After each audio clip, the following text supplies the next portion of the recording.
Tantor Audio, a division of Recorded Books, presents Can't Take More by Rochelle, Paige.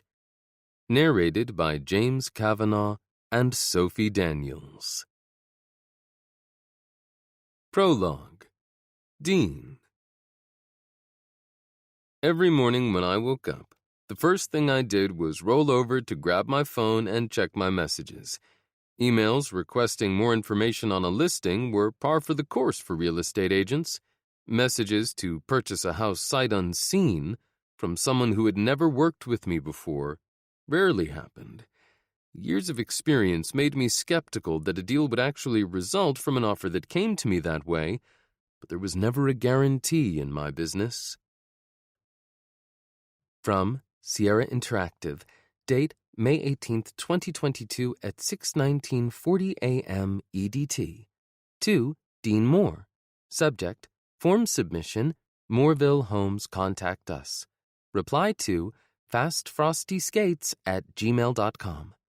Sent via from submission from moorevillehomes.com. Name, Vienna Frost. Email, fastfrostyskates@gmail.com. Questions/comments. I want to buy a house in Mooreville. I already found one I like online, 20259 Mill Street. I won't be able to make the trip down there, so I need an agent who can handle the whole thing for me remotely. Could you do a walkthrough and send me some additional pictures or a video? Today must have been my lucky day, because I was already planning to tour the Mill Street listing this morning during a broker's open house. I wouldn't be out more than the few minutes it would take me to upload the video and send it to Vienna Frost if she ended up not being interested.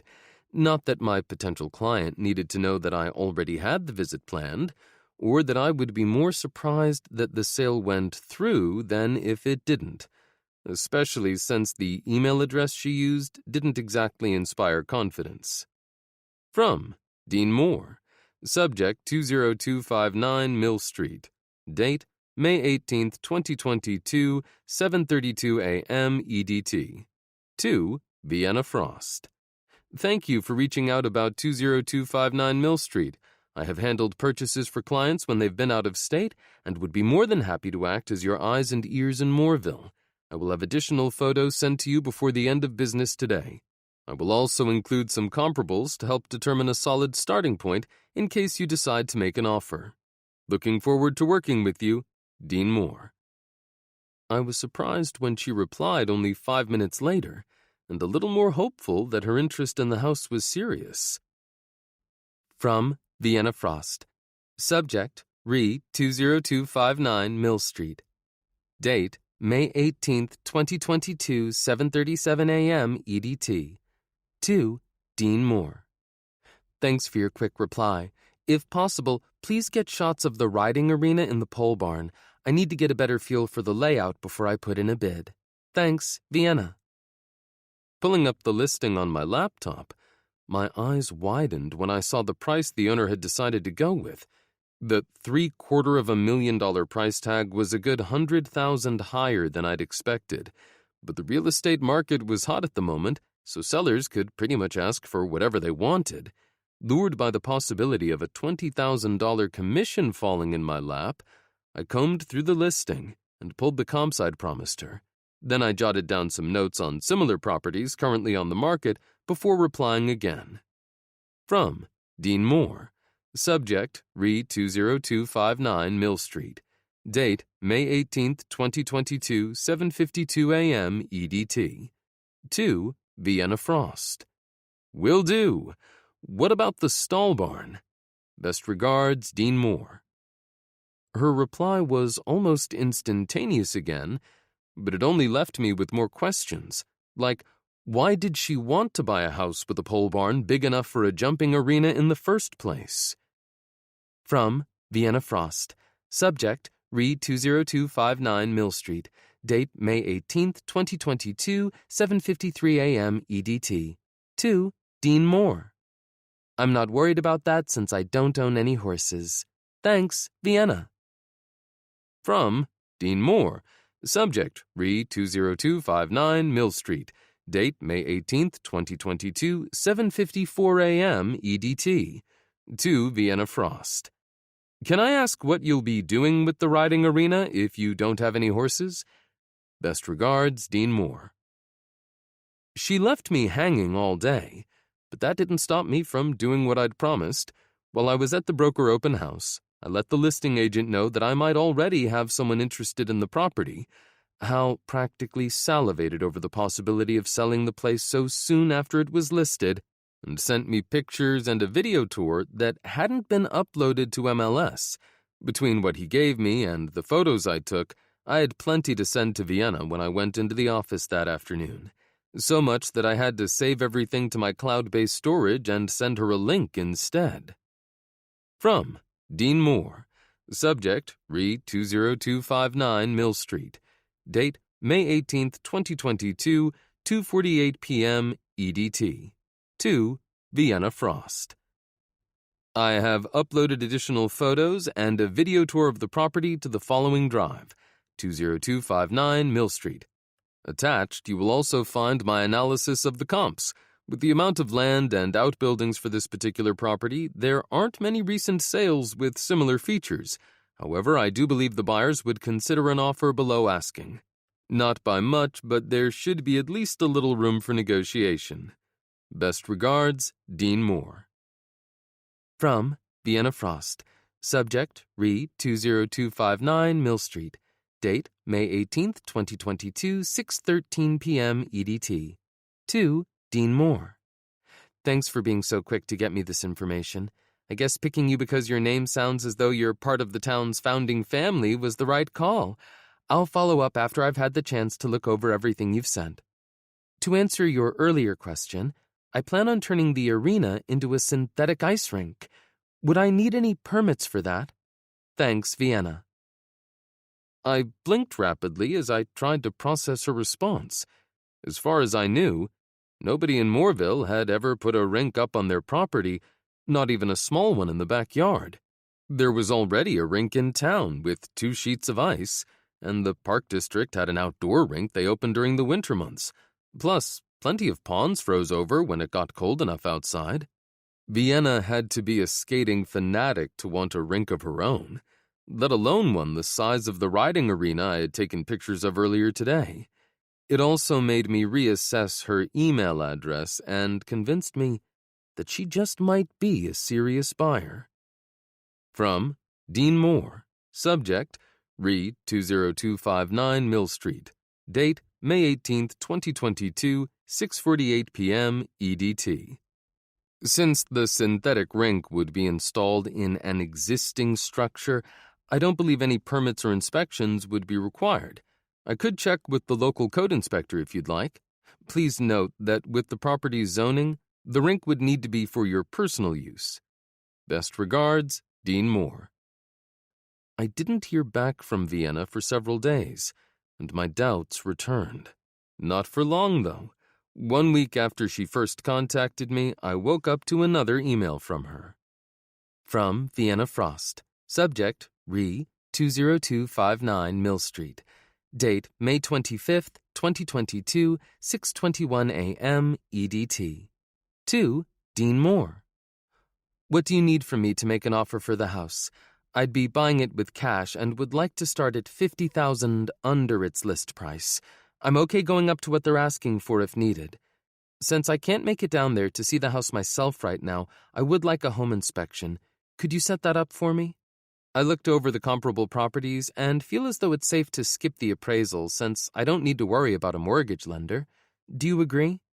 If they accept, how quickly could we close? Please reach out to the inspector about the rink.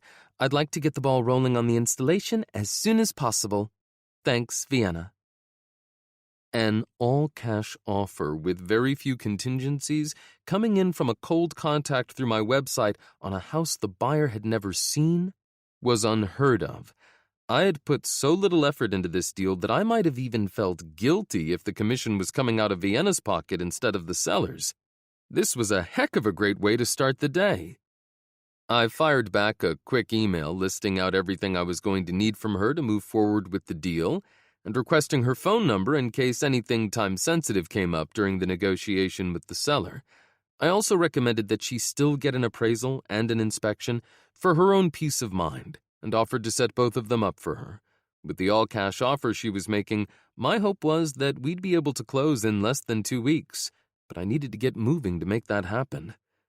I rubbed my hands together with a grin before rolling out of bed. When I got out of the shower, another message from Vienna was already waiting for me, letting me know she'd get me everything I needed by tonight.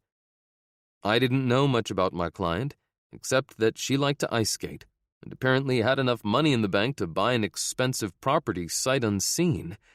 As I added her contact information to my phone and sent a quick text so she'd have mine, I found myself wondering about the woman who would become the newest addition to Mooreville if this deal went through.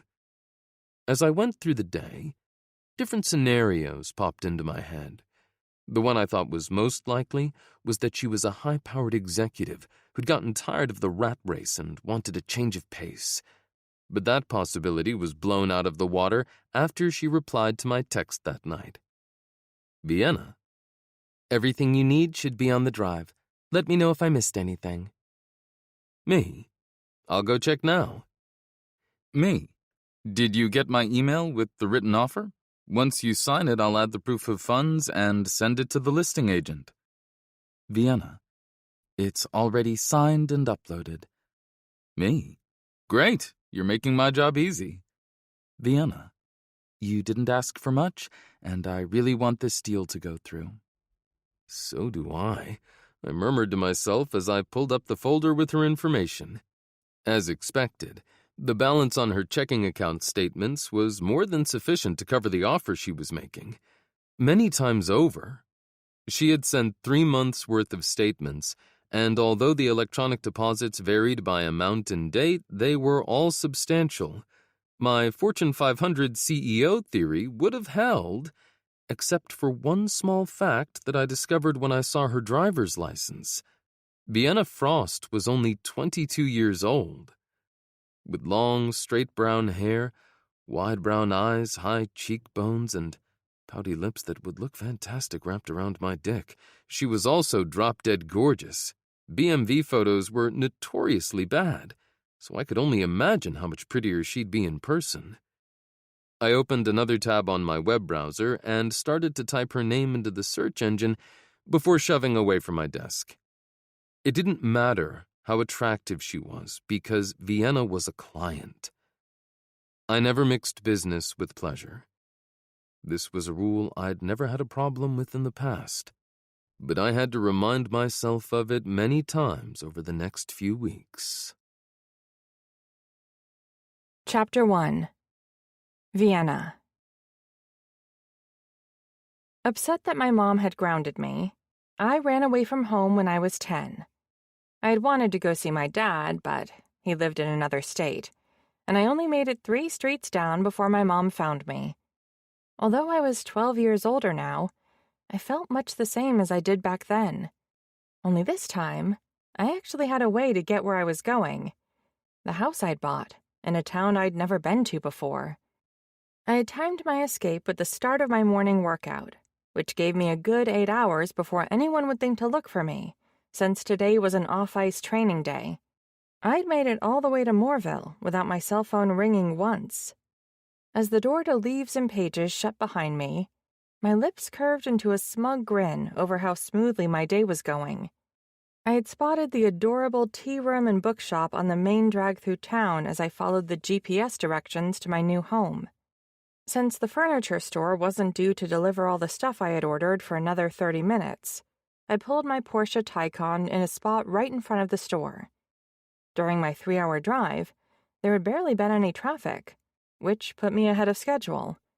Now I had a delicious cup of Earl Grey tea to perk me up, and since there wasn't anyone around to watch my calorie count, I treated myself to a blueberry muffin. As I made my way back to my SUV, an older gentleman called out, "Good morning, young lady." Glancing over my shoulder to where he was sitting on a bench in front of the shop I had just left, I smiled wide. "Thanks.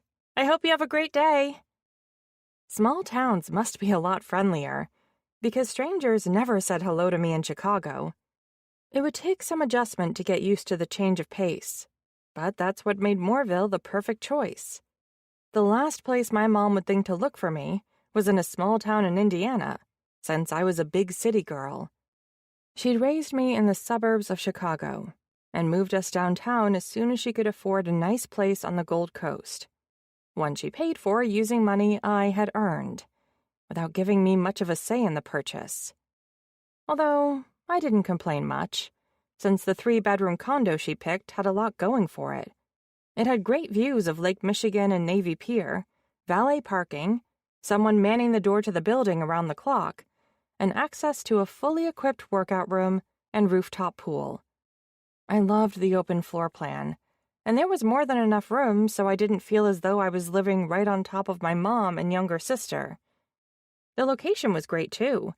The condo was only a 20-minute drive from the rink where I did most of my speed skating training, and Chicago was less than 2 hours from the Pettit National Ice Center, where so many Olympic speed skaters had trained, including me at times.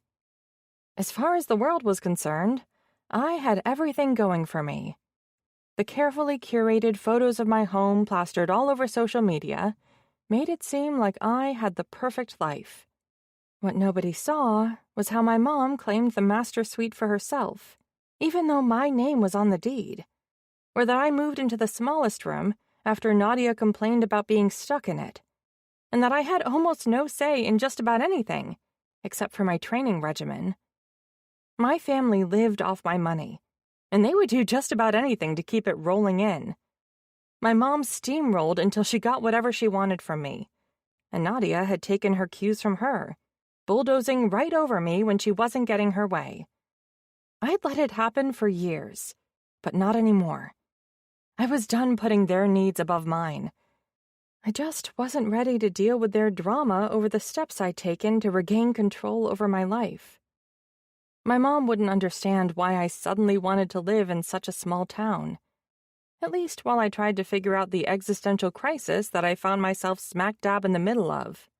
She was also going to blow a gasket when she discovered that I'd retracted the durable power of attorney she had talked me into granting her when I first started making decent money on social media a few years ago.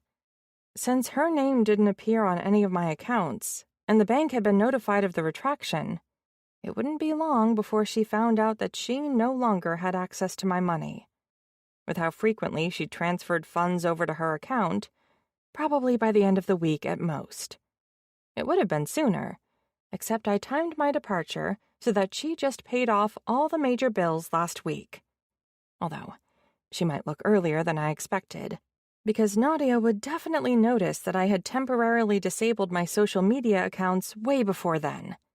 And then when she tried to reinstate them, she would realize that I had locked her out of the accounts.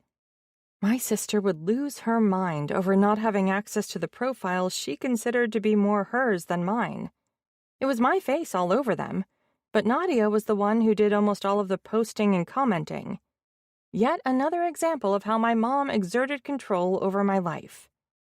Before I'd gone into Leaves and Pages, I changed all of my passwords, my contact information, and set up 2-factor authorization to send codes to the prepaid cell phone I'd bought at a convenience store an hour earlier. My plan was to call the doorman of our building to ask him to deliver the notes I'd written my mom and Nadia when the calls and texts started coming in from them. Then, I would turn off my old phone for a few weeks, just like I'd explained I was going to do. I knew I'd made the right choice, but my hands were clammy as I pulled into the long driveway leading to my new home. After I parked in front of the 2-story brick house, I grabbed my cell phone from the passenger seat. Glancing down at the screen, I pulled up the text thread with the only person I knew in Mooreville, Dean Moore, my real estate broker. I smiled as I scrolled up to the conversation that had soothed my last-minute doubts about my plan when it was my last chance to back out of the deal. Dean, did you get the packet from the title company? Me. I did. Everything is signed and notarized. I'm sending it back overnight mail, so you'll have it tomorrow. Dean. Are you sure you want to move to Mooreville? This is your last chance to back out of the deal. Me. I'm positive. Dean. You're putting a lot of trust in a guy you've never met before. Me. Are you trying to talk me out of this? Dean. No, just wanted to make sure you've considered the risk you're taking buying a house you've never seen from a guy you've never met. Me. You're sweet to worry. Dean. I am not sweet. Me. But I'm not just blindly trusting you. I have reports from the house inspector and title company, too. Dean. Both of whom I recommended to you. For all you know, they're in on the con. Me. I'm pretty sure trying to talk me out of the sale would get you kicked out of the Con Artist Guild. Dean. We're not organized enough for a guild. Me. Are you trying to tell me that Mooreville is a hotbed of criminal activity? If so, you're all doing a great job of keeping it quiet. Dean. I guess you'll find out when you move in. Although he was a business acquaintance instead of a friend, I decided to shoot him a text with my new number. So I scrolled back down to the bottom again. Me. Hey, I'm going to send you a message from a different number. I'm not sure how much longer I'll be using this one. He replied before I even had the chance to plug his contact information into my new phone. Dean. Thanks. I'll keep an eye out for it. Safe travels. Hope the move goes smoothly today. His text was another example of how different living in Mooreville would be. The only contact we'd had after the closing were a few messages later that afternoon about the installation of the rink in the pole barn. After confirming that I didn't need a permit, Dean had recommended a contractor to do the installation. I hadn't been certain which day I was going to leave Chicago, so I hadn't told him when I was moving. Yet Dean somehow already knew today was the big day. Probably because I ordered my furniture from a local store, and the delivery date had filtered through the town's grapevine. After firing a quick text off to Dean, I climbed out of my SUV. After the drive, I wasn't up for unloading the personal belongings I brought with me. So I wandered around the outside of my new home while I munched on my muffin and sipped at my tea. When the delivery truck arrived 20 minutes early, I decided the lack of privacy was worth the benefit of great customer service. I'd already experienced it when I'd stopped at Leaves and Paige's. The woman who'd taken my order had been so kind, and I loved how her husband and the teenager I'd assumed was her son had hovered around her. She definitely deserved the help, since she looked as though she was ready to pop out the baby she was carrying any day. And it wasn't as though I wasn't used to people being interested in my life. Every single citizen of Mooreville could stick their nose in my business, and it would still be a fraction of the people who followed everything I did on social media. Striding toward the driver's side of the truck, I beamed a smile at the man who climbed out. With his wiry frame, gray hair, and heavily lined face, he was the opposite of what I expected from someone who spent the day moving furniture. But I understood why when two brawny guys who were younger versions of him piled out of the other side. Are you Vienna Frost? He asked, as the two headed toward the back of the truck to lower the lift gate and open the rear door. I nodded. I am. I'm Victor Reinhold, of Reinhold's Furniture. He stretched his hand out to shake mine. Nice to meet you. With an order like yours, the pleasure's all mine. Turning toward the house, he planted his fists on his hips as he scanned the front. Heck of a place you got here. I'm glad you picked my little store to help you fill it. Thanks. I ducked my head as I admitted, I haven't made it inside yet. Want me to give you a tour while Mark and Mike unload your stuff? He offered with a grin. I know the previous owners, so I'm familiar with the house. I hadn't realized I was nervous about walking through the door of my new home by myself until I knew that I didn't have to. That would be wonderful. Mr. Reinhold led me up the steps and waited for me to find the key I'd tucked into the bottom of my purse when I'd received it in the mail from Dean. After I unlocked the door, it swung open with a slight creak. He peered at the hinges.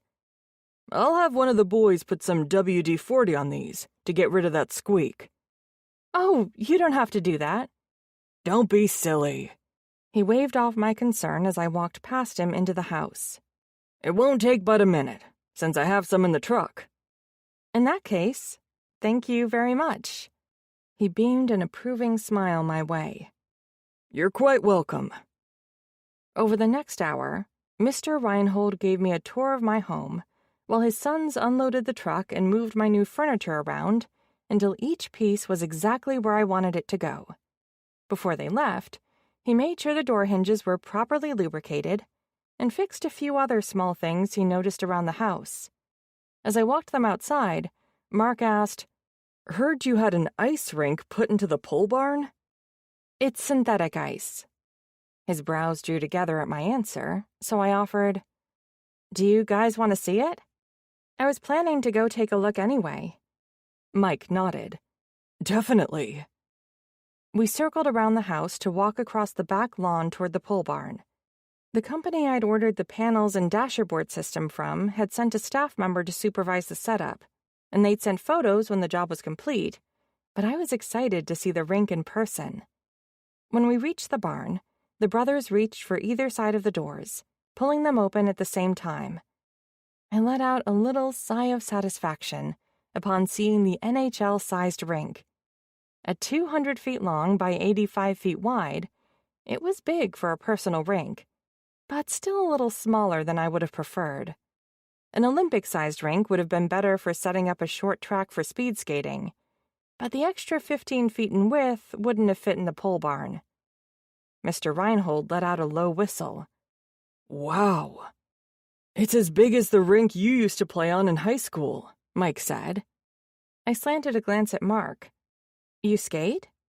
He shook his head. Not in a long time. Don't let him fool you. Mr. Reinhold clapped his son on the back. He gets out there to help during tryouts every summer. Running drills so the coaches can evaluate the players isn't really skating, Mark disagreed, ducking his head. Sure it is. I jerked my chin toward my rink.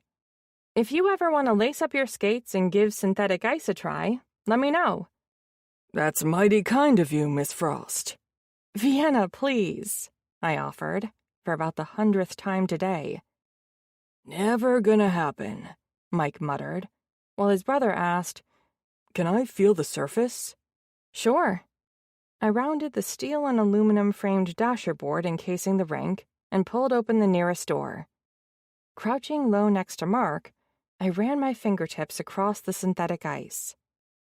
I went with the thickest panels they offered. I'll be using the rink a lot, and little pieces of the plastic will come off as I skate.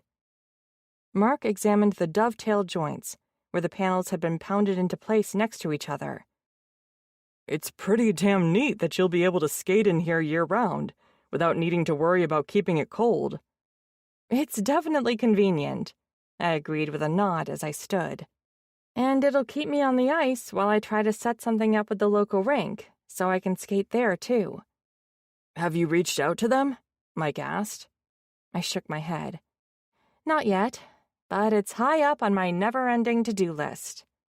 As long as you aren't picky about when you skate, they should definitely be able to give you some time. I can check for you, if you'd like. At my surprised look, Mark added, I know the manager. That would be great. Please let them know that I'm up for a skate pretty much any day of the week, any time. He chuckled. To build a rink like this on your property, you'd have to be. With how much time I spent practicing, I would get my money's worth. Not many people could say the same, though, and I couldn't help but feel a twinge of regret over the distance I'd needed to get from my mom and sister, when they were partially to thank for my ability to afford this place. Chapter 2. Dean. As a real estate broker with a few agents working under me, Fridays were one of my busiest days. That was when a lot of new deals tended to come together, sales in process closed, and owners called to list their home, hoping an agent could come out and take pictures over the weekend. But there really wasn't any off day in this business. I was always busy, networking to generate business. By mid-afternoon, I was already tired and craving a treat, Luckily, I had an in with someone who carried the best baked goods in town. Pushing away from my desk, I strode out of my office. The two agents in the office were on the phone, so I stopped in the foyer to speak with my receptionist. "Hey, Roxanne, I'm headed over to Leaves and Pages. Can I bring anything back for you?" "I don't know why you even bothered to ask. You know that I can't resist those dark chocolate toffee cookies." Patting her ample hip, she shook her head with a sigh. "It's a good thing Stan loves my curves. I'd hate to have to choose between my sweets and him." "I'm pretty sure you'd decide to keep him." I wasn't the least bit worried about her marriage. They were high school sweethearts who'd been married for almost 30 years and were still madly in love with each other. "But I'll bring back a few, just in case this is the last time you get to enjoy them." Leaves and Pages, the tea shop and bookstore that my cousin-in-law owned, was only a few blocks away from my office. In less than 5 minutes, I was rounding the corner to her store. I helped Skylar lease the space for my cousin about a year ago, and so much had changed in that time. Back then, Baxter had just moved from New York City and was adjusting to the slower pace when he met Skylar only a week later and pissed her off due to a misunderstanding. He had no way of knowing she was going to bring even bigger changes to his life. My hunch that they were made for each other turned out to be truer than I ever could have expected. As I walked through the door, my lips curved into a grin at seeing how my cousin was hovering over his wife. "You gotta give your woman some space," I called out, earning myself a glare. "When you find yourself a woman, I'll consider taking relationship advice from you." Skylar giggled and shook her head. "Except you really won't." "Fair point," he conceded with a shrug. "Hey now," I complained. "Need I remind you that I'm the one who gave you a push in Skylar's direction?" "Like I needed much of one," he muttered. "Maybe not, but she did." I jerked my chin towards Skylar and flashed my cousin a smug grin. "And you can't deny that I helped get your gorgeous wife talking to you by luring her into a meeting with you about this fantastic location for her shop." "It really is perfect," Skylar sighed. My cousin glared at me again, unhappy with the reminder of how hard she'd fought their attraction. Walking over to grab a cup and my favorite tea, he shook his head and grumbled, "I would have gotten her to come around sooner or later." "I would have denied it back then, but I can't really argue that he's wrong now." Skylar patted her rounded belly before sliding a notepad and pen across the counter toward me. "What's this for?" I asked. "I'm setting up a rotation." Her answer didn't tell me much, so I took a wild guess. "Coverage for the shop when you have the baby? Count me in." That's not what she wants it for at all. Baxter's frown turned into a smug grin. One of her customers from earlier today gave my beautiful wife the idea that if she had my cousin stopping in on a regular basis, the ladies of Mooreville would hang around here more often just to get an eyeful. Simon crossed his arms over his chest with a laugh. The part he left out was where he was talking crap about being your wingman. My brows drawing together, I echoed, "My wingman?" Baxter shrugged as he handed me an Earl Grey tea. "Not yours specifically. Any of the cousins will do." "Look at you chomping at the bit to fix us all up. Being married with a baby on the way has made you soft," I teased. "He got the idea from Vienna," Simon added, opening a white pastry bag before gesturing toward the display case. "What all do you want today?" No way in hell was that name a coincidence. Vienna Frost? Yeah. The teenager ignored the fact that I hadn't answered his question and dropped a couple of my favorite muffins into the bag. "How did you know who I was talking about?" "I sold her a house." Simon gaped at my answer. "You know Vienna Frost? And you never told me?" "I wouldn't say I know her. It's not like we're friends or anything. I just emailed back and forth with her while I represented her on the deal, and sent a few texts. We've never met. She had me handle everything and signed all the documents remotely. I knew I sounded defensive, but I couldn't seem to stop myself." "Nobody accused you of being her best friend," Baxter retorted with a knowing gleam in his eyes.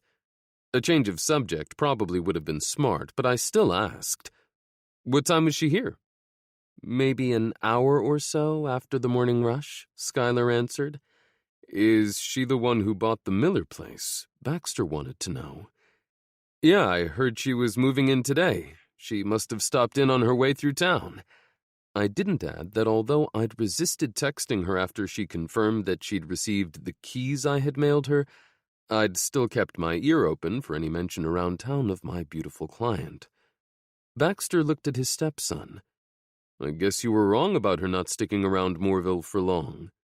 Why do I feel as though I stepped into the middle of this conversation?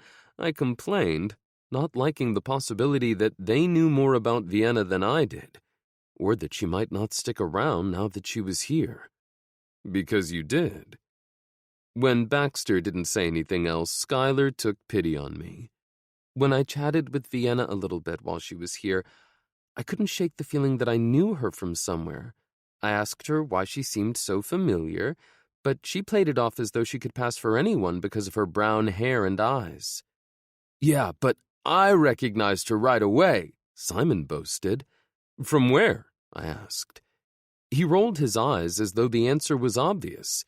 She's a huge social influencer, like one of the biggest names out there, which is why I told Baxter that he should pick someone else if he wants to fix one of you guys up. I couldn't picture Vienna Frost living in Mooreville, but that was before I figured out that she was the one who had that bus and rink put into the pole barn. Vienna Frost can be as bougie as she wants with all the bread she makes, but she could practice at the local rink if she was going to bounce. No way would she go to all that trouble if she wasn't planning to get a lot of use out of her home rink. Talking to Simon made me feel older than my 36 years sometimes, but at least I'd gotten familiar enough with his slang to follow what he said. You need to stop double-naming Vienna. It's weird. Simon shrugged. Sorry, that's just how I've always thought of her because it's her handle. So she's an influencer. I knew there was good money to be made on social media if you had a big enough platform, but I had no idea it was at the level that Vienna earned, judging by the deposits I'd seen on her bank account statements. Yeah, but she's also an Olympic gold medalist. My eyes widened. That's a hell of an accomplishment for someone her age. Or any age, really. How don't you know all this already? Simon's head tilted to the side as he rolled the bakery bag shut. I get that you're not into social media except for how it can help your business, but don't you watch the Olympics? Sometimes, I muttered, thinking about how I'd caught a few hockey games and a couple of the downhill skiing races when they were on television several months ago. She's one of the best speed skaters in the world. Damn, she's nice, pretty, successful, and talented. Baxter quirked a brow. You should go check up on her. The last thing I needed was for my cousin to try to push Vienna and me together. Sure, I'd done the same with him and Schuyler, but the situations were totally different since we'd met because she was my client. Okay, maybe they were more similar than I cared to admit. Baxter had become Schuyler's landlord for the shop not too long after they met, but just because he'd mixed business and pleasure didn't mean I should, no matter how attracted I was to Vienna. Vienna is moving into her house today. She probably wouldn't like any unexpected visitors with how busy she's bound to be. Or she might appreciate seeing someone she knows, Schuyler suggested with a grin. I parted my lips, intending to remind her about how I didn't really know Vienna, when Baxter said, "It would be nice of you to make sure everything's going okay with the house, since you sold it to her and she's new in town. Put those manners Aunt Beth drilled into your head growing up to good use." Excellent point. We should do something to help welcome Vienna into town. Schuyler's smile widened as she turned toward her son. Please box up some extra blueberry muffins so Dean can take them with for his visit. We wouldn't want him to show up empty-handed. Great idea, baby. Baxter brushed a kiss against her cheek before moving over to the stack of to-go cups. I'll make another tea for Vienna. Simon had a mischievous gleam in his eyes when he pointed out, how cool is it that you guys already have something in common since she ordered your favorites? Too bad Vienna said she's not in a position to start a relationship. My head jerked back as I stared at my cousin, irritated by the verbal bomb he'd just dropped. As much as I'd convinced myself that I shouldn't try to start something with Vienna, I didn't like the fact that she wasn't interested in dating right now, not even a little bit. Neither was I, but look at me now. Skylar rubbed her rounded belly with a happy little sigh. You Moormen can be awfully persuasive when you want to be. I guess the question is, Baxter placed the tea he'd just made into a cup carrier and nudged it toward me. Are you going to man up and go after the girl before some other lucky guy in Mooreville realizes what a catch she is and you lose your chance? Simon dropped a box of baked goods onto the counter. Dean's cool and all, but I'm not sure how much of a chance he has with Vienna. She's way out of his league. I knew they were messing with me to push my buttons, but that didn't mean it wasn't effective. He'll never know unless he tries, Skylar insisted. Her son didn't seem convinced, but he nodded anyway and said, I guess you miss all the shots you never take. Exactly. She beamed a smile at him right as my phone dinged with a notification. Pulling the device out of my pocket, my lips curved into a grin when I saw who the message was from. My gorgeous client's ears must have been ringing. Vienna, how difficult would it be to put up a swing on the porch? Skylar leaned forward in an attempt to see the screen of my phone, not that it did her much good with her belly in the way. Is that her? Yep, I murmured distractedly, pondering the best way to respond. Skylar's eyes lit up, and she clapped her hands together in excitement. Such great timing! It's like fate is telling you to go see her. I wasn't a big believer in fate, but I was willing to use it as an excuse to break my rule about mixing business with pleasure. Vienna had just given me the perfect excuse to pay her a visit, and that was exactly what I was going to do. Chapter 3. Vienna. I dusted my hands off as I put the last of the dry goods in the pantry. I had accomplished a heck of a lot more than I had expected for my first day in my new house. Before the Reinholds left, they carried the stuff I'd managed to fit in my SUV into the house. Then Mike surprised me when he told me that the local grocery store was on the app that I used in Chicago. Even better, several restaurants were available through my favorite food takeout service. My kitchen was stocked and my belly was full as I wandered through the rooms of my new home. I wasn't done decorating yet, but so far, all of the furniture was to my taste. The same couldn't be said for my Gold Coast condo, where my mom and sister had picked everything out. The vibe there was very contemporary, with clean lines and sharp angles. This place was cozier, with a homey ambiance that made me want to curl up and relax, tucked away from the prying eyes of the rest of the world. The soft, plush ottoman in front of the oversized sectional in the living room invited me to throw my feet up, while I grabbed one of the throw blankets I had selected from the Reinhold Furniture website. The cable company had shocked the heck out of me by showing up at the earliest part of the 4-hour time frame I'd been given, so I could stream whatever I wanted on the 80-inch flat screen on the wall across from the couch. In the office, the dark wood of the desk, rich colors of the accent rug, and large overstuffed chair in the corner made me want to run out to a bookstore so I could fill the shelves lining one wall. I'd love to hole up in there and spend an entire weekend reading sometime. Now that I didn't have anyone around to tell me what to do with my time, it might actually happen. The 4-poster bed in the master suite was the pièce de résistance, giving that room the ultimate cozy feeling. The area rugs, throw pillows, and abundance of blankets only added to the effect. I'd always had to be a morning person. Getting rink time before the sun rose tended to do that. But I could easily picture myself sleeping in often. I was headed to the front door to grab my phone charger out of the SUV when I heard a knock on the door. All of my appointments for the day were done, so I had no clue who it could be. I was surprised to find a guy on my front porch who could easily be in a magazine spread, modeling the designer suit he was wearing. With his chiseled jaw, plush lips, 5 o'clock shadow, and dimpled chin, he had the kind of looks I was attracted to.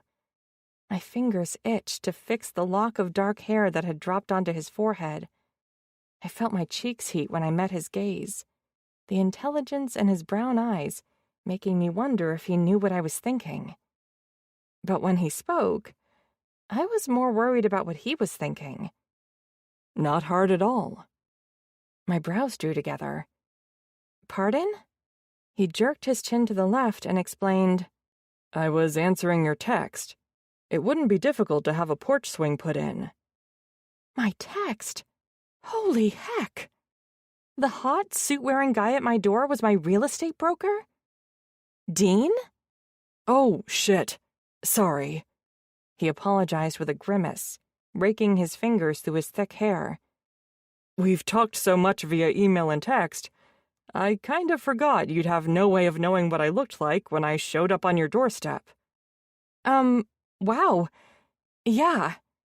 I wasn't expecting you to show up to tell me how easy it would be to do the porch swing thing when I sent you that text. Especially not when I was a complete mess after the drive and getting the house organized. If I had only replied, I wouldn't have been able to bring you this. He held out a white box with the green and pink Leaves and Pages logo on top and followed it up with one of their to-go cups. Cradling the box against my chest with one arm, I glanced down at the tag dangling from the rim of the cup and noticed it was the same tea blend I'd gotten earlier in the day. Nice place. I stopped by there when I was driving through town on my way here. Yeah, I heard. He gently tapped the top of the box.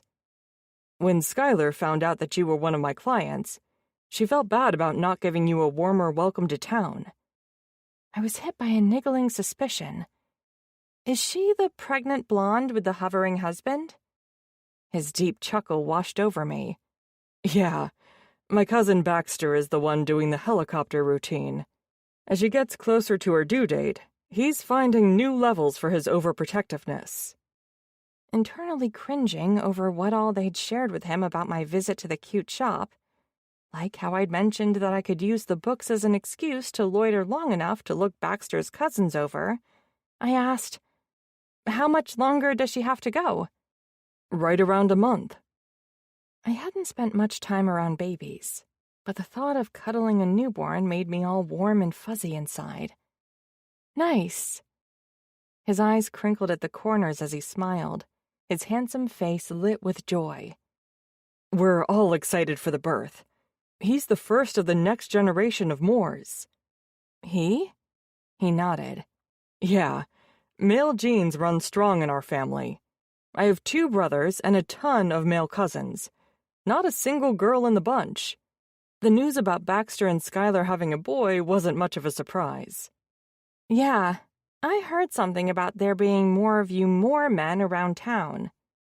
You did, huh?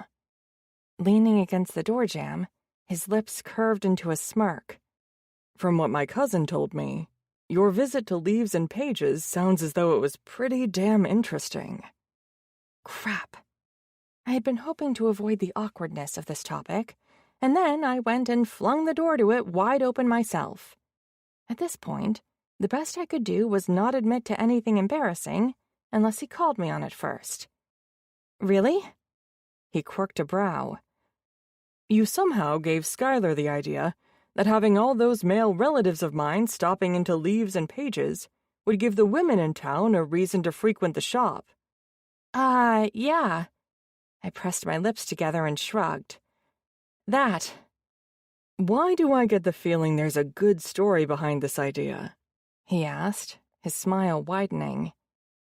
Actually, I drawled as I moved past him onto the porch, we should probably discuss that swing, since I'm looking forward to putting it to good use once it's installed. He followed me to the side where I thought it should go. Do you already have one picked out? Nope. I let the P pop at the end and grinned. But I bet I can find the perfect porch swing online and have it delivered by next week. Shoving his hands in his pockets, he rocked back on his heels. That sounds like a wager I shouldn't take unless I want to lose. With how good I am at online shopping, you're probably right, I admitted. I'd certainly say so. He gestured toward the house. It's how you found this place, after all. Exactly. I took a sip of my tea and hummed in pleasure. His gaze zeroed in on my mouth, his eyes darkening as he offered, "I'll text you the information for a handyman who will be able to install the porch swing." "Thank you." My gratitude proved to be premature when he added, "But only if you tell me how you inspired Skylar to start a sign-up sheet for when I'm going to stop into Leaves and Pages." If either of my hands had been free, I would have covered my mouth to prevent my laugh from sputtering out. "Did she really?" "She sure did," he confirmed with a chuckle. "Gave me a pen and paper to call dibs on my times and everything." "Wow." My eyes were wide as I shook my head. I had no idea she'd take it that far when I joked about becoming a regular so I'd be around when some of you guys come in. He took a step closer, his fists clenched at his sides. "You don't need to gawk at my brothers or cousins." "I don't?" I echoed, tilting my head to the side. "You can just go out on a date with me instead," he suggested. "How about dinner tomorrow?" The timing couldn't have been worse for me to meet a hot guy who wanted to take me out, even after seeing me at my worst. Starting a new relationship when I was in the middle of drastic life changes, which would lead to screaming matches with my mom and sister when I resumed contact with them, was a horrible idea. Then again, I was finally in a position where I'd actually have free time, and the invitation was incredibly tempting coming from Dean. While I mentally debated the pros and cons of agreeing, I asked, "Isn't there a rule against brokers dating their clients?" "You're not my client anymore." I liked how quick he was with his comebacks. Bantering with him was fun. "What if I want to purchase another property?" He shrugged. "Nothing bans agents from dating clients, so merely entering into a romantic relationship with a client doesn't immediately put an agent's license in jeopardy." Narrowing my eyes over how easily he was able to come up with that rule, I muttered, "Have you dated a lot of your clients?" "You're the first," he quipped, his lips curving into a cocky grin. "I haven't said that I'd go out with you on a date yet," I pointed out, even though I knew that I was close to it. "But you will." Chapter 4. Dean. 5 days, and several phone and text conversations later, I was turning into Vienna's driveway again. Only this time, I was there to pick her up for our first date. When she'd seemed torn about accepting my invitation, it reminded me of what Baxter had shared about her saying that she wasn't in a position to start a relationship. Since she hadn't brought it up with me herself, I'd refrained from asking what she'd meant. But that hadn't stopped me from chipping away at the reasons she had given me for why we shouldn't go out, until she'd finally said yes this morning. I'd never been one to let the grass grow under my feet, and I wasn't about to start with her. So when she'd replied to my last message to say that it sounded as though she needed to visit the Italian bistro that I'd been telling her about, I told her that I could take her there for dinner tonight. The surge of relief I'd felt when she'd shot back a text telling me to pick her up at 6 had been surprising in its intensity, letting me know that my gorgeous client had gotten further under my skin than I'd realized. This was further proven when I walked up her steps and she opened the door before I had the chance to knock. I was 5 minutes early and hadn't expected her to be ready yet, but she took my breath away.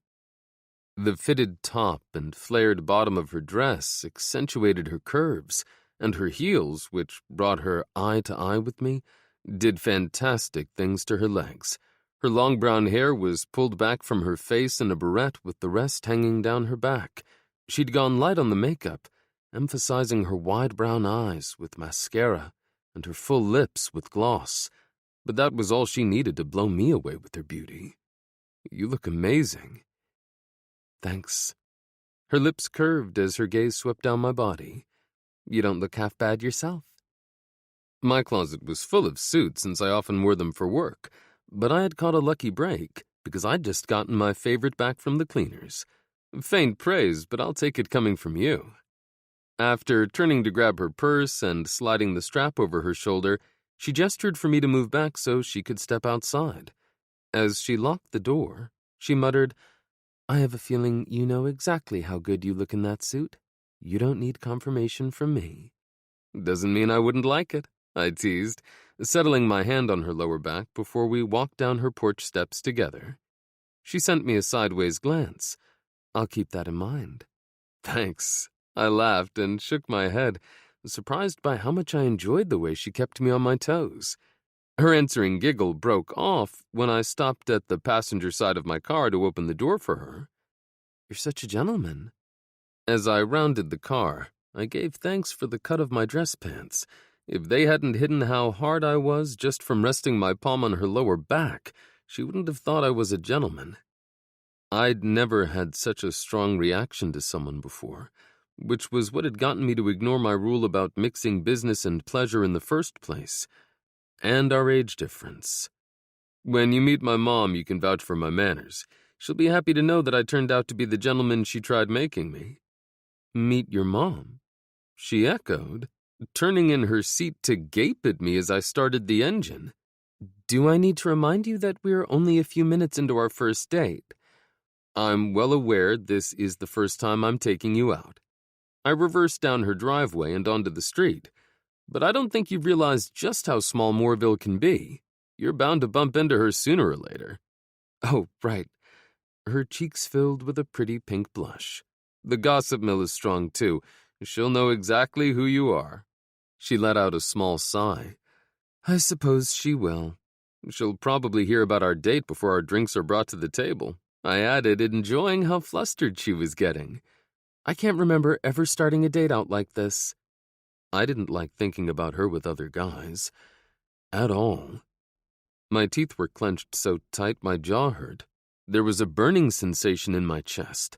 My knuckles were white from how hard I was gripping the steering wheel. Something about Vienna Frost brought out a side to me that I never knew had existed. Jealousy. Then again, I'm not sure when the last time I was even on a date. My muscles loosened at her admission. "I find that hard to believe with how gorgeous you are." "Gorgeous, huh?" She beamed a smile of pure female satisfaction at me. "It's only the truth. You're a smooth talker, Mr. Moore," she accused. Hearing her say my name like that in a sultry tone had my cock flexing against my zipper. "Am I smooth enough to hear why you've taken a break from dating?" "Sure, that's a fair question." She shifted in her seat to get more comfortable. "And an easy one. I just haven't had much time." Remembering what Simon had told me about how well-known she was on social media, I asked, "Too busy building an empire?" "I wouldn't call it an empire." Her nose scrunched up in a cute way. "I was lucky enough to be in the right place at the right time, that's all. I used to take a lot of videos of myself on the ice when I was 16 when a new social media app launched. Back then I was still doing a little figure skating and gymnastics. I liked the idea of posting clips of some of my best stunts. Then I discovered trending dances, and it took off from there. I had so much fun doing them that I came up with a few of my own. One took off, and I had a ridiculous number of followers before I knew it." I mentally cringed at the reminder of how little time had passed when she was a teenager, but it didn't dim the attraction. "And you figured out how to leverage your platform into quite the business?"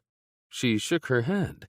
"No, that was more my mom and sister than me. Once that first offer came in to do a sponsored post, and Mom realized I could make money from them, she became very interested in the silly little videos she'd complained about me doing." I'd heard the usual horror stories about stage moms, but they were far from my experience growing up. My parents had been all about my brothers and me focusing on school when we were in high school. As long as we got good grades and did at least one sport, they discouraged us from getting a job. My mom never would have pushed my brothers or me to do something in order to make a quick buck, no matter how much money was on the line. "Do you still dance on your videos? If so, I'm going to need to download the app." She giggled, her cheeks turning pink again.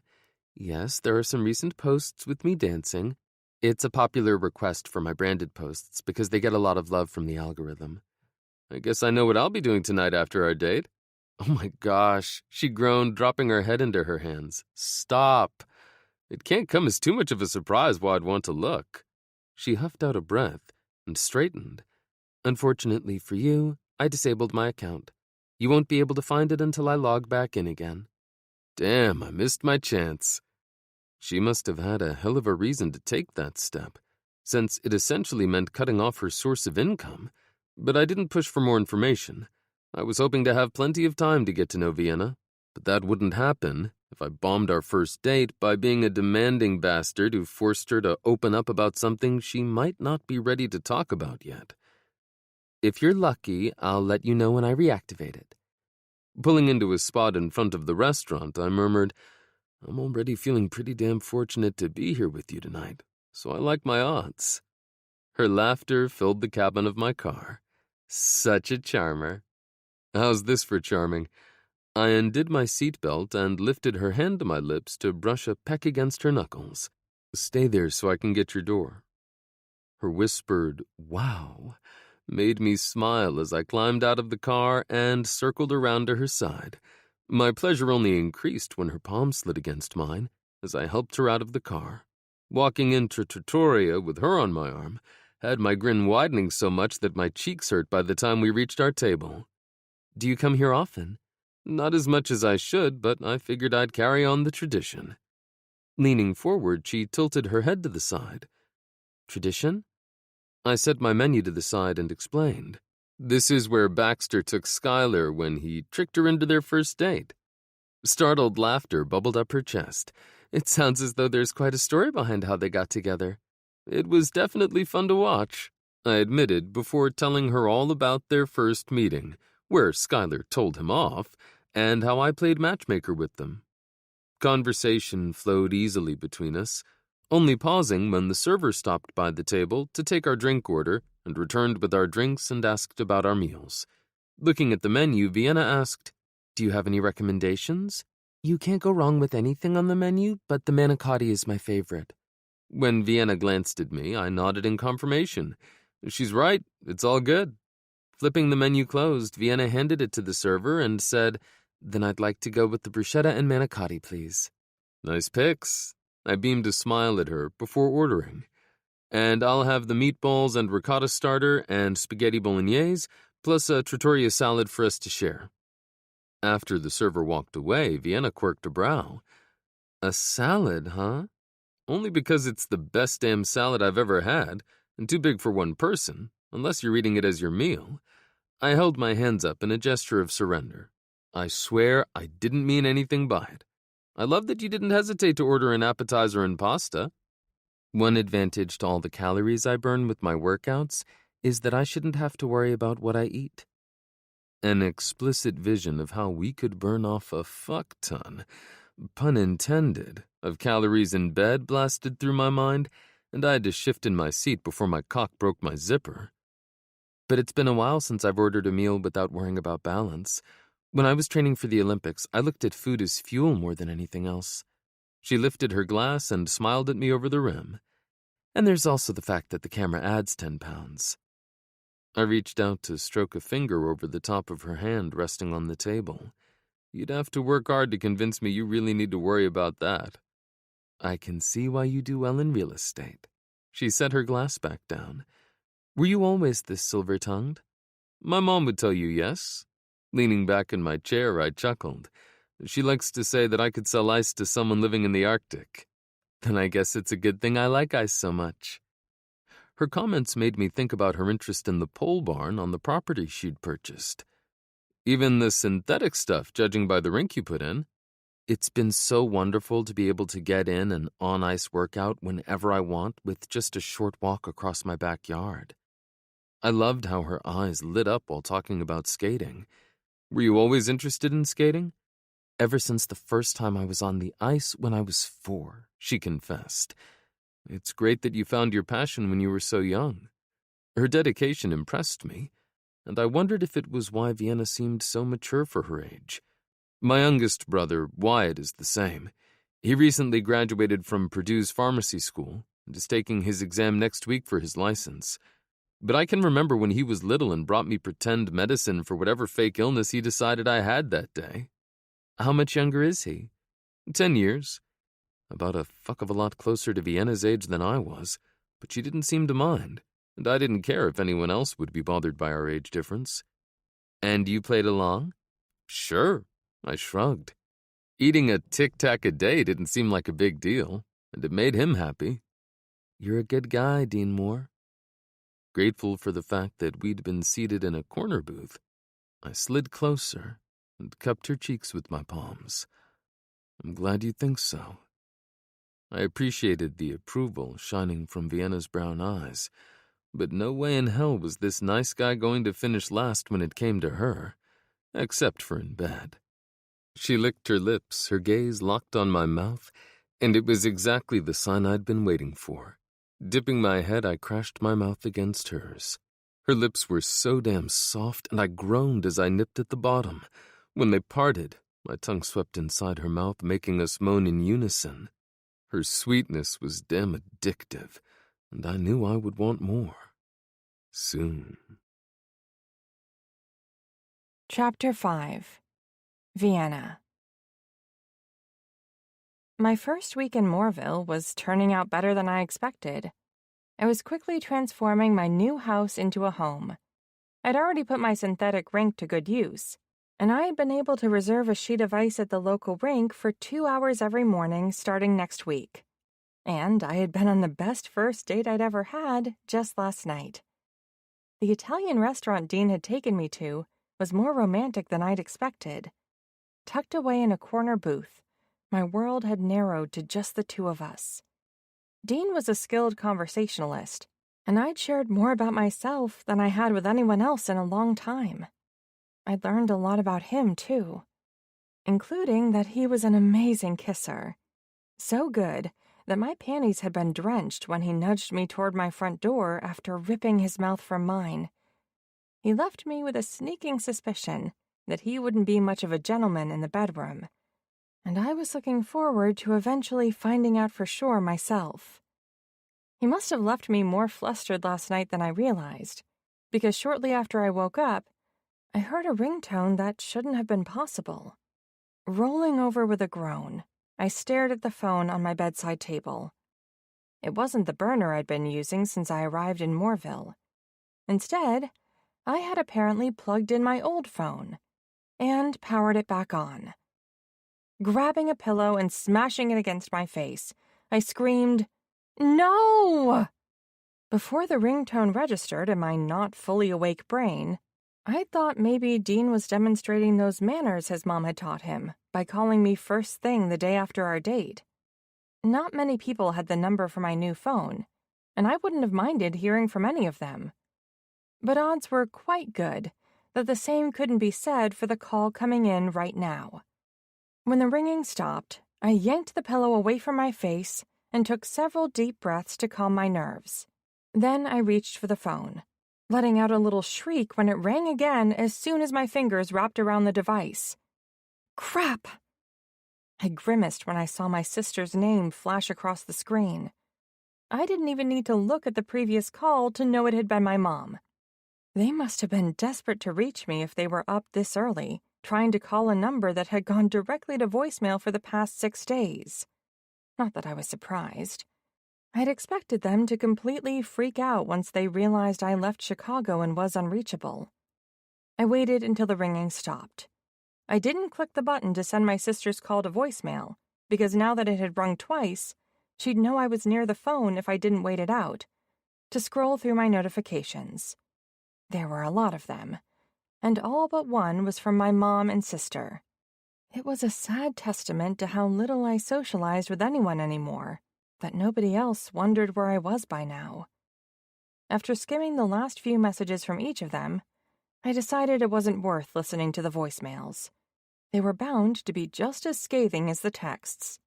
There was no point in listening to messages of them ranting at me when they were also bound to do it when we spoke, which I might as well take care of sooner rather than later, now that I knew they were ignoring my wishes. My movements were jerky as I jabbed my finger against the screen to pull up Nadia's contact information. I was already second-guessing my decision as I hit the button to call her, and the feeling only intensified when she answered. "Where in the hell are you, Vienna?" she screeched. "You can't disappear into thin air like this. People depend on you. I pinched the bridge of my nose. Who? You and Mom? Yes, she hissed. But not just us. Brands are waiting for you to submit videos for their approval before I post them to your account, which I can't even do because you fucking locked me out of them before you disabled them. You need to give me access before someone notices they're down and you ruin everything we've built. Did you read the note I left?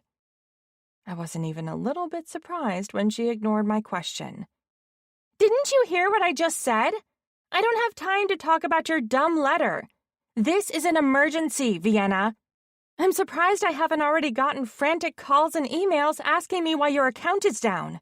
The clock is ticking, and this whole mess you created could blow up in our faces any minute. Put me on speaker mode, I demanded as I slid off the mattress. What?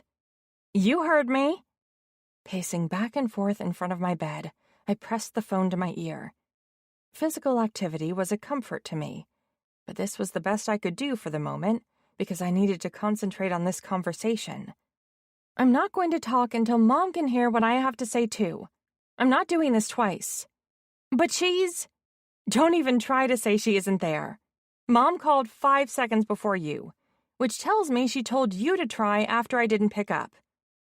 Fine, Nadia huffed, before muffling the speaker to tell my mom something.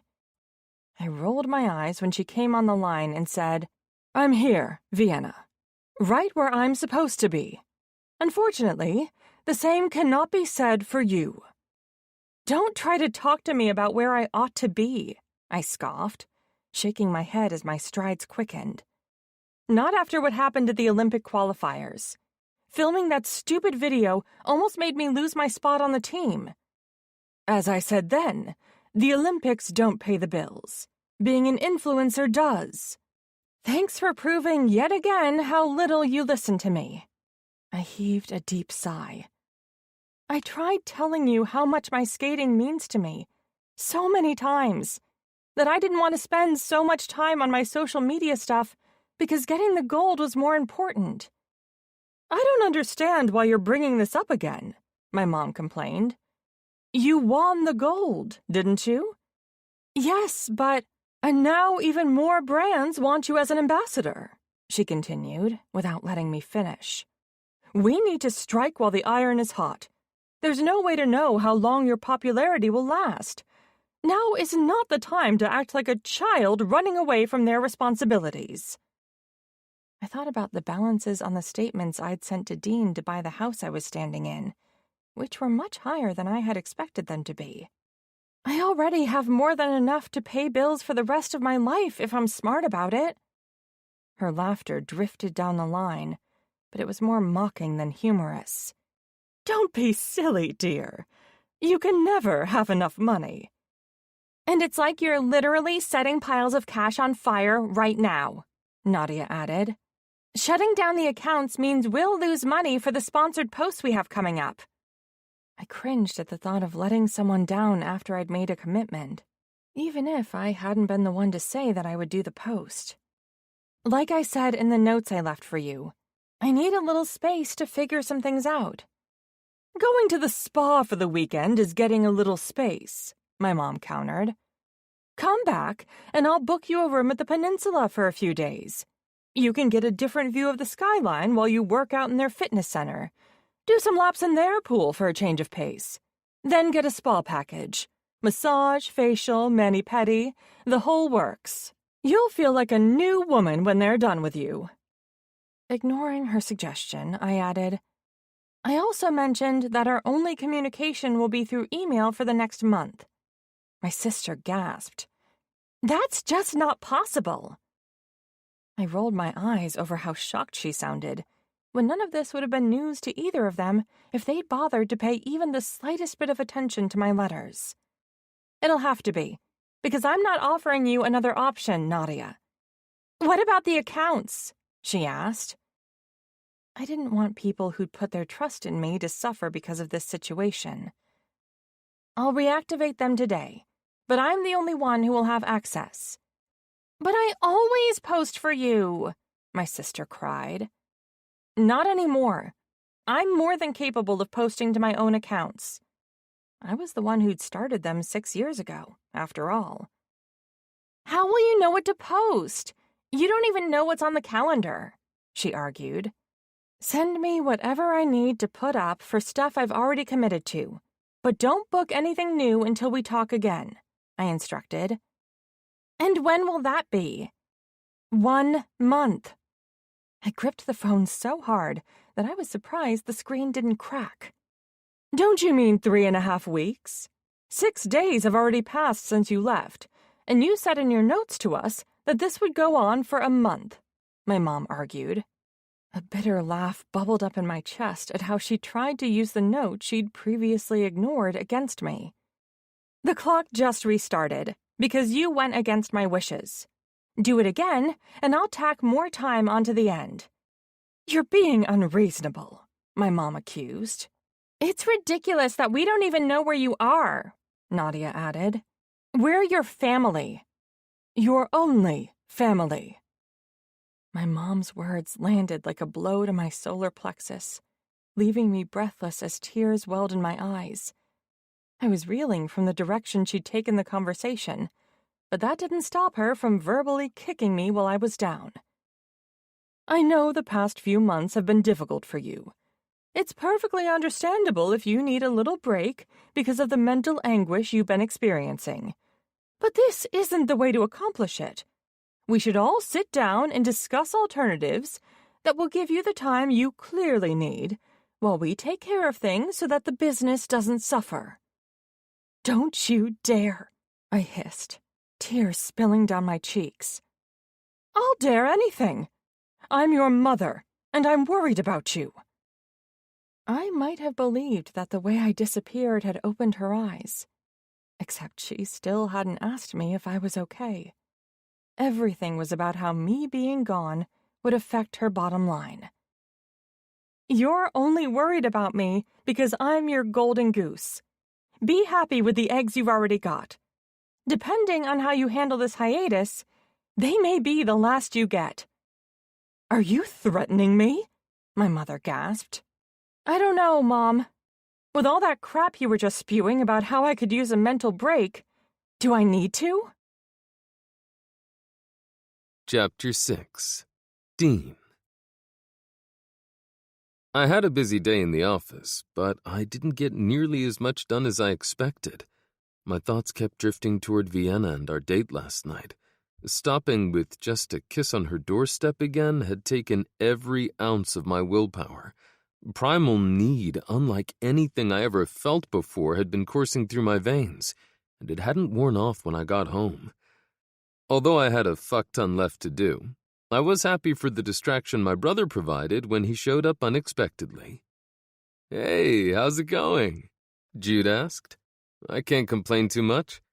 Speaking of complaints, he drawled as he dropped onto one of the chairs in front of my desk. I'm a little irritated with you. I couldn't think of anything I had recently done to piss my brother off. I hadn't even seen him for a few days.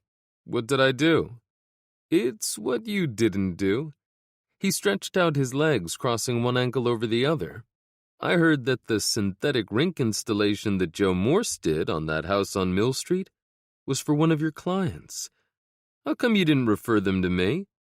Jude was well aware that I didn't worry about nepotism when it came to referrals, because I gave his information to anyone I met who was thinking about building a new house.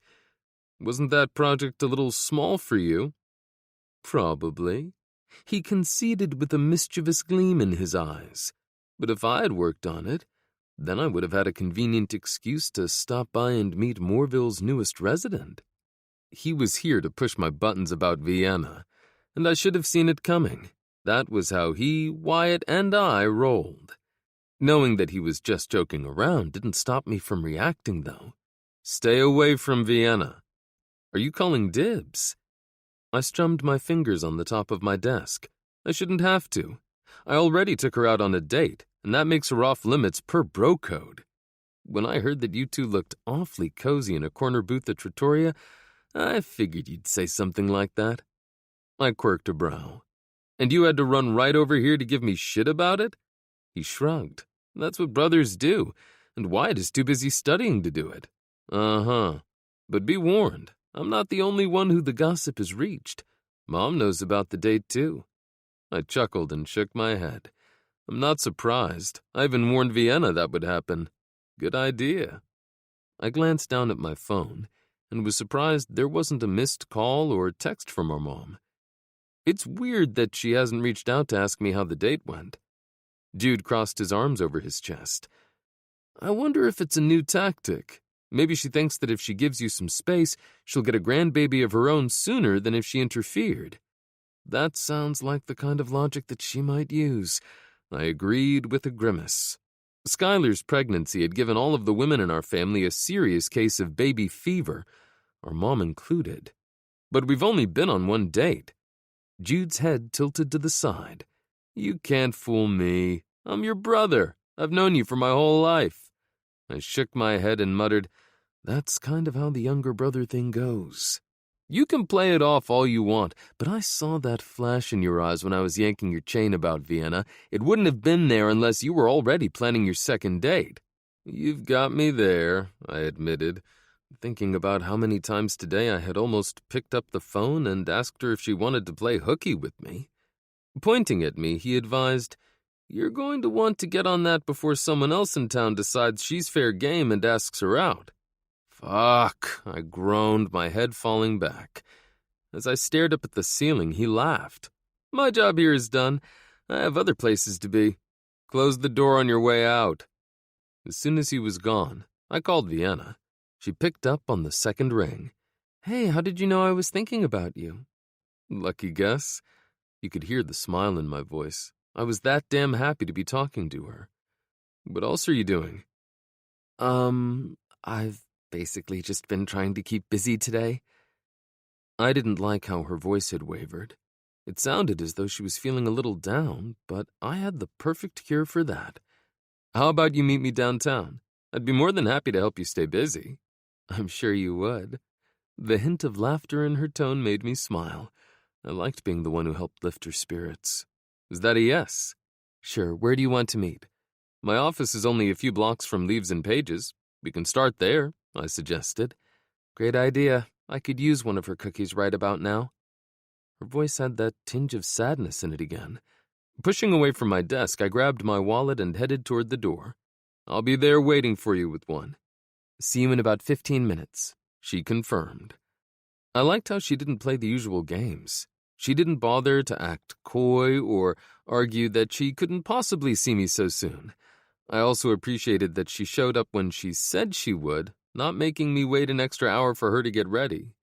After Vienna pulled into a parking spot in front of Skylar's shop, I walked over and opened her car door for her. Holding out a small white bag, I murmured, "Your cookie is promised." She beamed a smile at me as she climbed out of her SUV. Your mom would be proud. You're taking the gentleman thing to whole new levels. Good, because I'm sure she'll hear about this in no time at all. Her eyes widened as she laughed. Let me guess, you were right about the grapevine you warned me about last night? I nodded. Sure was. That was fast. She dug in the bag to pull out the freshly baked chocolate chip cookie. I definitely need this then. I laced my fingers through hers and led her down the sidewalk toward the local chocolate shop. When she realized where we were headed, she brushed a cookie crumb from her lip with a laugh. I guess it's a good thing that I skated twice as long as usual this morning. It will help me battle the sugar coma I'm going to have later. Trust me, it'll be worth it. I opened the door and gestured for her to walk in ahead of me. This place has the best ice cream in the world. Vienna gasped. You expect me to order ice cream when good chocolate is an option? I made a mental note of her love for chocolate. Nobody said you couldn't do both. I like the way you think. I guided her over to the counter and smiled at the girl who was waiting to serve us. Hey, Lena, what would it take for you to waive the 3-flavor sample rule? Vienna is new to town and has never tried your ice cream before. You could just let her have your 3. Lena grabbed one of the small pink spoons and pointed it at me with a smile. But I know better. Vienna slanted a curious glance at me. Is ice cream your weakness? Definitely, Lena answered for me. I'll have to keep that in mind, Vienna murmured before perusing the selection of flavors offered. I recommend the superhero. I pointed at a tub of ice cream with colorful swirls of blue, red, and yellow. Vienna crumpled the bakery bag and threw it in the nearby bin. I would have taken you for a Rocky Road kind of guy. I flashed her a grin. That's what one of my samples is for, but I saved the really good stuff for my order. He really does have it down to a science. Lena shared as she handed me 3 samples: Rocky Road, Blackberry, and Red Velvet Cake. But don't worry, I've got you covered. Since you're a newbie, you can try whatever you like. Thank you. Vienna rubbed her hands together. You're my new favorite person in town. Hey now, I protested around one of my spoons as I finished my sample. I'm the one who brought you here. Vienna tapped her chin and nodded. Okay, you're one of my favorite people in town. But Dean is at the top of the list, since he gets credit for bringing me to what I have no doubt will become my favorite place in Mooreville. Nice. Lena grabbed another spoon and scooped a sample of sea salt chocolate caramel into it before handing it to me. You get an extra sample for bringing me a new regular. And I will happily take it, I said, adding the spoon with my 5th favorite flavor to my stash. That should keep him busy while you try out a few flavors. Lena grabbed several more spoons. What can I get you? Vienna rattled off a few flavors, including the cherry the shop was famous for. That was the one she eventually decided to go with, and Lena scooped generous portions of our selections into cups. As we were ringing up, I asked, "How's Luke?" No easier than usual. She shook her head with a sigh. He and his friends decided to start a band after hockey ended, and now that school's out, all he wants to do is bang on the drums all day. It's driving me up the wall. Thinking of how Jude had pushed my buttons earlier, I muttered, "Younger brothers are uniquely qualified to do that." Sisters, too. Vienna sighed as she grabbed her cup of cherry ice cream. "What did they name the band?" I asked. "First Line." I like it. Vienna flashed us a sheepish grin. But I'm biased, since I think anything related to ice skating is cool. Then you'd get along well with my brother and his friends. They've been skating since they were barely able to walk, and playing hockey since they were like 4. Do you happen to know if the Hockey League offers summer skating camps? Vienna asked. They absolutely do. Lena confirmed. Luke spent time there year-round. Thanks. Vienna scooped some of her ice cream onto her spoon. I think I'll reach out and see if they need any help.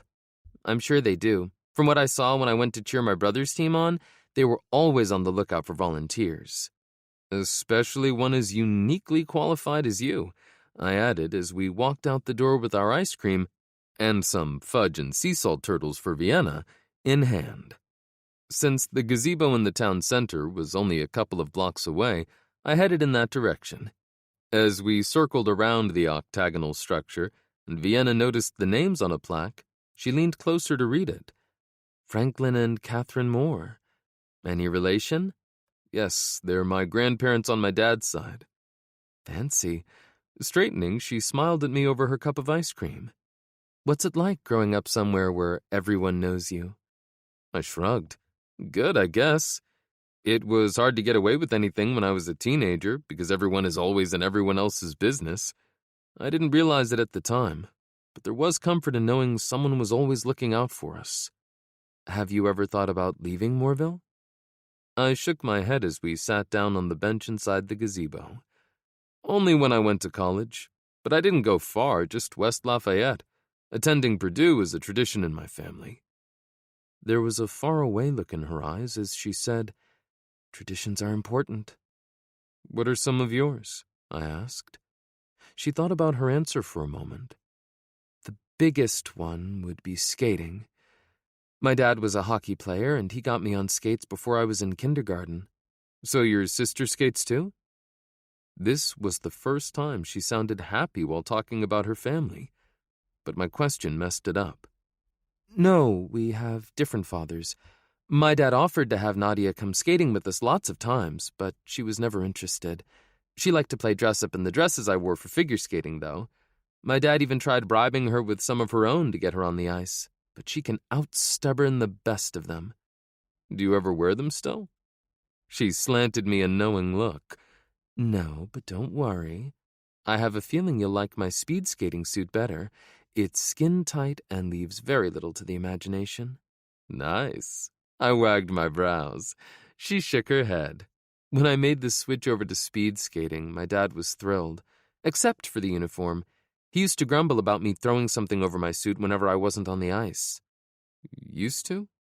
I asked, finally realizing that all her mentions of her dad were in the past tense.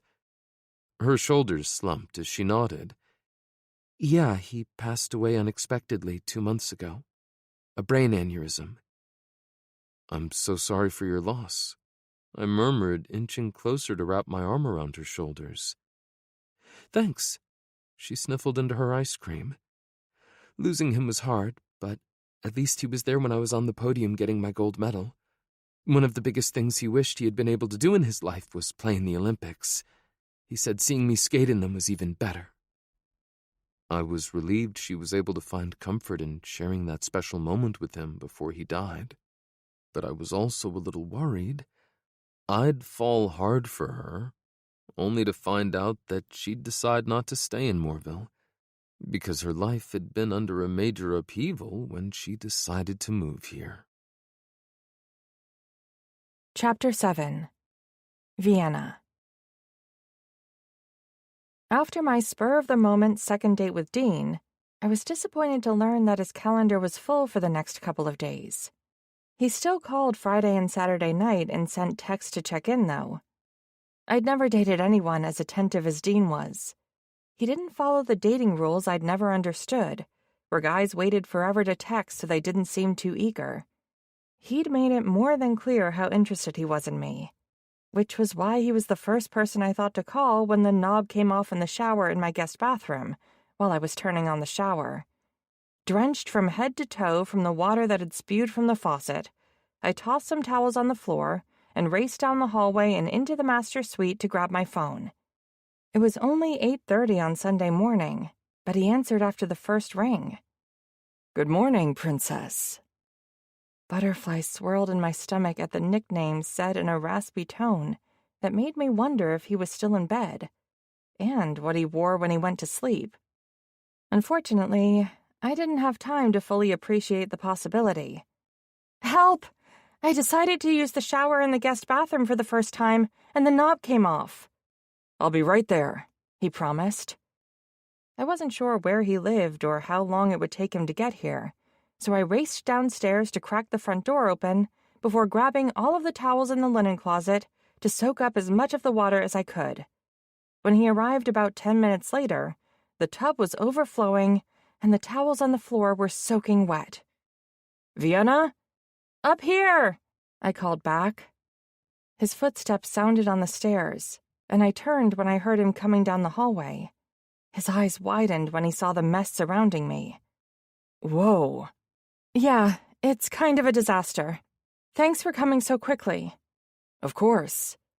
He nudged me out of the way and kicked off his shoes before stepping in the shower, looking at me over his shoulder. Don't worry, I've got this. You can go get cleaned up if you want.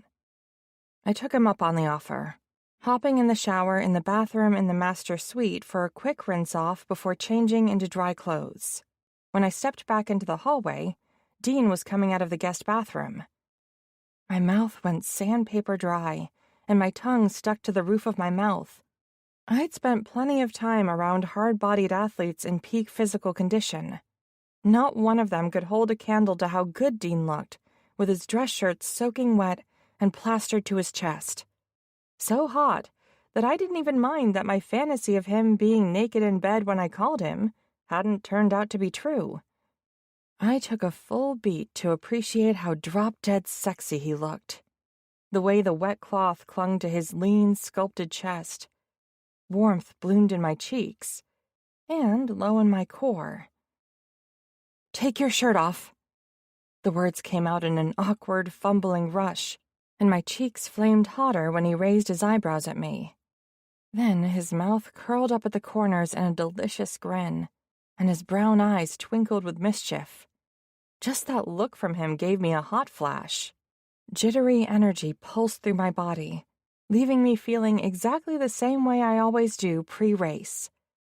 I can toss it in the dryer for you. Dean's grin widened, and his eyes crinkled at the corners with genuine amusement. And here I was, hoping that you telling me to strip out of my shirt meant that you'd like to see what's underneath it.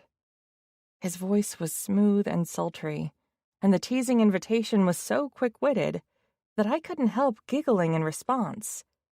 Believe me, I do. It's just, I wasn't really sure we were there yet, or if you wanted to be there. Dying inside, I choked on my own awkwardness. I cleared my throat, feeling compelled to explain myself. I've always been so slammed with training, practicing, and competitions. Like I mentioned before, juggling everything it takes to compete at the Olympic level is time-consuming. I haven't really dated much in the past. I'm not exactly what you'd call experienced in this department. The whole time I was scrambling to explain myself, Dean was slowly unbuttoning his shirt, never taking his eyes off me. I couldn't help staring, my gaze following each deft movement as his fingers traveled from button to button, slowly revealing more and more of his tanned chest. When he undid the last one, shrugged the shirt down those broad shoulders of his, and peeled the wet material off, I could barely form a coherent thought at all. I held my hand out for the shirt, and he passed it to me, his warm fingers stroking against mine for a moment before I headed to the laundry room.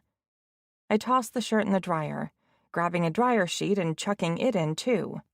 I was so darn nervous that I was focusing on the task at hand in an attempt to short-circuit my tendency to babble.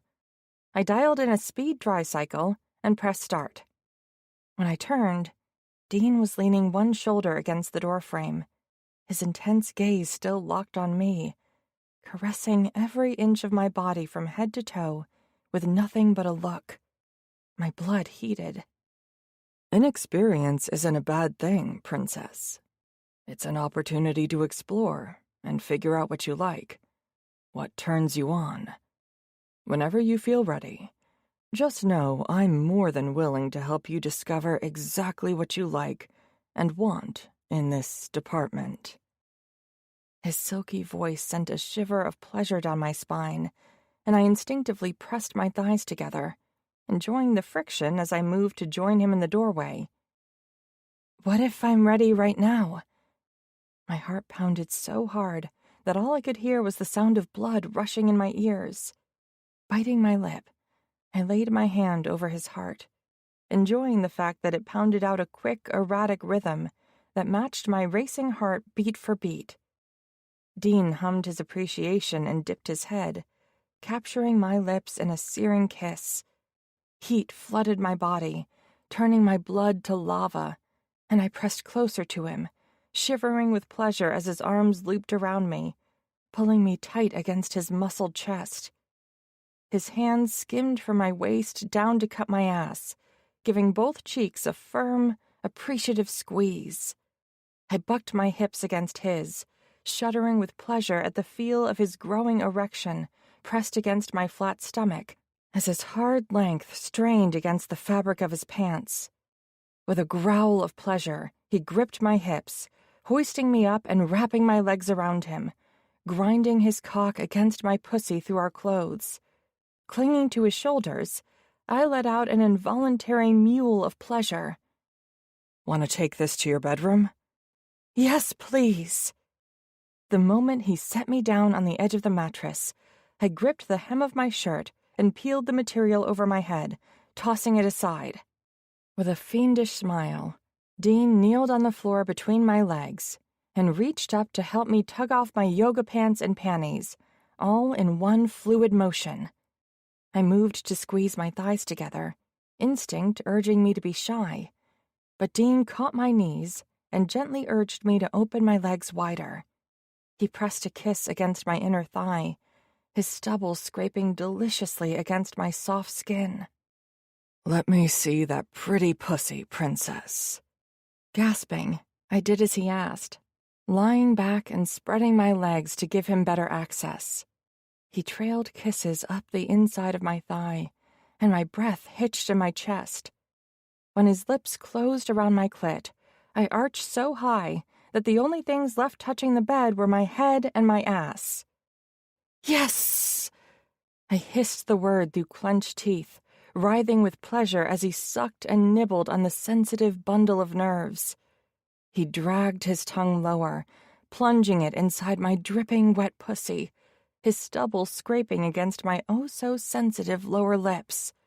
Like a woman possessed, I buried my fingers in his hair and gripped it tight, panting and whimpering as I bucked against his tongue, loving the feel of him eating me out. "Dean, oh my gosh, I'm going to come." I panted the words around ragged breaths as wave upon wave of pleasure built inside me. I teetered on the precipice of that pleasure until he licked his way back up to my clit and captured it between his teeth, then sucked hard. My whole universe exploded, and a scream of pleasure ripped out of my throat as my body bowed under the barrage of pleasure that overtook me. The orgasm left me shattered and shaking, but still craving more of his touch. I tugged gently on his hair. "I need more. I need to feel you inside me." "You don't have to ask me twice." He stood up, offering me a wicked grin as he popped the button on his pants and unzipped them. My breath caught in my throat, and I held it as he pushed his pants and boxer briefs down over his hips, freeing his hard cock. He let his pants and underwear crumple to the floor as he stepped out of them, then bent low to yank his wallet out of one of the pockets. Flipping it open, he heaved a sigh of relief as he pulled out a condom. "Thank fuck. We would have had a hell of a problem if this hadn't still been in there." My gaze dropped to his hard-on, and I licked my lips as I wondered what he'd taste like. "I'm sure we would have figured something out." "Next time," he promised, flashing me a knowing look as he ripped open the foil packet and rolled the condom over his hard shaft. I scooted toward the center of the mattress and held my arms out, wordlessly urging him to join me on the bed.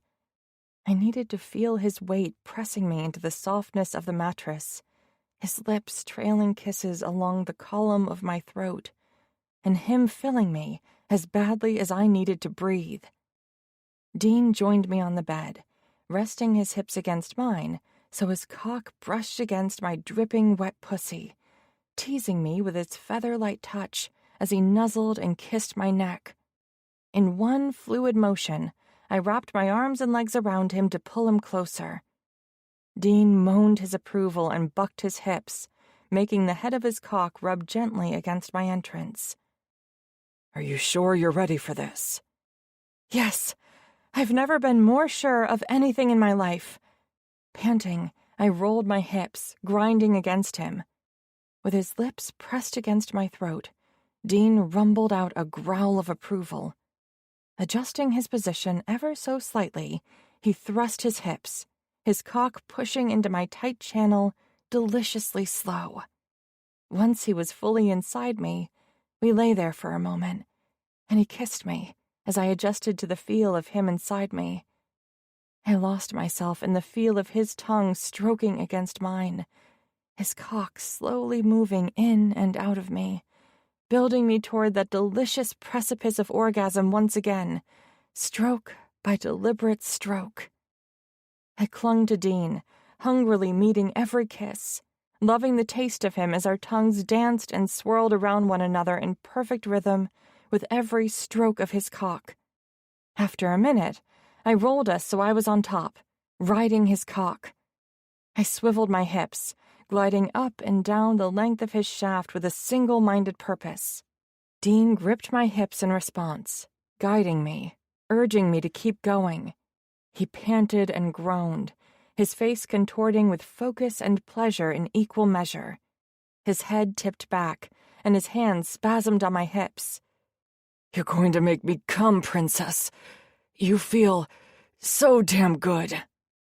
Bracing my hands on his chest, I rode him harder, faster, ready to push us both over the edge. I loved seeing how much I affected him. Seeing his pupils dilated until his eyes were black with pleasure made me shiver. He reached up, palming my small breasts and gently tweaking my pert, deliciously sensitive nipples. Knowing that I could please him, feeling the way his cock throbbed inside me as I slid up and down its length, sent a thrill through me, from the top of my head down to the tips of my already tingling toes. That I could make Dean feel as good as he had made me feel when he was eating me out gave me a whole new level of confidence. With renewed focus and intensity, I rode him until we both cried out with pleasure, and my pussy spasmed around his cock. I arched, throwing my head back and reveling in the sensation of our shared release for a long moment before I eased off his cock and rolled onto my back. Utterly spent and satisfied, I stared up at the ceiling and tried to calm my ragged breathing. After darting a glance over at Dean out of the corner of my eye, I flicked my gaze back up to the ceiling and caught my bottom lip between my teeth, nibbling on it. It was a nervous habit I had never been able to get rid of. Dean propped himself up on an elbow and looked down at me, with a slight frown that pinched his eyebrows together and tugged his lips down at the corners. "What's wrong?" "Nothing's wrong, exactly. Well, you know how awkward I can be." Dean raised one eyebrow at me and shook his head. "I thought we already established pretty damn well that you don't have to feel awkward around me. Especially not after what we just shared." I blew out a quick sigh, releasing some of the tension in my chest, and smiled at him. "I don't know what you have planned today, and I wasn't sure how to handle the whole, should I let you know that you don't have to leave anytime soon thing, I guess."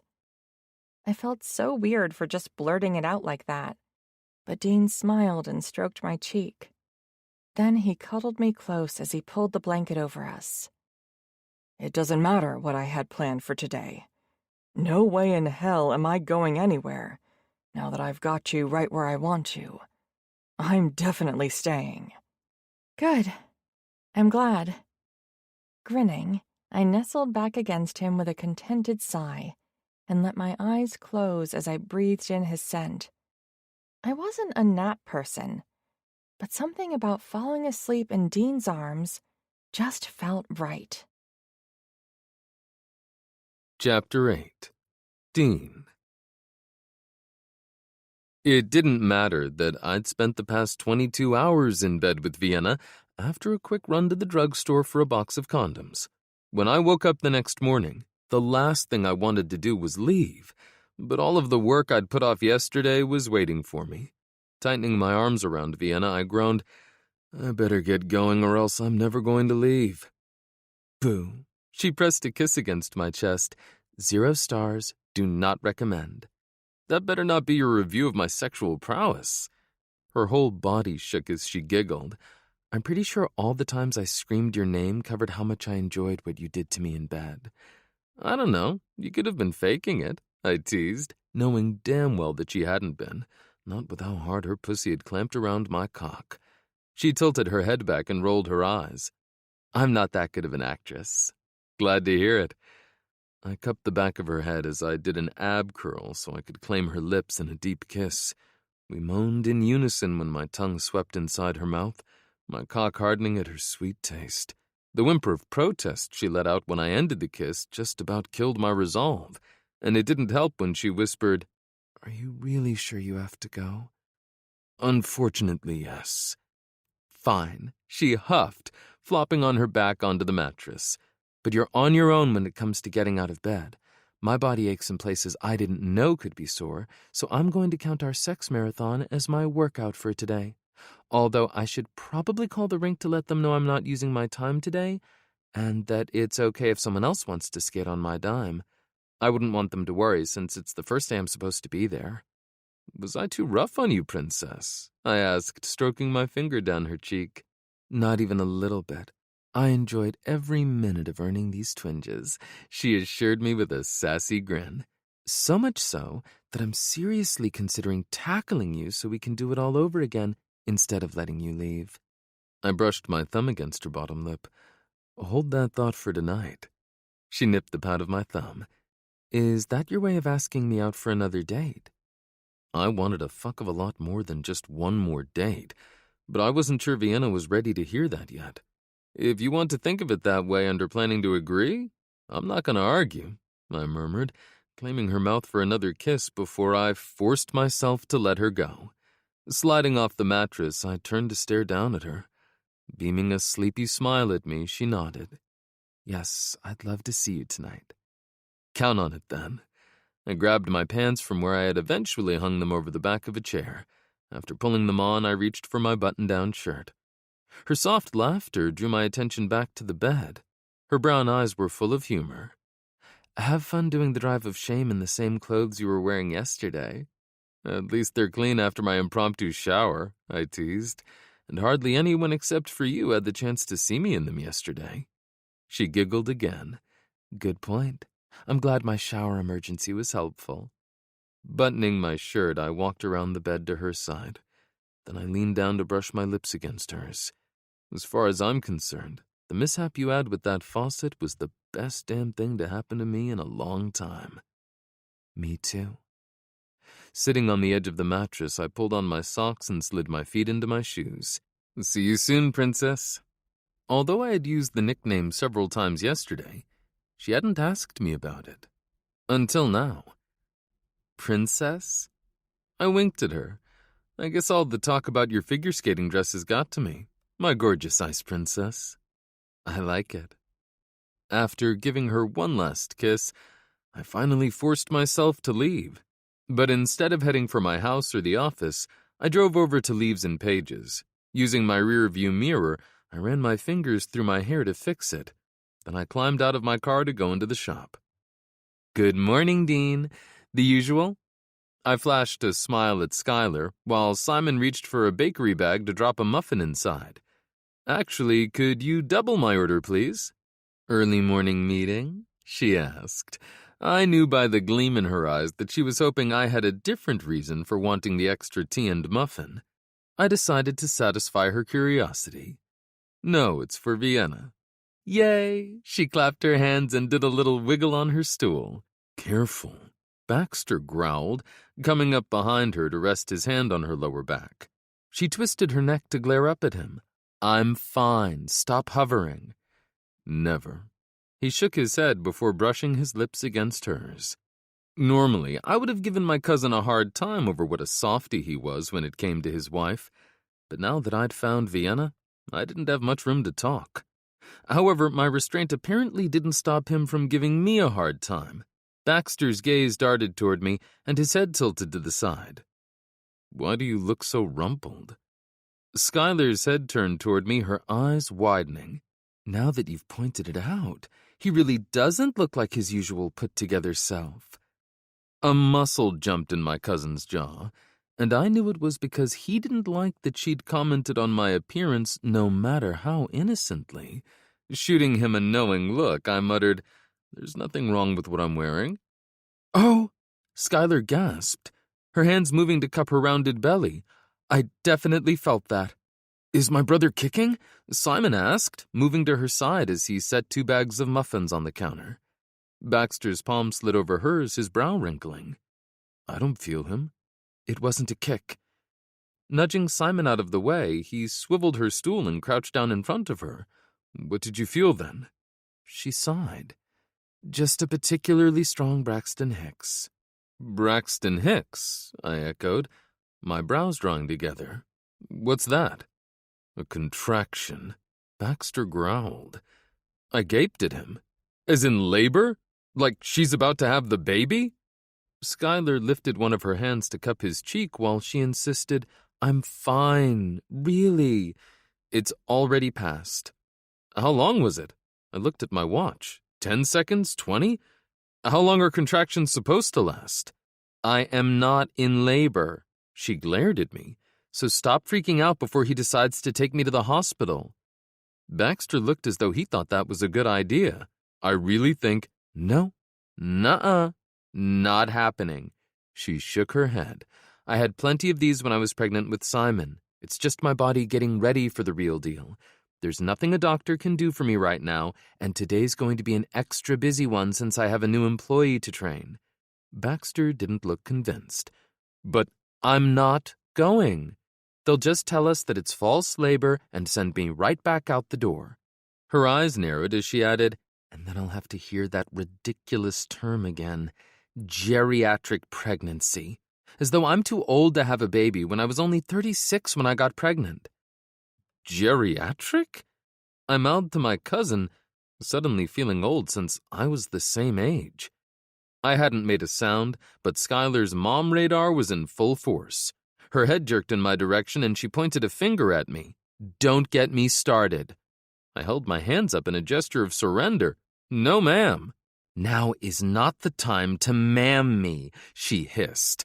Simon made a slashing motion with his arm, shaking his head frantically. I wanted to laugh at his reaction to his mom's irritation, but I knew better. So I pressed my lips together to stifle the impulse and nodded in agreement with her. Once Skylar was satisfied that she'd made her point with me, she turned her attention back to Baxter. "I love you, and I know you're just worried about the baby and me, so I'm trying to cut you some slack here. But I need you to trust me when I tell you that I don't need medical attention."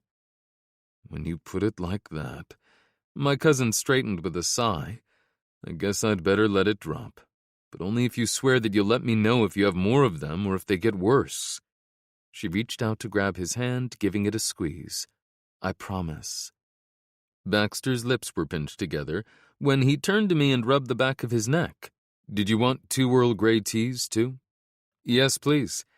While he got to work making my tea, I asked, "A new employee to train?"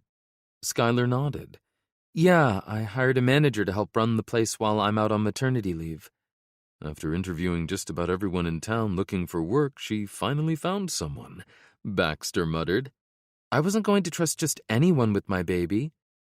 Just as I was thinking about making a crack about how she was carrying an actual baby, as compared to her shop, which she just referred to as her baby, Simon made another frantic gesture. Figuring his mom was equally as sensitive on this subject as that of geriatric pregnancies, but seriously, what the hell was up with calling it that? I wisely kept my mouth shut. Skylar got up and wandered into the office while Baxter set my to-go cups into a carrier. When she was out of earshot, he leaned over the counter and whispered, "It's good you're robbing the cradle. You and Vienna can have children while you're still young, or at least she is." "Ha, very funny." Rolling my eyes, I raised my voice as I added, "What was that you were saying about—" He shoved my order across the counter and grumbled, "Take the tea and muffins and get the hell out of here before you get me into trouble." Yeah, that's what I thought. Feeling victorious about our verbal sparring, I smirked at him as I grabbed my order. Then I went back to my car to drive to Vienna's place again. I'd only been gone for about 30 minutes, and the door was still unlocked from when I left, so I let myself back in. Heading up the stairs, I called, "I brought you something, princess." "I'm still in bed," she yelled back. "Somebody wore me out. Maybe this will help." I stopped in the doorway to fully take in the sight before me. Vienna's dark hair was spread across the pillows. Her brown eyes were sleepy, and the sheet was pulled to just above the swells of her perky tits. "Come on, don't be a tease." She beckoned me closer with her hand. "I want my treat." I strode over to the side of the bed and handed her a to-go cup of tea and a bag with a couple of blueberry muffins. "With you looking so fucking sexy, it will be damn hard for me to leave again." "I guess it's a good thing you brought these to distract me, so I wouldn't try to tempt you too much." Setting the bag on her lap, she held the sheet to her chest as she sat up. "But you better be careful, because a girl could definitely get used to this kind of treatment." I was hoping she would. Chapter 9. Vienna. Like I told Dean when he was getting ready to leave my house Monday morning, I skipped my first day at the local ice rink. I was still feeling the after effects of our bedroom antics this morning, but I couldn't put skating off any longer. I needed to get back on the ice before I lost more of my training than I wanted. The drive to the rink was quick, and I got there almost 2 hours ago. The first thing I did when I hit the ice was mark my short track. I discussed the process at length with the rink manager before booking my ice time for the next few months. He'd been resistant to the idea at first, which was to be expected, since most rink managers were protective of their ice. But when I explained that I was just going to use grape unsweetened powdered drink mix so I wouldn't damage the rink, he was a little more open to what I wanted to do. Then, when he realized the marketing benefits of having an Olympic gold medalist skating at his rink, he pretty much gave me the keys to the kingdom, along with permission to create a short track for my morning training sessions. It took me about half an hour to measure and mark the track. Then I laced up my skates and got to work. Being back on the ice felt amazing, although I was paying for all of the unhealthy food I've been eating lately. My stamina had taken a hit, but that could have also been due to how long it had been since I skated on actual ice. My home rink was great, but skating on it wasn't the same. I couldn't think of another time when I'd been off the ice for so many days in a row, as far back as I could remember. But I didn't regret the week-and-a-half break, because it had been good for my soul, and my heart, or at least my dating life. Gliding around the oval track I'd marked on the outside of the sheet of ice, I let my mind wander to Dean. I could practically skate the short track in my sleep with how many laps I'd done over my lifetime. But today, I was feeling twinges in muscles I rarely used. And they made me think about the new man in my life. Diving into a relationship with Dean probably wasn't my smartest decision ever, considering my recent life changes. Then again, perhaps buying a house wasn't either, since you're not supposed to make major decisions when you're grieving a loved one. But my dad's death on the heels of my Olympic win put me in a bit of an existential crisis. His loss made me see my relationship with my mom and sister more clearly, and how toxic it had become.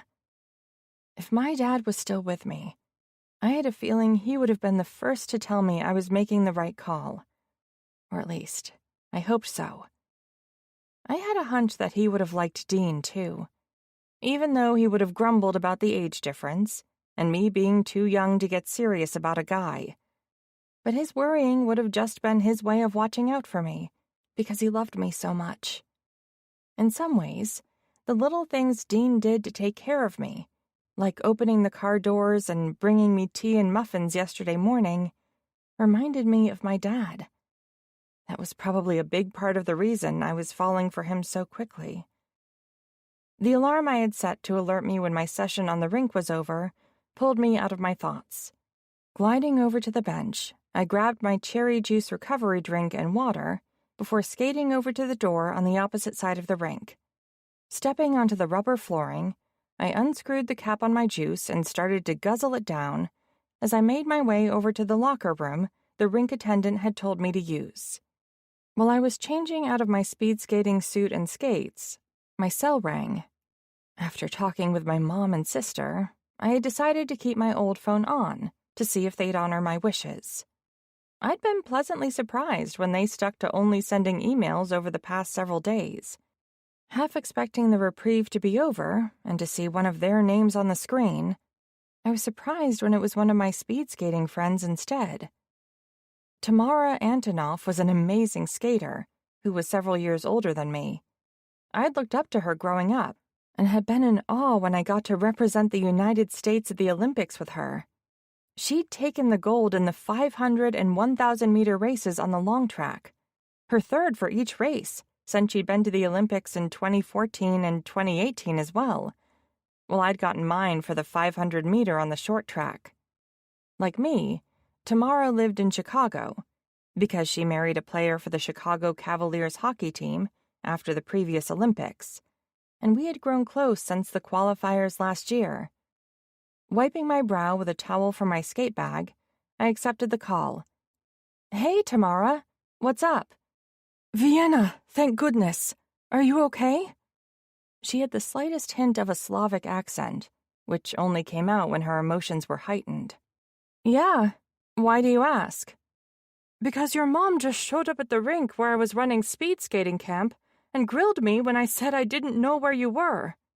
There was a deep murmur in the background, and then she asked, "There isn't a kidnapper with you who is demanding that you pretend everything is all right, is there?" I laughed and rushed to reassure her. "No, you can let Ryan know I really am fine. I'm so sorry my mom bothered you.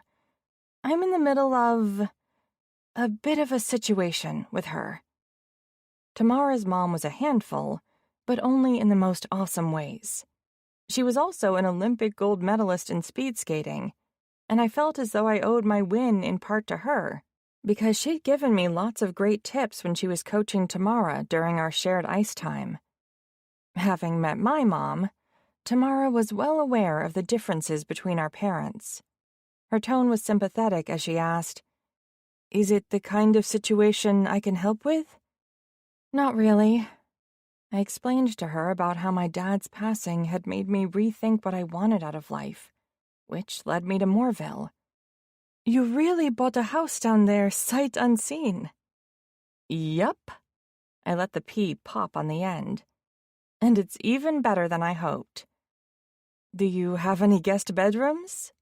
"I sure do," I confirmed, sliding my feet into my shoes as I told her about the synthetic rink. "It sounds as though you have the perfect setup. Want me to come down for a visit?" she offered. Although it would be wonderful to see a familiar, friendly face, I knew the timing was bad for her. "Only after your hubby's team brings home the Stanley Cup. From what I've seen, they're doing great in the playoffs so far." "Thanks. I'll let him know you're rooting for him." "Please do." Shoving my gear into my bag, I stood. "And you're both more than welcome to come down for a visit any time. I'd love to have you, and there's plenty of room. You can bet on it once the season is over." As we said our goodbyes, I walked out of the locker room. After disconnecting the call, I locked the door using the key the rink attendant had given me, and shrieked when I turned back around and found a man standing about a foot in front of me. Pressing my hand to my chest, I gasped, "Holy heck, you scared me." "Sorry, I didn't mean to creep up on you like that." He flashed me a sheepish smile. "It's just that I didn't want to bother you when you were out on the ice. But I also didn't want to miss the opportunity to speak with you before you left." My heart was still racing as I asked, "About what?" He turned so I could see the back of his jacket, where it said, "Mooreville Mammoths Hockey." "I coach the varsity hockey team for the high school. The rink manager mentioned that you would be skating here in the mornings, and after seeing you on the ice, I was hoping you'd consider doing a power skating session for my boys. We don't have official practices until later in the summer, but we finished tryouts last month, so the roster is set, and most of the players show up for our summer skates before the season officially starts. I'm sure they'd be thrilled for the chance to learn from an Olympian." Thinking about the stories Tamara had told me about how much fun she'd had doing power skating sessions for the Cavaliers back when she met Ryan, I decided this was the perfect thing to add to my schedule. "You know what? I'd love to." "Fantastic. I really appreciate it." He beamed a smile at me. "Thanks for thinking to ask. It sounds like fun." "I probably should have started with my name." He held his hand out to shake mine. "I'm Jack Parker." "Vienna Frost." "Maybe I could buy you a coffee while we go over the details?" After releasing my hand, he jerked his thumb toward the concession stand, which was currently closed, and grimaced. "I don't recommend the swill they serve here unless you're desperate for the caffeine." "Oh, My mind blanked as I tried to think of how to answer. I wasn't sure if I'd imagined the hint of flirtation that I thought I'd caught at the end there, and it wasn't as though I could say I had a boyfriend. Dean and I hadn't put any labels on what we were doing yet. But it still felt wrong to go out for coffee with another guy, especially one I didn't know well, like if he was married and just not wearing a ring, or had a girlfriend, no matter how innocent the reason. I just finished setting up my short track on the ice, which involved a drill and grape-flavored drink, and then I skated for 90 minutes straight.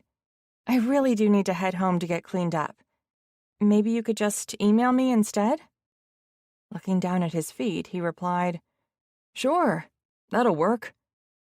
I rattled off my email address and made a quick getaway, feeling awkward and wondering if I'd made a mistake by agreeing so quickly. Only time would tell. Chapter 10. Dean. When I called Vienna earlier today to ask how her first skate at the rink had gone, she sounded a little off. I was worried that maybe something had gone down with her mom or sister again, but I couldn't head straight to her house after I was done in the office. I had already promised my mom that I would stop by for dinner tonight since I had skipped the Sunday family get-together at her house this past weekend because I was busy with Vienna. As I turned into my parents' driveway, my phone rang. After parking behind my dad's truck, I accepted the call. "Hey, Jack. How are you doing? Long time no talk." "I'm good, but I have the feeling I put my foot in my mouth this morning, metaphorically speaking." I wasn't sure what he was talking about, since it had probably been at least a month since I last saw him. We had gone to high school together and run in some of the same crowds, but had never been close friends. Him calling me out of the blue like this was pretty random. "How so?" "You know I'm the head coach of the high school's varsity hockey team, right?" "Of course. Everyone in town knew that."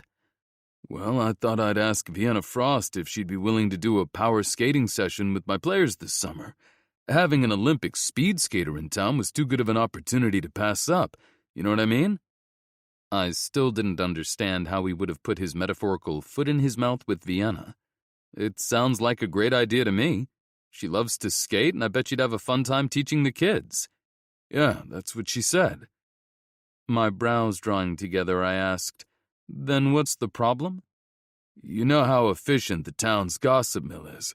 So of course I had heard that you took her to Trattoria for dinner last week, but I didn't think anything serious was going on between the two of you, so I asked her if I could take her out for a coffee, which seemed to make her super uncomfortable." Jack would be lucky if it was only his metaphorical foot that ended up in his mouth and not my fist. My knuckles turned white as I clenched the steering wheel, wondering if Vienna had said something to make him think she and I weren't together. "What gave you the impression that there wasn't anything serious going on with Vienna and me?" "You were never one to let the grass grow under your feet when you wanted something, so I figured since your date was on Wednesday, and that was almost a whole week ago, it had to have gone badly for you not to take her out again," he explained. A red haze clouded my vision, and if Jack had been nearby, I wasn't 100% certain I would have been able to stop myself from punching him.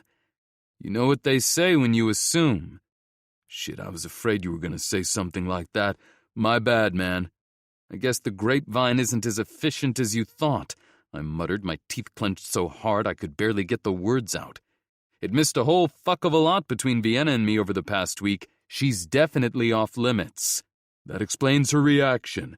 I didn't want you to take it the wrong way if she brought it up, even though I know you're not the kind to overreact when it comes to a woman." Some of my tension drained away at the confirmation that Vienna wasn't under the same misconception as Jack. I hate to repeat myself, but you know what they say when you assume. After a moment of silence on the line, Jack said, "I hear what you're saying. Message received.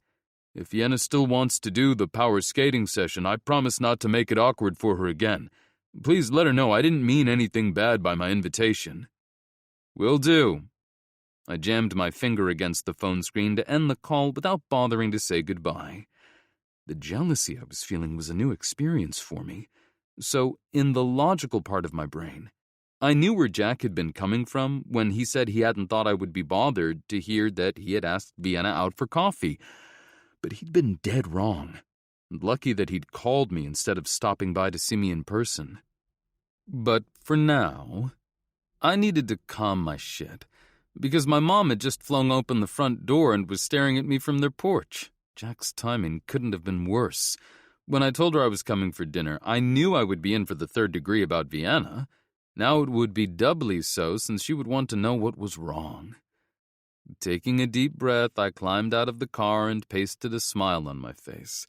Then I rounded the back of the car and stopped at the passenger side to grab the lemon meringue pie I'd bought from the diner in town. Hopefully it would distract my mom from my bad mood. I was a grown-ass man, but walking toward the house, I felt as though I was about to be grounded. Her eyes narrowed and she made a tisking sound as I climbed the steps of my childhood home. "Hey, Mom." I wiggled the box in front of me. I stopped at the diner to grab a pie before I came over. Don't think for a second that bringing me my favorite dessert is going to earn you enough brownie points for me not to ask about the girl you're seeing, she warned as she went up on her toes to give me a peck on the cheek. If I was that easy, I never would have survived raising you boys. Being careful not to squish the pie box, I gave her a hug and a kiss. "Come on, Mom. We weren't that bad." "I don't know how you can say that with a straight face," she muttered, walking into the house ahead of me as I held the door. Pausing to turn toward me, she pointed at her hair. "If it weren't for my fabulous hairdresser, this would all be gray. And I have the three of you to blame for needing to get my roots touched up every 4 weeks. I'm only 56, for goodness sake." Well used to hearing how my brothers and I were responsible for a myriad of changes to our mother's body, none for the good, I knew better than to argue. "Sorry, Mom." She quirked a brow, her lips curving into a pleased smile. "Sorry enough to tell me everything about the girl you're seeing?" I should have known you were angling for information. I laughed as I followed her into the kitchen. "What did you do? Go out there and drag the boy into the house?" my dad asked, shaking his head as he walked over to clap me on the back. "You should have seen him out there, Mike. He looked like he was about to rip out his steering wheel and beat the windshield with it," she complained with a sigh. "Now, Beth, I told you to leave the boy alone." My dad went over to the stove and lifted the lid off a frying pan. "He'd come in sooner or later, once the scent of your famous breaded tenderloin and bacon-fried green beans wafted outside." My stomach let out a loud growl. "He's got you there, Mom. I never could resist your tenderloin sandwiches." "I know." She beamed a soft smile at me. "That's why I made them for dinner tonight, sweetie." "Thank you." She tilted her head to the side, a questioning gleam in her eyes. "Hopefully they'll soften your mood so your poor car doesn't bear the brunt of whatever's bothering you." Tapping my chin, I pretended to consider it. "I don't know. Did you make homemade rolls for the sandwiches?" Planting her fists on her hips, she asked, "Am I your mother?" I nodded. "Definitely." "Then you already know the answer to your silly question." "And you know that I'll be in a great mood when I leave because I'll have just chowed down on all of my favorites," I quipped. "Fine," she huffed, moving to the stove to nudge my dad out of the way. "Keep whatever it's bothering to yourself."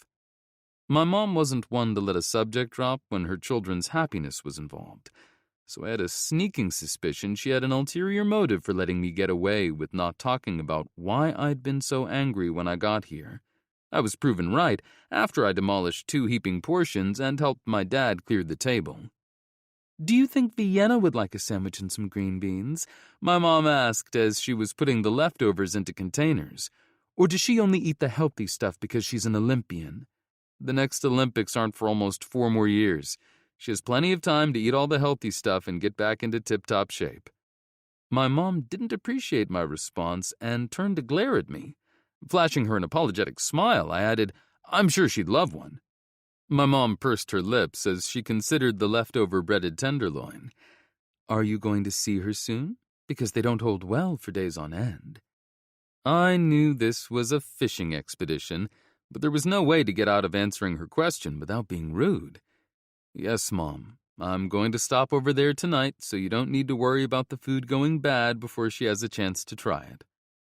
"You might as well tell her all about the girl," my dad suggested, leaning back in his chair to pat his full belly. "She's going to get it out of you sooner or later. She always does." I wished he wasn't right, but he made an excellent point. Holding up 2 fingers, I offered, "You can ask me 2 questions about Vienna. That's it." "For now," my dad muttered. My mom rubbed her hands together with a triumphant smile. "It's a good thing I just had my hair dyed the other day, so I've already heard all the gossip about the 2 of you. I won't have to waste one of my questions on something basic." Dropping my head forward to stare at the floor, I groaned, wondering what I'd gotten myself into by suggesting this. "Now you're just taking the fun out of it by being a spoil sport," she complained. "I thought I taught you better than that." "You did, Mom. It's just that things between Vienna and me are new." "Okay, then." I'll take it easy on you." Moving closer, she patted my cheek. "My 2 questions are, is she good to you, and has she mentioned if she wants babies?" "That's taking it easy on me?" I sputtered. "Fine," she huffed, rolling her eyes. "Just answer the first one and we'll call it even." "Yes, she's very good to me." My mom nodded. "That's all I needed to know for now, sweetie." The "for now" part of her statement worried me, because I could easily picture her asking Vienna about babies the first time they met. Although, it was an answer I wouldn't mind knowing, since I'd always expected that I'd be a dad at some point in my life, and I wasn't getting any younger. Chapter 11. Vienna. Over the past week, Dean and I had already gotten into the habit of having dinner together whenever we could. He usually showed up at my doorstep with carry-out after he was done with work for the day, and I'd adjusted my workout schedule to ensure I had my evenings free for him. But tonight, I had something different in mind, so I texted him not to pick anything up on his way over. When he got to my house a little after 5, I had everything just about ready for my plan. I just needed his agreement. "How about I cook for us?" Dean did a double take. "You want to make me dinner?" I wasn't sure why he seemed so surprised by my suggestion. "You keep feeding me. It only seems fair for me to take a turn every once in a while." "I'm not one to turn down a home-cooked meal," he agreed. "I'm not as good in the kitchen as your mom," I warned, thinking about the delicious leftovers he had brought over the other night. I'd never seen such a big pork cutlet before, but Dean had explained that huge tenderloin sandwiches were an Indiana tradition. It had only taken me one bite to understand why they were so popular. "I'm sure I'll love whatever you make me." He flashed me a mischievous grin. "It's bound to be better than anything I can make. I'm not much of a cook." "Is that your way of telling me that there aren't any basic supplies in your kitchen?" I asked. "No, I've got the basics," he confirmed. "My mom would be horrified if I didn't, and she's been known to drop in unexpectedly on occasion, with the excuse that she needs to borrow something from my pantry." "Oh." My lips formed a perfect circle. I hadn't considered the possibility that we wouldn't be alone tonight if we went to his house. My dad had never stopped by without calling first since I lived with my mom, and the only time I hadn't lived with my mom had been when I was in Milwaukee training at the Pettit National Ice Center in the months leading up to the Olympics. Except for now. And she couldn't show up at all since she had no idea where I was. I was going to suggest that we go to your house since I haven't had the chance to see it yet, but maybe we should stay here instead. Dean wrapped his arms around my back and pulled me close, one palm sliding down my spine to cup my butt cheek. "Why? Did you have something special planned for dessert?" "Maybe," I admitted softly, my cheeks filling with heat, even though he'd seen and touched every inch of my body already. "Don't worry. She and my dad have plans tonight with my grandparents," he reassured me. "So it's okay if I come over and raid your kitchen?" "It's better than okay." His expression softened. "I'd love to see you cooking for me in my home." I beamed a smile at him. "Great! It sounds as though we have a plan. I already got the groceries I'll need to make a stir-fry. If you give me a second, I can pull everything together, and then we can head over to your house." "Are you going to let me drive? Like we're on an official date, even though it's just dinner at home?" Considering my plans for the rest of the night, my answer was easy. "Yeah, you can definitely consider this a date." "I consider everything we do together to be a date." His reply was so darn sweet, it had butterflies swarming in my belly. "Me too." "I'm glad we're on the same page." A wrinkle popped up in his brow. "Which reminds me, there was something I wanted to talk to you about." Something we needed to talk about was a phrase no woman ever wanted to hear from the man she was dating. Those butterflies in my belly quickly turned into knots. "What is it?" The hand not holding my butt drifted up to clasp the back of my neck. "Jack Parker called me the other night. He wanted to let me know how badly he felt for making you uncomfortable when he asked you on a date. Ah, yeah. I scrunched my nose. I would have mentioned what happened, but I wasn't certain if there was anything to tell you. I didn't even know for sure if he offered to take me somewhere for coffee just to talk about the power skating session, or if he was actually asking me out on a date. Other than you, I'm way out of practice when it comes to dating. My flirtation meter is broken. You shouldn't have to worry too much about that from now on. I tilted my head to the side. Are you planning to reboot it for me? Nah, you're doing just fine when it comes to flirting with me, princess. He brushed his lips against mine in a quick kiss. What I meant was, there aren't many guys in Mooreville with balls big enough to try flirting with you, now that I've told Jack you're off limits. He'll spread the word. And those butterflies took flight again at his verbal claiming of me. Off limits, huh? Definitely. His thumb stroked the back of my neck, sending shivers down my spine. Do you have a problem with that? I really didn't, but I could use some clarification. I guess that depends. On what? He growled, his hold on me tightening, but not so much that it hurt, just enough that I definitely felt it. On whether or not our relationship is exclusive. Damn straight it is. His head lowered, and he claimed my mouth in a deep kiss, our tongues tangling together until I was breathless. Sliding his hand from my butt to between our bodies so he could cup my heated core, he rasped, "Your pussy is mine, princess. Nobody else gets to even so much as think about touching you. Got it?" "Uh-huh," I panted, my panties drenched by his possessiveness. Good. He gave my butt a light swat. Now that we've cleared that up, do you have any other questions for me? I shook my head. Nope, that's all I needed to know. If you ever have any more questions about our relationship, I want you to ask. You never need to be scared about talking to me, Vienna. I know, I whispered, rubbing my palm against the stubble on his cheek. This is all so new to me, but please know that I didn't wait to ask you because I was scared. It's just that I'm flying blind here. Then trust me to guide you in the right direction, princess. I won't steer you wrong, he promised. I will. Okay. He searched my eyes and then nodded, apparently finding in them what he'd hoped to see. Good.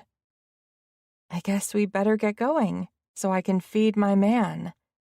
Your man, he murmured, his lips curving into a smile of pure masculine satisfaction. I like the sound of that. You better, because I have a feeling you'll hear it a lot from now on. I'd only been teasing, but the flare of satisfaction in his dark eyes made me rethink that. If he really enjoyed hearing me call him my man that much, I was more than willing to go with the nickname, especially since I understood the effect something so simple could have, since I loved when he called me princess. Do you need any help getting the stuff to bring over to my place? Yes, please. I reluctantly stepped away from him to head into the kitchen. Pointing at the cooler bag on the counter, I asked, "Could you bring that out to your car for me?" Sure. He stopped next to me, bending low to nip at my earlobe. But I want you to go pack a bag so you can spend the night. I twisted my neck to smile up at him as I pointed at the weekender tote on one of the chairs at the kitchen table. I'm already one step ahead of you. I'm looking forward to seeing what else you have planned for me tonight. He slung my bag over his shoulder and grabbed the cooler. Do you need anything else? I glanced around my kitchen, mentally going through the list of supplies I'd need for the stir-fry. Do you have a wok? Nope. He shook his head. Will a big frying pan do instead? In a pinch, yeah. But for some reason, stir-fry tastes better when it's made in a wok. I crossed the room and reached into one of my cabinets to get mine. Luckily, it's easy to bring with us. I thought you said you weren't that great in the kitchen. he asked, as I pulled a bamboo spatula and spoon out of a drawer. Not as good as your mom, I corrected with a grin. But since her food is amazing, that still gives me plenty of room to wow you. Plus, stir-fry is hard to mess up, so I have an advantage tonight. Smart and sexy. He winked at me as he set his palm against my lower back while we walked toward the front of my house together. I'm a lucky man. My man, I purred. Make that very lucky. Our sexual chemistry was supercharged as we drove from my house to his. The air in the car was thick, and I kept pressing my thighs together to ease the ache in my core. But it didn't do any good. My need for Dean continued to grow until it felt as though my desire was out of control. My hand shook as I set the wok on his stovetop and placed the utensils on the counter. I'd packed everything together to make it easier to carry my supplies out to the car, so I pulled the bottles of sesame oil and sauces out of the cooler, since they needed time to come to room temperature before I started cooking. I grabbed the spices next, and once I was done, there was a nice row of all my favorite pantry ingredients for stir-fry. I was still too turned on to trust myself with a sharp knife, and I turned to suggest that we have a cocktail before dinner. Only the words never came out, because Dean was much closer than I realized, and he had a hungry look in his dark eyes, just not for food. Chapter 12. Dean. You know, I really like the look of you in my kitchen, Vienna. Unable to resist, I pulled her close and dipped my head to kiss her. The feel of her soft lips against mine was like a drug I couldn't get enough of. I realized I enjoyed having her in my space more than I had thought I would, and I'd quickly become addicted to spending time with her every day. She had a killer personality, and I more than liked her delectable, drop-dead sexy body. I stroked my tongue along the seam of her lips, and she opened for me instantly, just as hungry for my kiss as I was for hers. Would I ever get enough of her sweet taste, her warmth, her intoxicating moans? Vienna tunneled her fingers in my hair, tousling the strands where it was longer on the top than the close-cut sides. I reveled in the feel of her mussing my hair, giving herself to the pleasure of our kiss. I delighted in the push and pull of our passion, plunging my tongue into the sweet heat of her mouth, thrilling as her tongue met mine, matching me stroke for stroke with those little breathy moans that never failed to drive me wild with need. My cock twitched, throbbing and growing harder by the second as I kissed her, molding her supple body against mine. I couldn't tell where I ended and she began, and that was the way I liked it. Of their own accord, my hands drifted down from the small of her back to cup her perfect bubble butt. It was all muscle from her speed skating, and I delighted in kneading those muscles, feeling how firm they were against my fingers. Every single inch of Vienna was perfect, and I wanted to explore them all over again. Moaning, she hooked one of her legs around mine, hitching herself up and grinding against my growing erection through our clothes. God, I loved when she did that. It felt so primal, so instinctive, so deliciously wanton. Gripping her thighs, I wrapped both her legs around me and spun to sit her on one of the tall stools at the bar behind us. She nibbled on my bottom lip for a second, then slowly pulled away, dragging her teeth against the sensitive skin of my lip as she did so. "What do you think you're doing?" Vienna challenged, arching an eyebrow at me. I leaned forward and caught one of her earlobes between my teeth, giving it a gentle tug, before I whispered my answer against the shell of her ear. "Isn't it obvious? I think dinner can wait. I want dessert first. I'm going to eat you out again, princess." "I don't think so." Vienna shook her head, grinning wickedly. My balls tightened at the sight. I couldn't resist the urge to play along and see where she took this. "Oh, and why's that?" My voice came out husky with desire. I palmed her breasts, the perfect handful. I thrilled at the way her nipples pebbled beneath my hands, even with the fabric of her top still between us. I intended to remedy that at the first available opportunity. "Because it's my turn." My heart skipped several beats at that sexy little declaration. Vienna licked her lips and I shivered in response. "Sit down." It was an order, not a request, and I realized I liked it when she was bossy and took charge, particularly when it came to sex. She was growing comfortable with me to take charge of her own sexuality, and I loved that I could give that to her. So I did as she asked, and seated myself on the bar stool where I had just tried to place her. I gripped the stool on either side of my thighs as Vienna reached out, popped the button on my fly and unzipped my pants. My breath hitched in my chest as she reached inside my waistband, hooked her fingers inside my boxer briefs, and reached inside to cup my aching cock, giving my hard shaft a couple of slow, tentative strokes. I groaned, gently bucking my hips, grinding my cock against her palm to encourage her to keep going. Emboldened by my moaning and gasps, Vienna tugged my pants and boxer briefs down until my cock sprang free. Kneeling in front of me, she gently gripped the base and flicked her tongue against the head where, to my surprise, a bead of pre-cum had already formed in anticipation of what she was about to do. Letting my head fall back and my eyes close, I groaned with pleasure as she wrapped her soft lips around the head of my cock and started sucking. Ever so slowly, her head bobbed as she worked her mouth up and down the shaft of my cock, her tongue stroking and swirling a hypnotizing rhythm against my sensitive skin.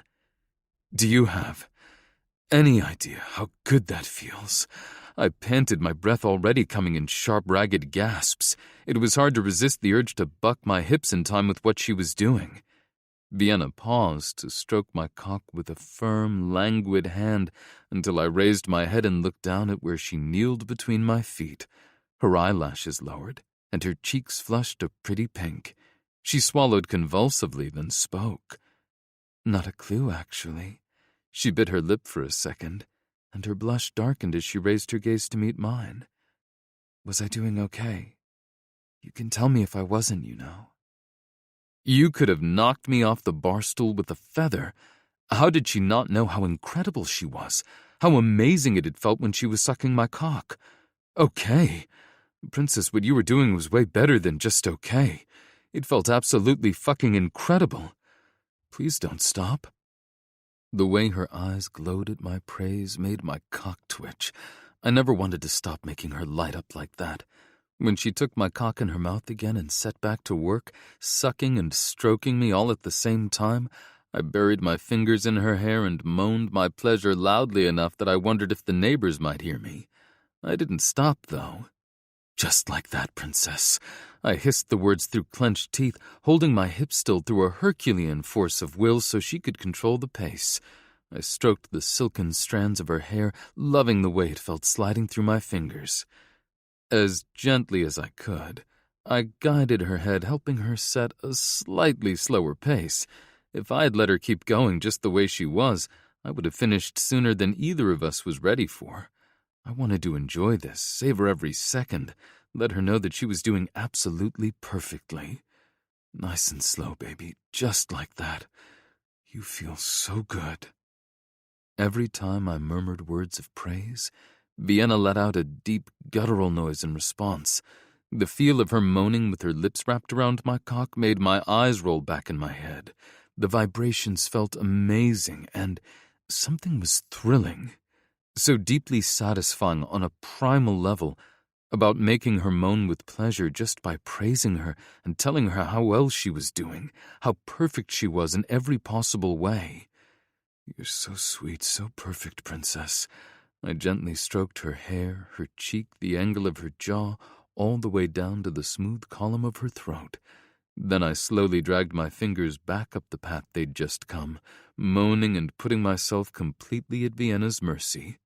Mindless, lost in the glorious sensations, I let my fingers trail that path over and over, memorizing each sweet curve and angle by touch alone.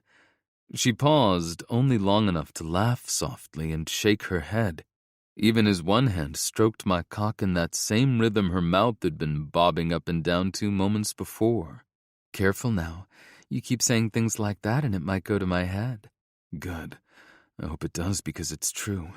You are perfect exactly as you are, and no one has ever made me feel as amazing as you're making me feel right now. Come here.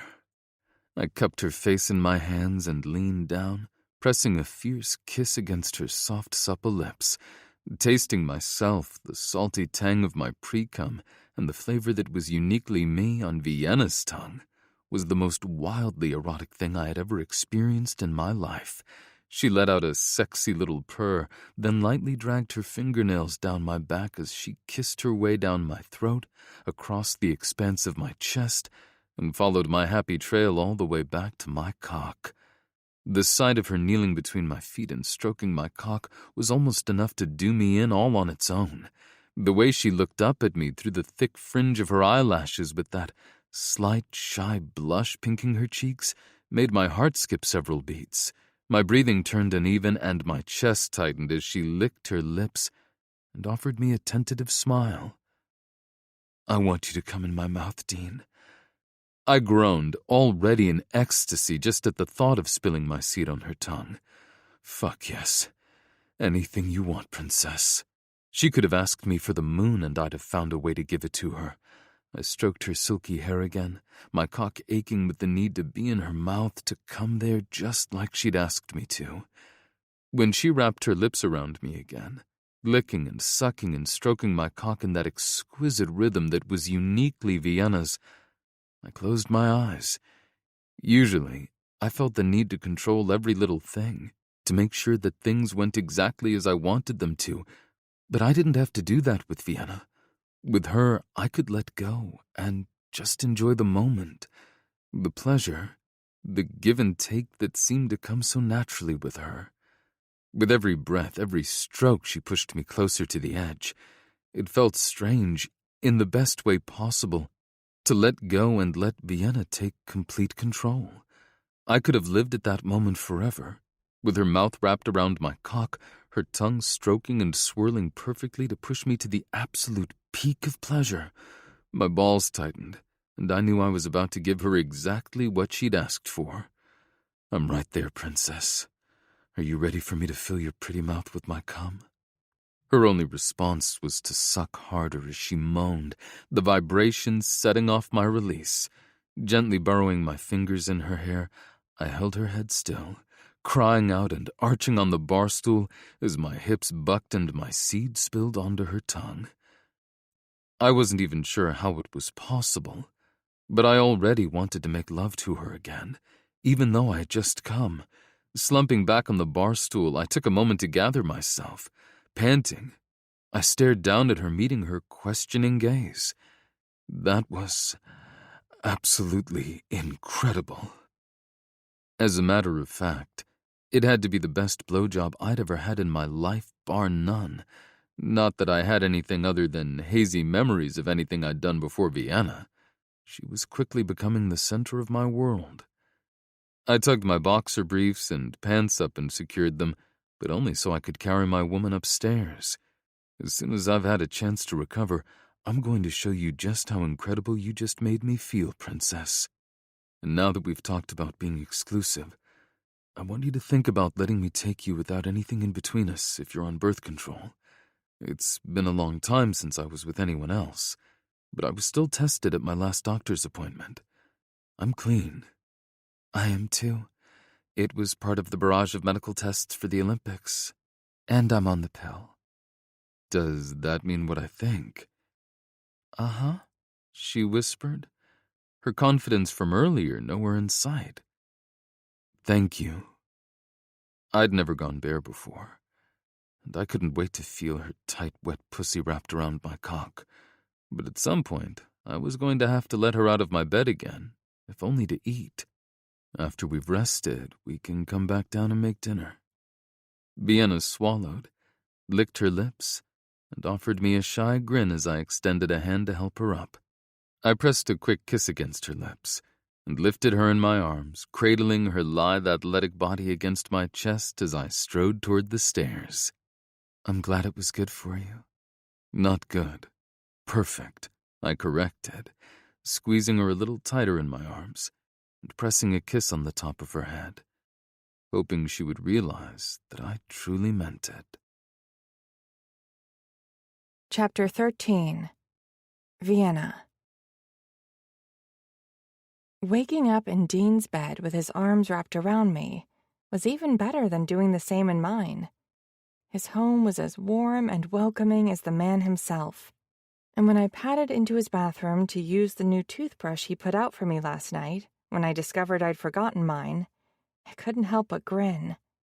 Coming up behind me, Dean rested his hands on the counter on either side of my body, boxing me in.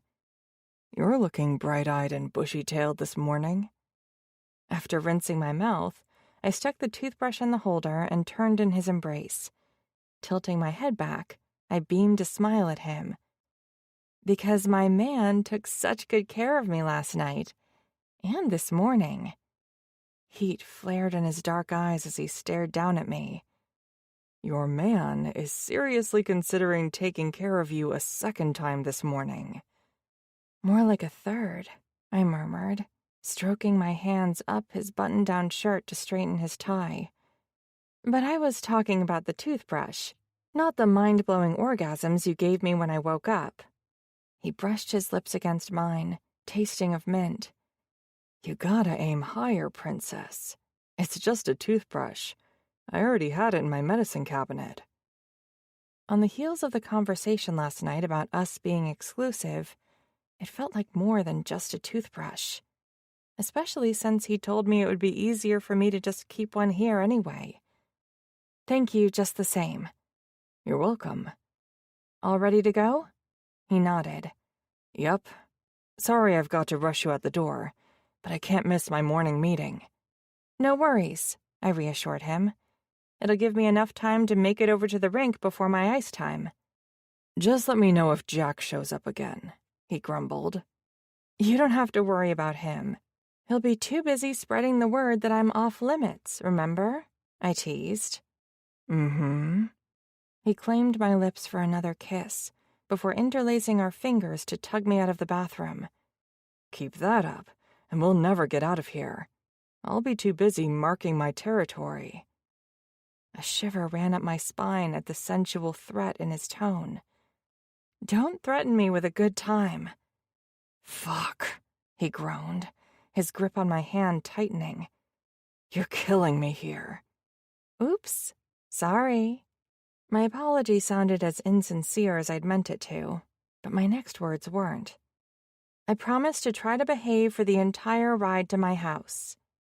He looked skeptical, but I kept my hands to myself and the teasing to a minimum while we drove. But when he pulled up in front of my house, all bets were off. Undoing my seatbelt, I leaned over the console and kissed him until we were both panting for air. "Thanks for an amazing night." "You're the one who did most of the work." Assuming he was talking more about the blowjob than the stir-fry I'd finally made well after the sun had set, my face filled with heat. He brushed his thumb down my cheekbone. "I love that you can still blush after a night like last night, especially since I know how far down your body that pretty pink color spreads." "If you keep that up, I'm going to have to drag you into my house so I can have my way with you again," I warned, fixing his tie again, since it had gotten skewed when we were kissing. "Tonight." "Definitely," I agreed, bending down to grab my tote and empty cooler bag from the car floor. When he went to undo his seatbelt, I wrapped my fingers around his wrist. "You don't need to get my door for me.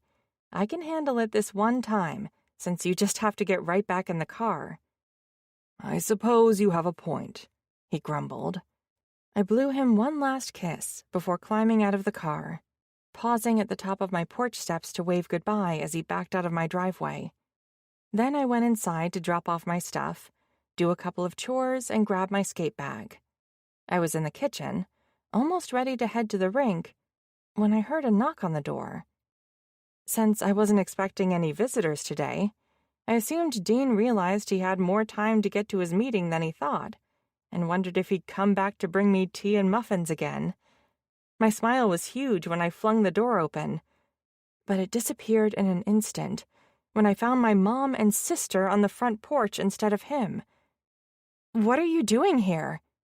Nadia smirked at my mom. "I told you she'd be surprised to see us." "Of course I'm surprised," Not only was I very specific about this in my letters, but we also talked about it on the phone. All I asked for was 1 month. 30 freaking days, and you couldn't even give me that. Showing up on the doorstep of my home when I purposely didn't give you the address is the opposite of keeping our communications strictly to email.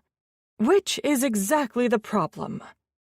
Nadia nodded in agreement with our mom's cryptic statement, as though she understood exactly what she had meant. Yeah. Are you really going to make us have this conversation on your doorstep? My mom asked. Why am I not surprised that you actually expect me to welcome you into my home when you showed up like this? I muttered. Need I remind you, I'm your mother. Show me the respect that you owe me, she snapped. Arguing with her over the fact that showing up here against my wishes was disrespectful toward me was pointless, so I just opened the door wider. Come in, I guess. Gee, thanks. My sister's tone was saccharine sweet as she walked past me. Caffeine was required if I wanted any chance to deal with them, so I headed straight for the kitchen and my coffee maker. Popping a pad into the slot, I asked, "Would you like some coffee?" "Yes," they replied in unison. Nadia gave a little shudder and added, "We had planned to stop at a Starbucks in town, but all we saw was a weird little shop that specializes in tea and books of all things. There isn't a single place where you can get a decent coffee in this town." I wasn't surprised that she didn't understand the appeal of leaves and pages, and I was more than a little relieved that they hadn't stopped there. It was too easy to imagine the crap that would have come out of their mouths and the apologies I would have needed to give to Skylar and Baxter for their antics.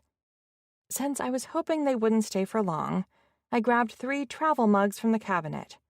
As the first cup of coffee brewed, I turned to them and asked, "What in the world was so important that you had to track me down instead of just sending an email?" My mom let out a little huff of displeasure, her nose wrinkling. "By the look of this place, I'd say we came not a moment too soon." I tried not to let her verbal jab get to me. "There's nothing wrong with this house, Mom. I love it." "But it's in the middle of nowhere," Nadia cried. "I don't know how you've lasted this long out here." My mom took over where she left off, and I wondered if they'd rehearsed the whole thing in the car on their way here. "Your sister is right. It's past time for you to come home." Although I had only moved into this house 3 weeks ago, it already felt more like a home to me than the condo I had shared with them for the past several years. "No." Keeping my reply short and simple, with no room for misunderstanding, only seemed to irritate my mom more. "Your little rebellion is over, Vienna. Go pack your things. You're coming home with us. Nadia will drive your car, and you'll ride with me." When I realized that she actually expected me to give in to her demand, I put the other 2 travel mugs back in the cabinet. They wouldn't be staying long enough for it to brew, and I was no longer feeling even the slightest bit hospitable. "I'm not a minor. You no longer get to decide where I live. I'm 22, and more than capable of supporting myself." "If you refuse to see reason, the least you can do is reinstate my access to the bank accounts and your sister's to the social media." I finally understood what had pushed her to find me and drive all the way down here to give me this lecture. She hadn't mentioned the bank accounts when they'd called before, so she must have only recently been informed that she wasn't my power of attorney anymore. "Nadia doesn't need to log in for me. I've posted everything that she's emailed me." "And the bank accounts? How am I supposed to pay the bills if I can't log in online, write a check, or use the debit card?" my mom asked, her toe tapping a furious tempo against the floor. "I've already paid all the bills. The rent, utilities, everything. And your salary will be deposited into your account just like it always is." When I'd reached 7-figure earnings, she had taken me to see an accountant who'd advised that I incorporate my brand for tax purposes. My mom's sister and I were listed as employees, and he handled the payroll for me every 2 weeks. Plus, I was able to take distributions as the owner if I needed extra cash, like for buying this house. I wasn't happy to learn that you revoked my power of attorney. I've been taking care of those things for you for years, Vienna. And this is the thanks I get? My mom chided, her nostrils flaring as she jabbed her finger in the air. The least you could have done was warn me. It was terribly embarrassing to have the teller explain why my debit card wasn't working when I went into the bank branch to complain. The card she referred to wasn't attached to her personal account, but mine. Since I'd made sure all of the household expenses were covered, there was no reason for her to try to use that particular card. I'm sorry you had to go through that. You can begin to make it up to me by restoring the power of attorney, she suggested. I refused to give up the ground that I gained toward my independence. That's not going to happen. Think very carefully about what you do next, Vienna. Her chin lifted as she looked down her nose at me. I'd hate to have to force you to hand them over to me in a more permanent manner. Crossing my arms against my chest, I shook my head in disbelief. And how would you do that? Like I already said, I'm not a minor anymore. You can't just hijack my bank account. I can if a judge says so.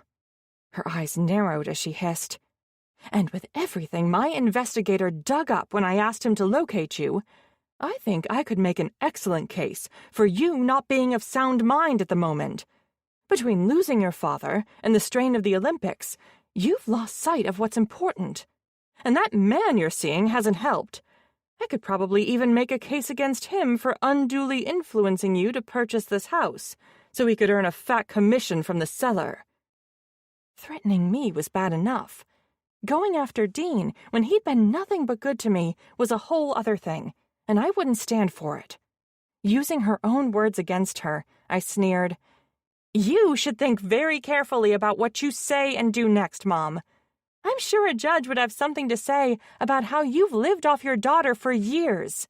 And using my money to stalk me won't look good either.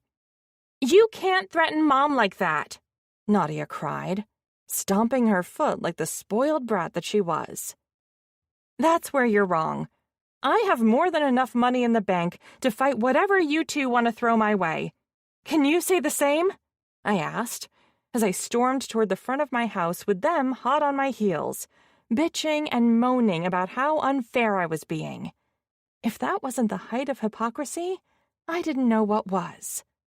Reaching the door, I flung it open and pointed at my front porch. Get out! When it looked as though they were both getting ready to argue more, I snapped, Now! My mom looked furious as she strode past me, and Nadia aimed a nasty look my way. As soon as they were on the porch, I slammed the door shut behind them and slumped against the hard surface.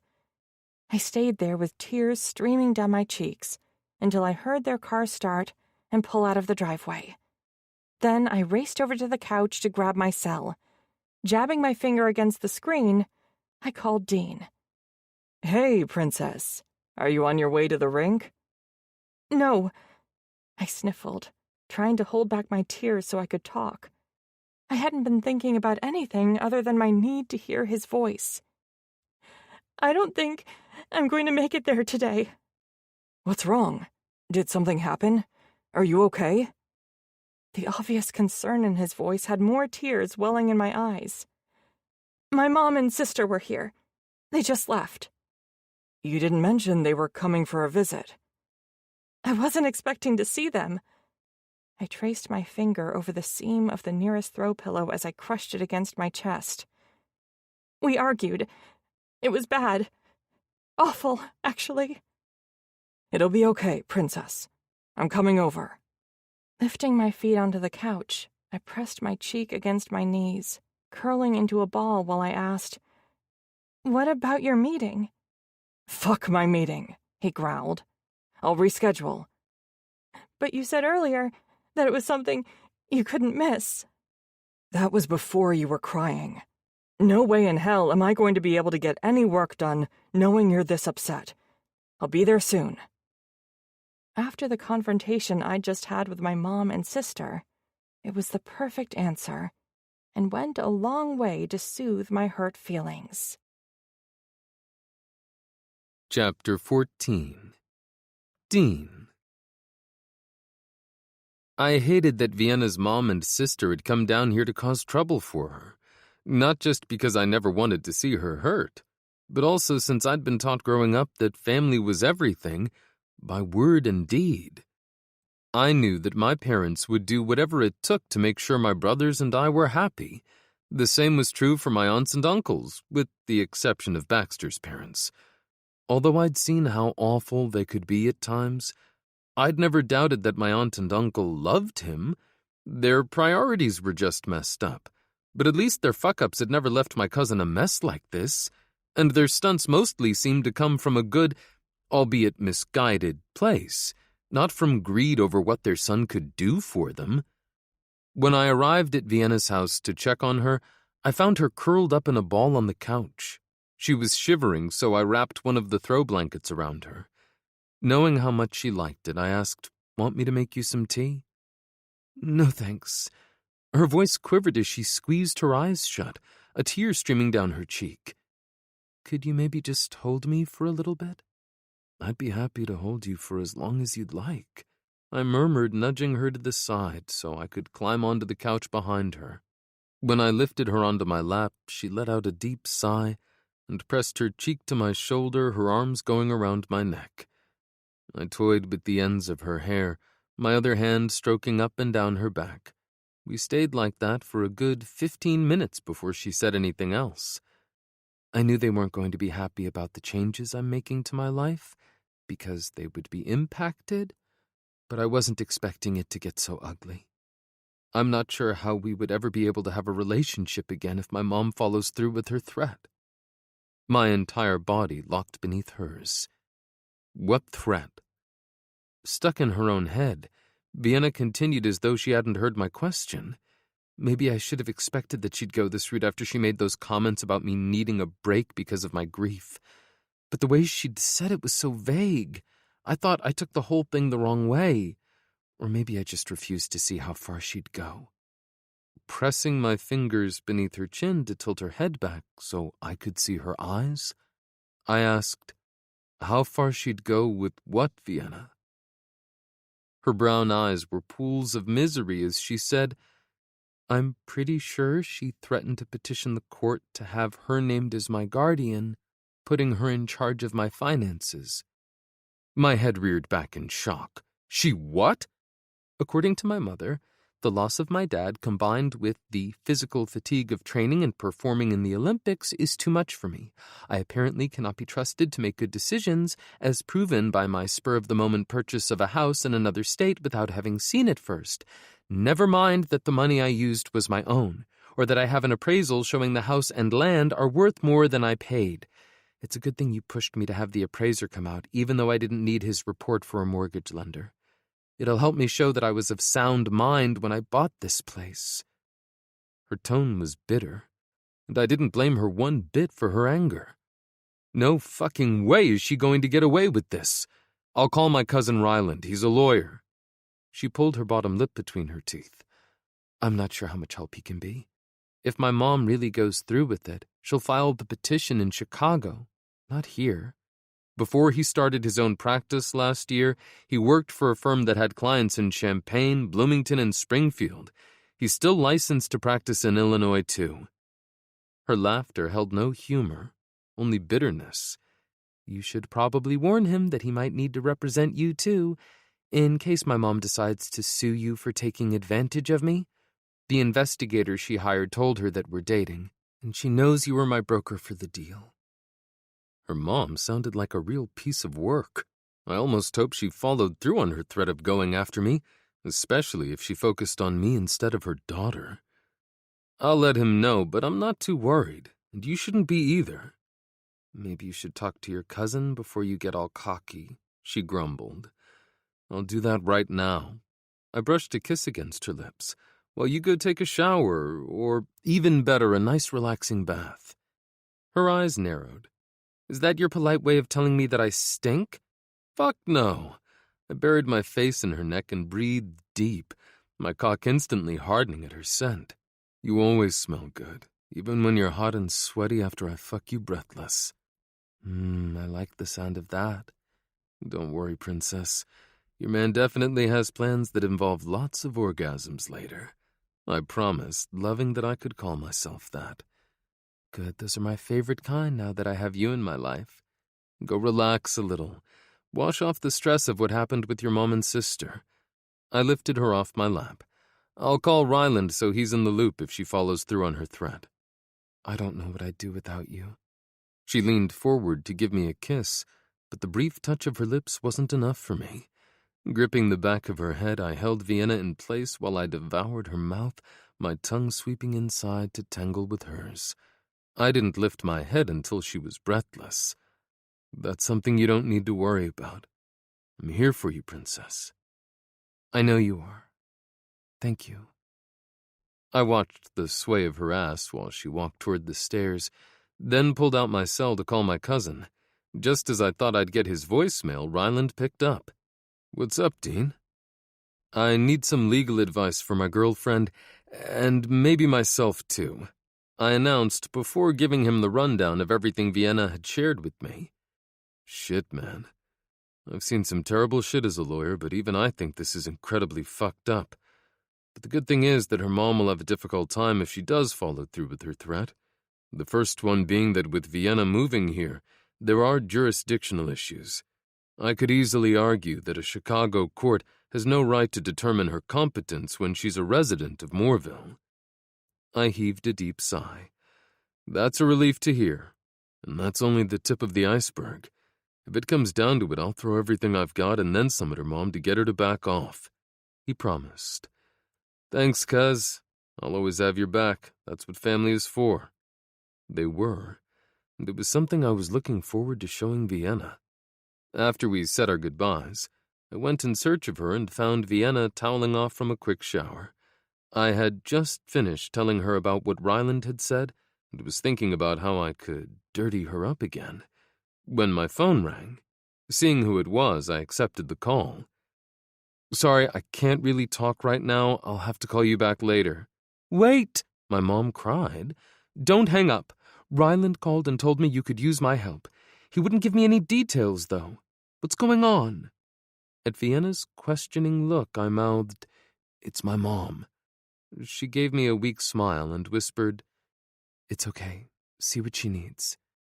Muffling my phone with my hand, I explained, My cousin called her, and now she's worried and wants to know what's going on. Oh.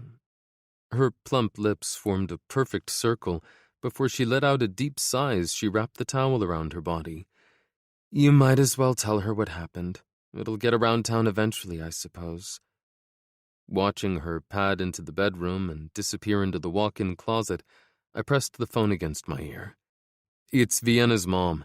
She and her sister showed up unexpectedly here today, and it wasn't a pleasant visit. After I shared the things said during their argument, my mom cried, Oh, that poor sweet girl. I'll make some of my chicken and dumplings. It always made you boys feel better when life threw you a curveball. Come over in a couple of hours, and it'll be ready for you to bring to Vienna. That's really sweet of you, Mom, but I don't want to leave her. Vienna came out of the closet wearing a pair of yoga pants and a tight shirt. When she shot me another questioning look, I explained, My mom wants to make you some comfort food. Vienna's eyes widened as she sniffled. Really? Yes, chicken and dumplings. In my ear, my mom added, Or I could do something else if she wants. Or whatever you'd like, I told Vienna. Being in the middle of a conversation between them when she couldn't hear my mom was a little awkward, but the slight upward curve of her lips made repeating what my mom was saying well worth the effort. I bet that she'd even make some of her homemade yeast rolls to go with the chicken and dumplings if you asked. Dean Michael Moore, don't you dare try to benefit from your girlfriend's pain, my mom chided. Tell her all the things I can make, not just your favorites. Oops, busted. She just three-named me for trying to take advantage, I confessed. Vienna snickered. Actually, chicken and dumplings sound amazing, with or without the yeast rolls. You're lucky she likes the same stuff as you. I'll get to work in the kitchen. Love you. Take good care of your girl. Will do, Mom. I promised before disconnecting. Your mom is wonderful. I tapped my finger against the tip of her nose. In case you didn't notice, she thinks you're pretty damn amazing too. Her pretty brown eyes widened. We haven't even met. Yes, but I've told her all about you. Her lips curved into a pleased smile. My man's been talking to his mom about me, huh? I nodded. Absolutely. I wish mine was more like her, she sighed. I did too. But if our relationship kept moving at the pace that it had so far, the day when I asked her to become a part of my family and offered to share my mom with her might come sooner rather than later. Chapter 15. Vienna. The next few days passed without word from my mom, and Dean stuck close to me. He was acting as though an attack against me would come any minute, and I supposed that possibility wasn't too far off, considering what my mom had threatened. I took comfort in his nearness, and the fact that he wanted to protect me from the pain of her possible betrayal. Her antics brought us even closer together, something she would hate, which gave me immense satisfaction. "Do I really have to go?" I grumbled, as Dean rolled my skate bag to the front door. Since I hadn't been in the mood to socialize, I'd holed up at home since the big blowout. I hadn't even used my synthetic rink until yesterday, when he talked me into going out there while he ran to the office to grab some paperwork and check in with a couple of his agents. This morning, he had eventually dragged me out of the house into the rink. When we arrived, I was surprised to find the high school hockey coach who'd hit on me waiting for us. Twisting in my seat to gape at my boyfriend, I hissed, "You called Jack of all people?" He shrugged. He's not my favorite person in the world right now, but he's also not the worst. "Only because my mom and sister are so awful," I huffed. You're happiest when you're on the ice, right? "Yes," I reluctantly admitted. And sharing your love of skating brings you joy? Dean was the only guy I knew who could say something like that while still sounding like a bossy alpha male. "It does." He jerked his chin toward Jack. Then I can deal with that guy for a couple of hours while you get on the ice and turn his players into the best skaters they can be. His confidence in me was heartwarming. That's a pretty tall order for only 2 hours. Yeah, but it's a 2-hour skating session with an Olympic gold medalist. An opportunity most high school hockey players would kill to have. Okay. I held my hands up in a gesture of surrender. You don't need to convince me. I wouldn't want to disappoint all those teenagers who sacrificed a gorgeous summer morning to come to the rink. I'll do my best to kick their butts into shape. That's my girl. He beamed an approving smile at me before climbing out of the car and circling around to open my door. As I climbed out, he grumbled, "And their coach better keep that in mind." Tilting my head to the side, I squinted at him.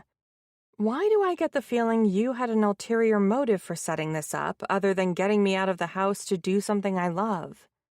Widening his eyes and pressing his hand to his chest, he gave me his most innocent look. What other reason could I possibly have? Since you have a good reason to stick close to me, you have the perfect excuse to keep an eye on Jack while I do the power skating session. Imagine that. He opened the trunk to grab my skate bag. I suppose I do. Uh-huh, that's what I thought. I giggled when he placed his hand on the small of my back while eyeing Jack as we walked up to him. The hockey coach gave my boyfriend a knowing look before flashing me a friendly smile. Thanks for agreeing to come out and skate with the boys today. They're really looking forward to it. Then they must be very dedicated to hockey, I drawled as I pointed up at the sky. Most teenage boys would be complaining about getting up and coming to the rink on a beautiful summer morning like this. Who would do a silly thing like that when they could skate? I slanted a glare at Dean, since I'd done exactly that when he'd been talking me into using my ice time this morning. Only once I agreed, he hadn't warned me that I wouldn't be skating alone. Uh-huh.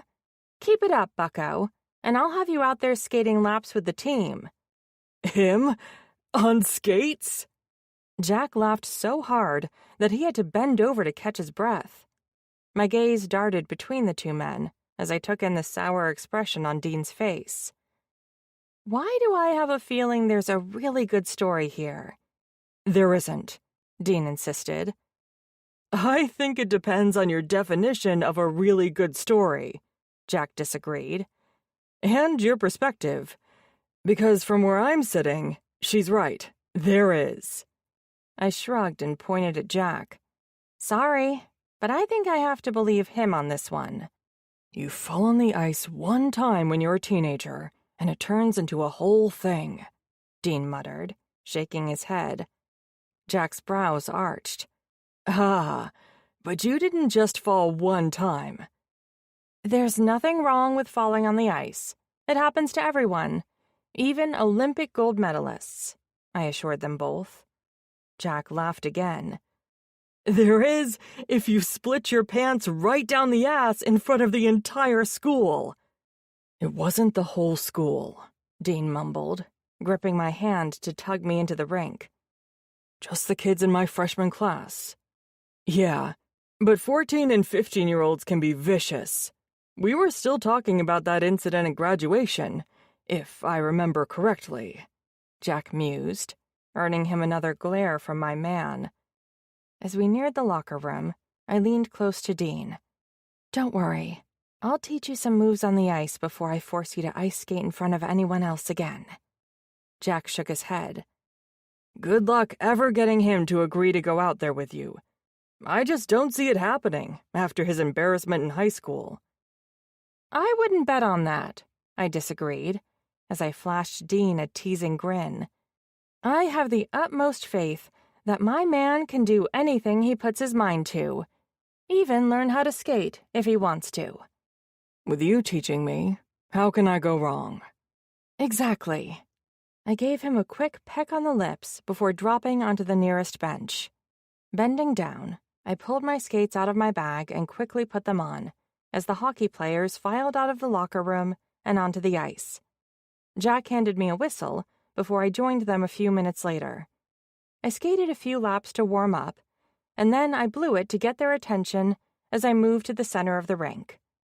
Is this everyone? I asked, scanning the group of teenagers who'd taken a knee on the ice in front of me.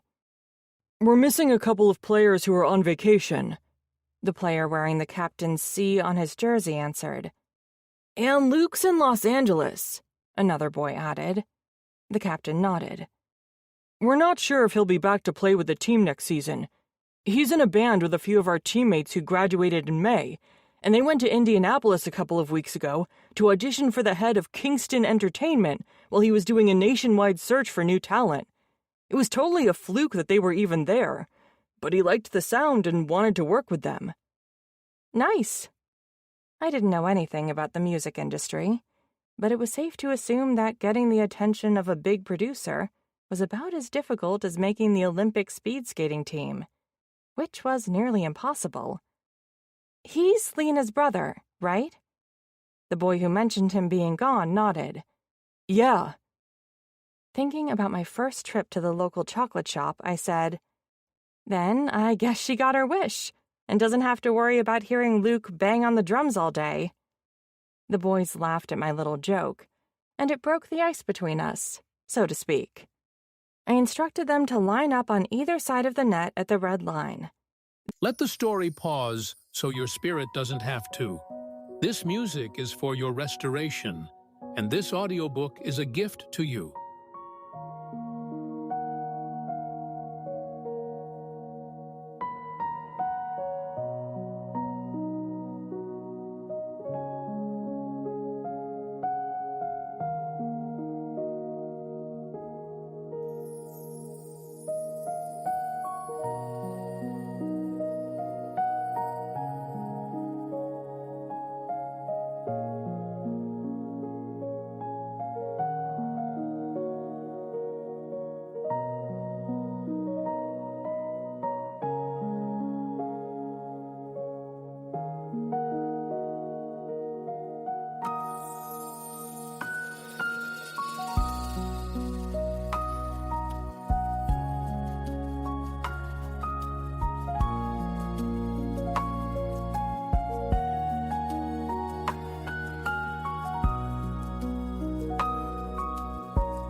Then I told them that each side was racing each other head-on to the opposite side of the ice. There was some good-natured teasing about which team would win the most races, but when I blew the whistle, it was as though I had flipped a switch in the players, and they turned serious. I liked seeing the competitive gleam in their eyes, and was impressed by how hard they pushed themselves. There was plenty of raw talent that I could work with, as long as they were willing to put in the effort. And over the next 30 minutes, they showed me that they were. 3 of the players, including the captain, tended to win most of their races, but not every single time. A couple of the younger boys had great legs, and with a little work on their stride, I had a feeling they'd be able to outskate the players who were faster than them now. I have one mantra when I train.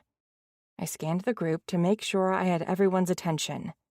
If the boys didn't gain anything else from their time with me, I wanted this to sink into their teenage brains.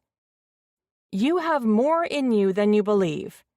Every time you think you've hit your limit, push through to do just one more.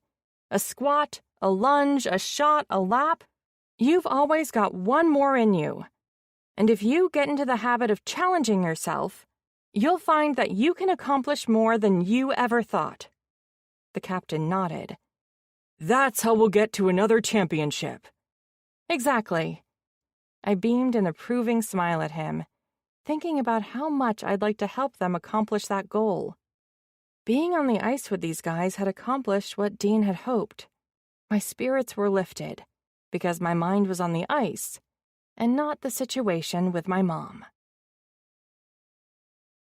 Chapter 16.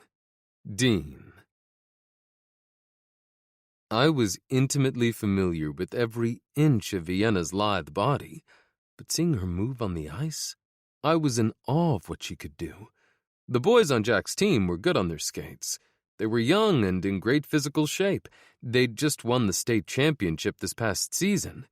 But Vienna was skating circles around even their fastest player, literally. She was so quick on her skates that she looked like an adult surrounded by a bunch of toddlers who were on the ice for the very first time. She's something else. I wholeheartedly agreed with the sentiment, but Jack's voice held a thread of masculine approval that had my back straightening. Who? My girlfriend? Damn straight she is. He glanced at me out of the corner of his eyes and chuckled.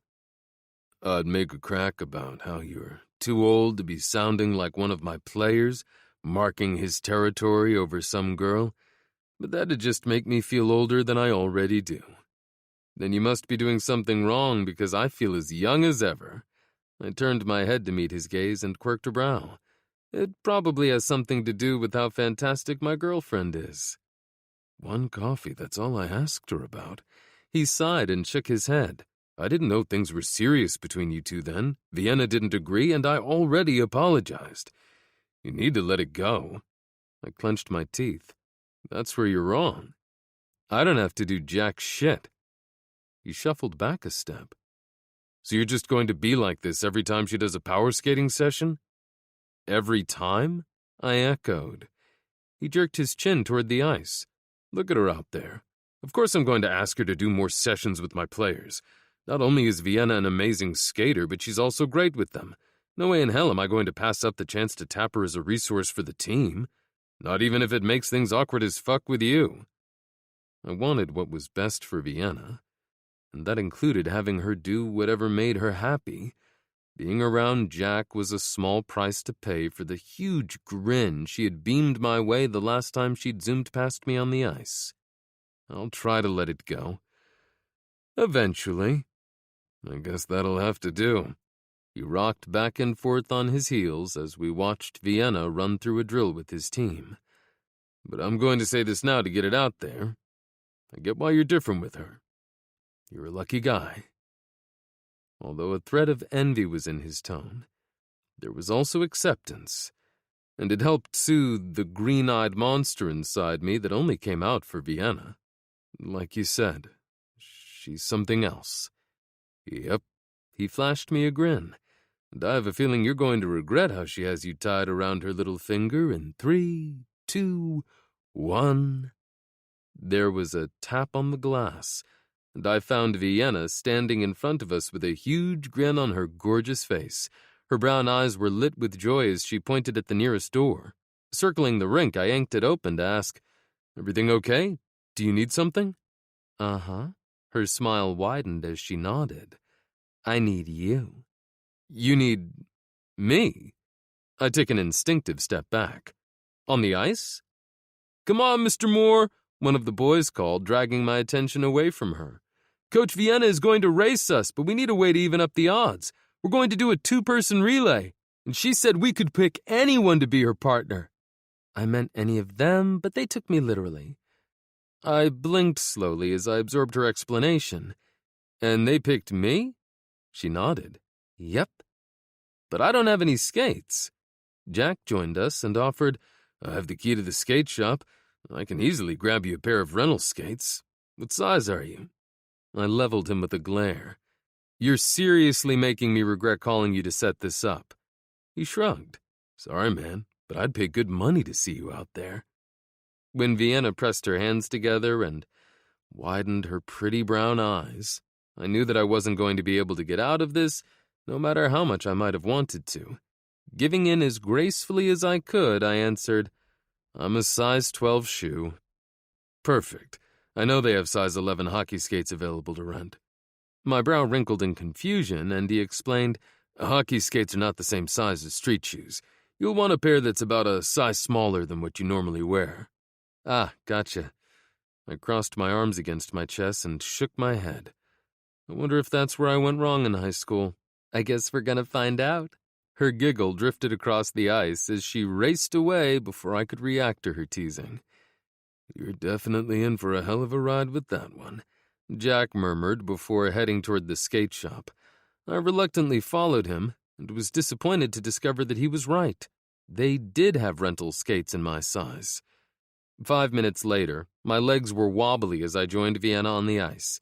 Seeing how uncomfortable I was, several of the hockey players high-fived each other and made comments about how they were sure to beat us. Slipping her arm around my back, Vienna whispered, "Don't worry. All I need for you to do is stay on your feet."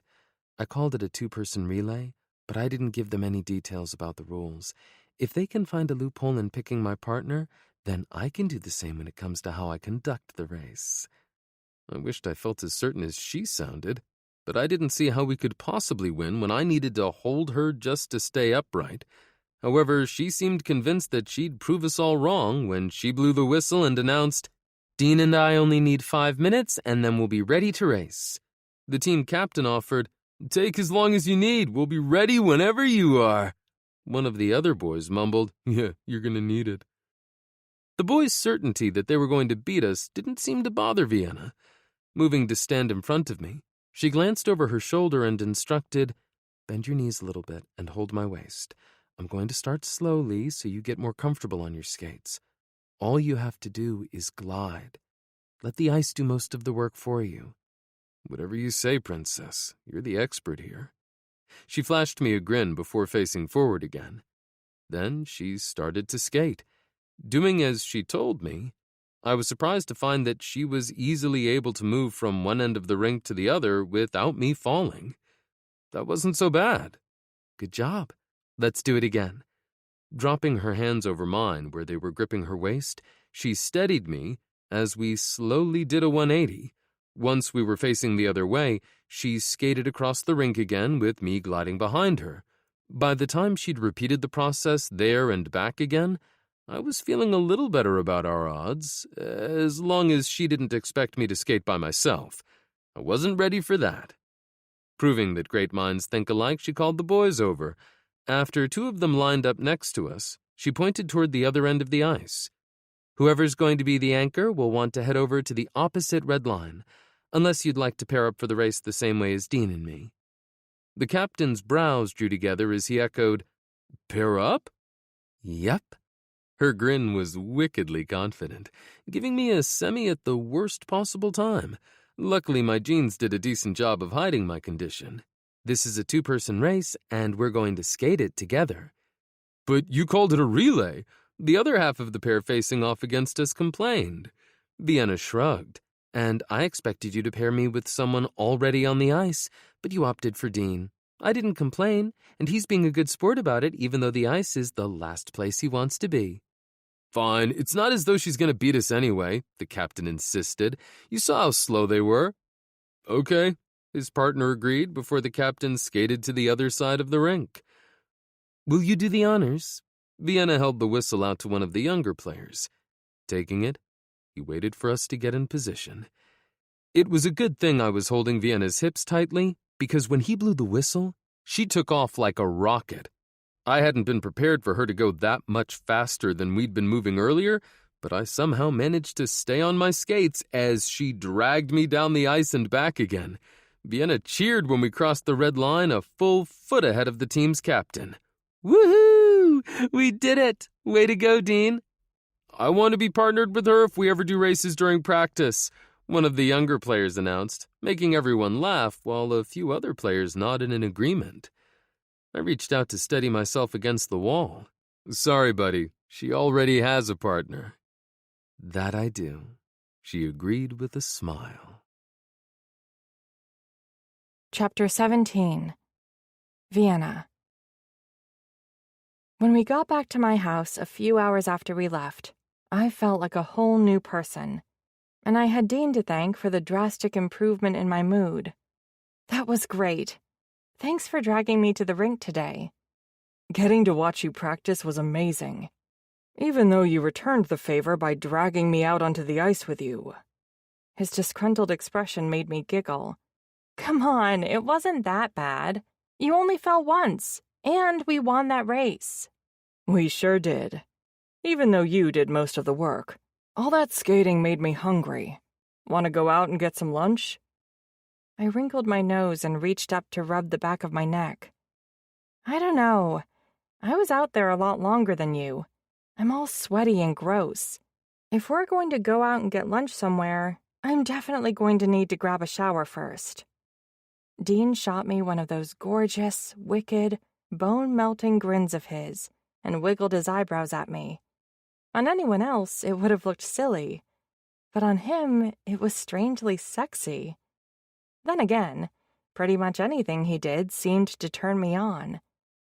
Sounds like a good time to me. Mind if I join you?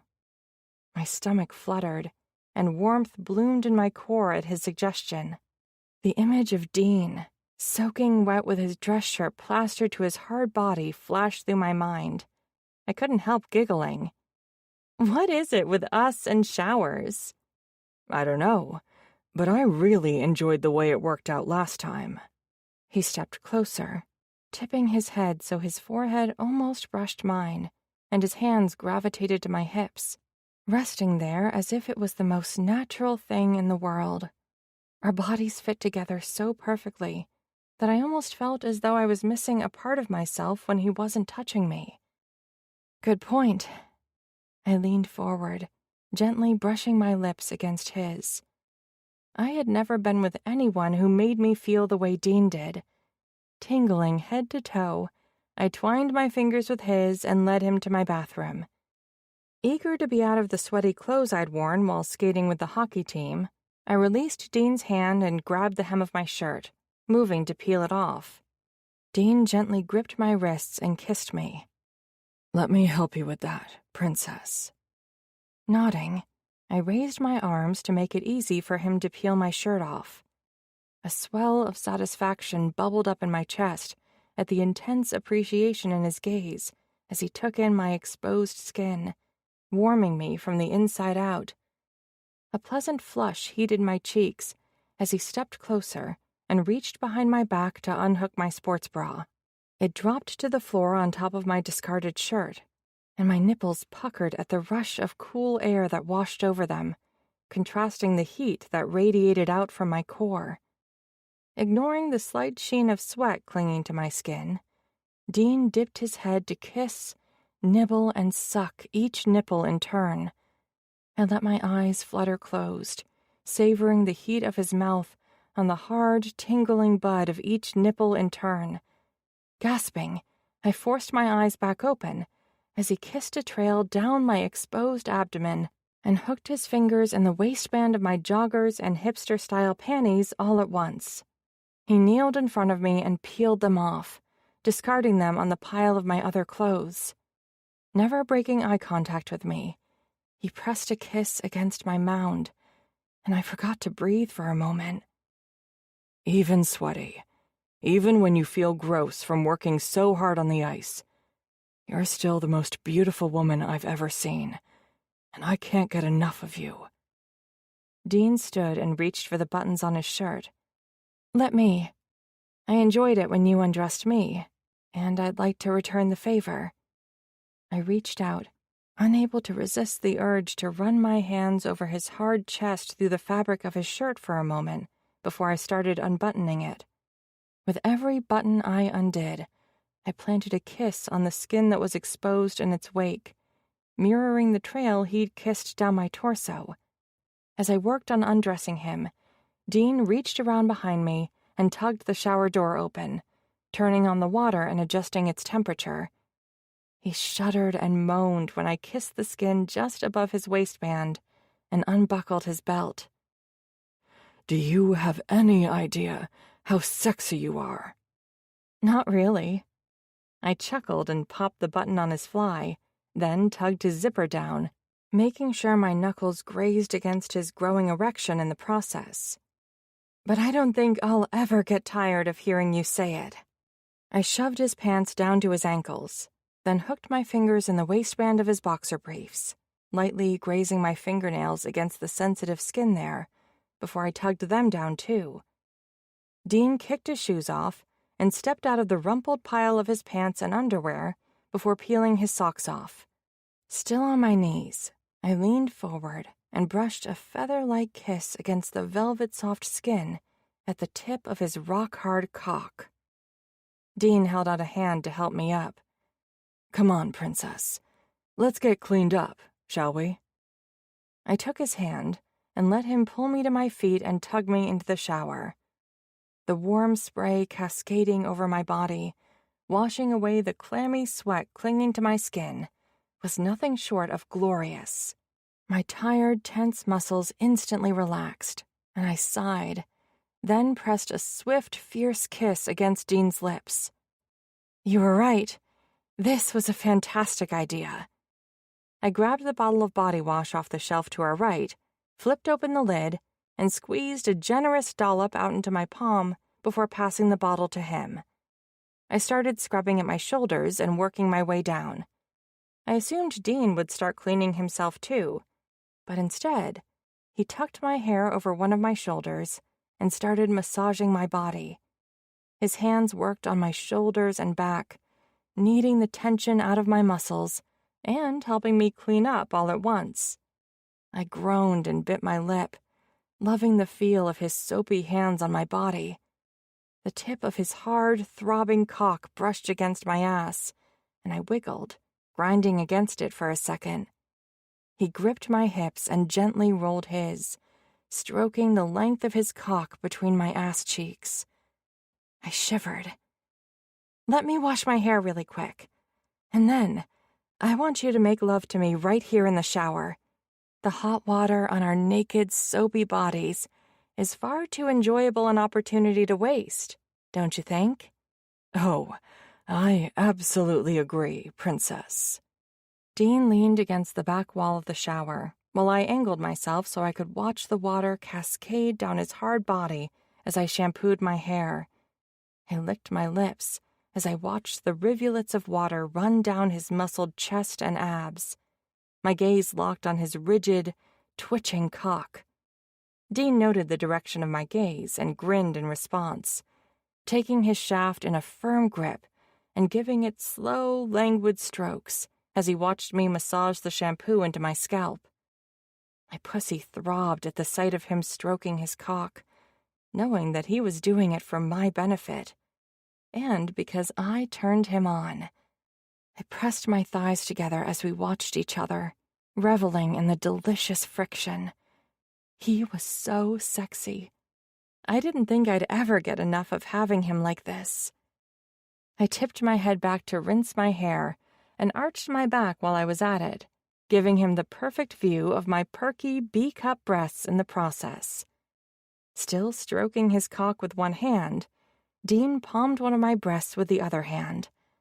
I sighed, loving the feel of him caressing me. The instant all the shampoo suds rinsed out of my hair, I closed the space between us and wrapped my arms around his waist. Then I pushed up on my tiptoes and kissed him, loving the feel of his hard cock pressed against my belly as his tongue plunged into my mouth, stroking against mine. I moaned and backed up just enough to slide my hand between us to stroke his cock. Following my lead, Dean reached between my thighs, his fingers rubbing along the seam of my dripping wet sex. He slid his fingers between my folds, plunging 2 fingers deep inside my throbbing pussy. I clenched around him, and he groaned, his hips jerking as I continued stroking his cock. "You're so hot and wet for me, princess." He leaned down and nibbled on my earlobe, then nipped his way down the column of my throat, his teeth grazing against the skin there. "Yes, always." I shuddered as he slipped his fingers out of my wet pussy and dragged them up to rub my clit.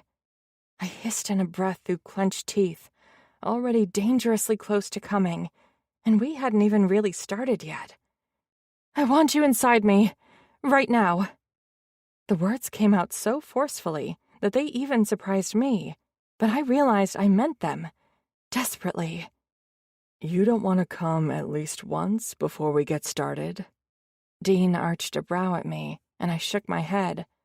Nervous butterflies fluttered in my stomach, and my heart hammered against my ribcage like a battering ram. But being with him made me brave, and I decided to voice exactly what I wanted, despite the fact that I was nervous as hell about it. I'd always been afraid to tell people what I wanted. It was always easier to worry about everyone else's needs and feelings before my own, but not this time. Being with Dean had irrevocably changed me. For the better, I hoped. Swallowing hard, I tipped my chin up and met his gaze. "If I'm going to come, I want it to be on your cock. I want you to bend me over and make love to me right here in the shower. I want you to fuck me until I fall apart and come with your cock buried balls deep inside me." "That is the hottest thing anyone has ever said to me. I will be more than happy to oblige, princess. Any day, any time. You give the word, and I'm there." Dean pulled me close and kissed me, his fingers still rubbing slow circles on my clit. I squirmed, loving the feel of it, but determined not to orgasm until he gave me what I wanted. Dean's kiss left me dizzy and buzzing with pleasure, but it only grew when he turned me around and stroked a hand down my spine, bending me over just like I'd asked him to. I braced my hands against the shower wall and closed my eyes, losing myself in the sensations. The hot water pounding on my back, Dean's grip on my hips, and the luxurious feel of him slowly pushing his cock into my pussy from behind created a symphony of pleasure that made my knees shake. "You feel so damn good without anything between us. I don't know how long I can hold out when it feels this perfect." I rolled my hips, delighting in the feel of his cock buried to the hilt inside me. "Then don't worry about how long you can last. Fuck me hard and fast and deep. We can see just how quickly you can make us both come." "As you wish, princess." I had to bite my lip to keep from giggling at the movie reference. And then he did exactly as I asked. With a firm grip on my hips, Dean pounded into me from behind. The sound of flesh slapping against flesh echoed in the shower, heightening my pleasure until an earth-shattering orgasm ripped through me. I cried out, screaming my pleasure loud enough that the whole town probably heard, but I didn't care. I writhed, grinding on Dean's cock until he cried out too, coming with me. We turned off the shower, dried off, and flopped on my bed, panting and spent. "What about lunch?" I murmured the question with a luxurious stretch, and Dean cuddled me close. "We'll order in and have a picnic right here in bed." Pressing his finger under my chin to tilt my head back, he brushed his lips over mine. "But tonight, I'm taking you out on a proper date. I'll make a reservation for the fondue place so you can get your chocolate fix." "Romance and chocolate?" I let out a happy sigh. "You know me so well." "Damn straight I do, princess." Chapter 18. Dean. We had just been seated at a table for two when my cell dinged with a notification. Ignoring the sound, while I kept my focus on the gorgeous woman across from me, I murmured, "Have I told you how beautiful you look tonight?" Her eyes twinkled as she replied, "I do believe you said something along those lines before you described in explicit detail what you were going to do with me after you stripped me out of this dress later tonight." "It's a hell of a dress," I rasped, my gaze dropping to the neckline where a pendant dangled between the valley of her breasts. "But I like what's underneath it even more. Too bad fondue isn't a quick meal." She traced the tines of her fork with her fingertip. "Maybe they can give us the chocolate to go." My cock pressed against my zipper as I fantasized about all the things I could do with that sweet treat on her delectable body. Just as I was thinking about suggesting that we take the whole meal to go, even though the main courses wouldn't fare well, another notification came through my cell. "I don't mind if you get that." "Are you sure?" I'd wanted tonight to be special, and checking my phone at the table was the opposite of that.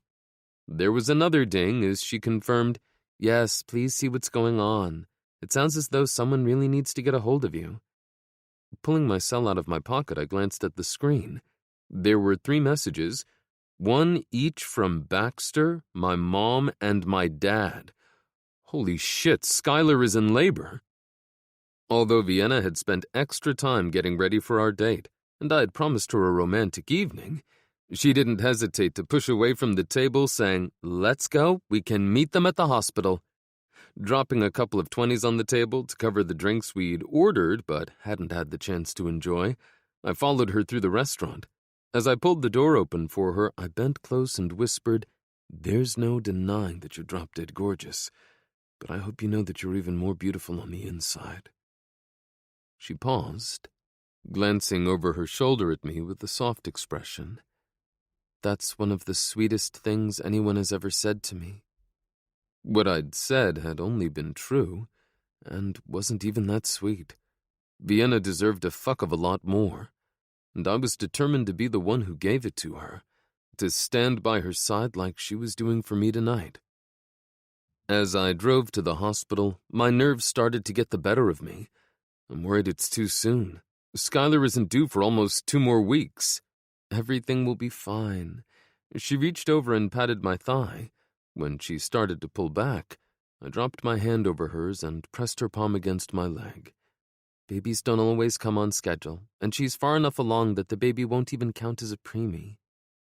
When we arrived at the hospital and found my family in the waiting room, my mom told me the same thing after spotting my worried expression. Then I took Vienna around the room and introduced her to everyone she hadn't met yet. My aunts oohed and awed over her, giving their sons sideways glances as they muttered about how they'd given up hope of their boys ever bringing home a girl of their own. Rigdon flashed me a wicked grin and suggested, "Maybe I should just steal Dean's. What do you say, Vienna? Want to trade up?" I elbowed him in the side and slid my arm around her shoulders. "Ignore him. He's the most irritating of the bunch." Rigdon laughed. "You only think so because we're so close in age." I thought I was the most irritating? Wyatt asked. I rolled my eyes. "Of my brothers? Absolutely. Not for lack of trying on my part," Jude quipped. "Why don't we sit over there while we wait?"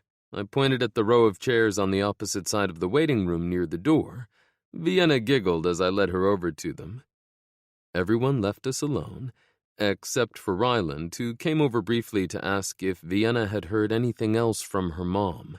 When she confirmed that she hadn't, he went back over to his brothers. This isn't how I pictured our romantic night. I scrubbed my palms down my face.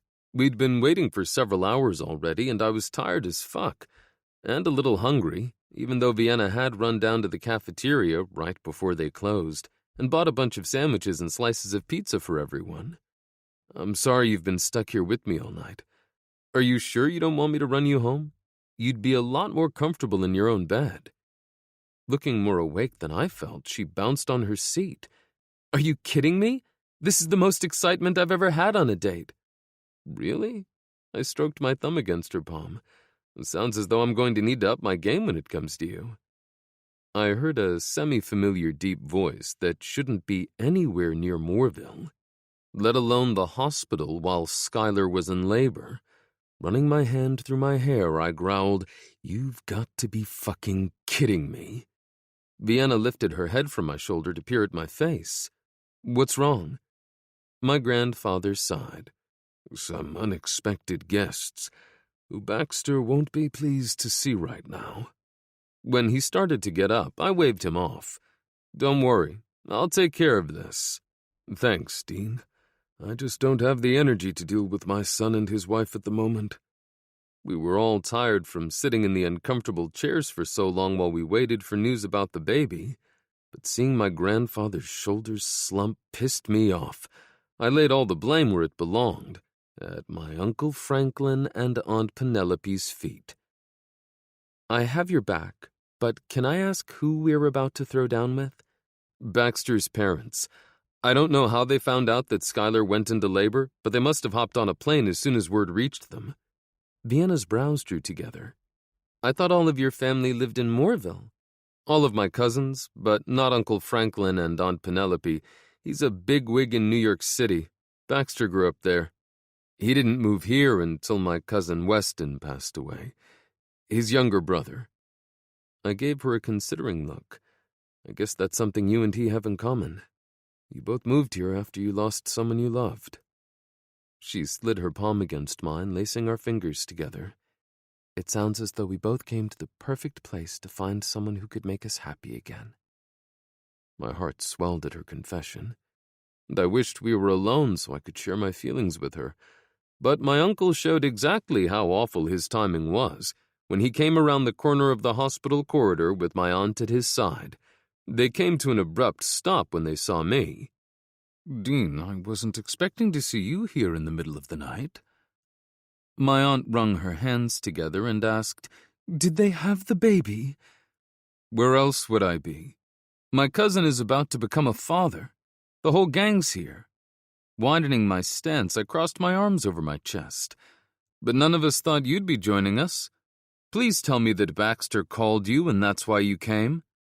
My uncle shook his head. No, but I'm certain he wouldn't want us to miss the birth of our first grandchild. No matter where our relationship stands at the moment, we're still his parents. Second, I corrected. My uncle's head jerked back, his eyes widening.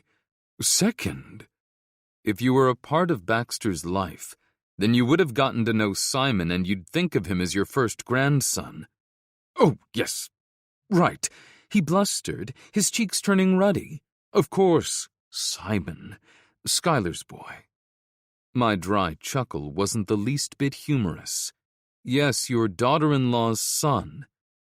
Sensing the rising tension inside me, Vienna stepped toward them, holding her hands up in front of her.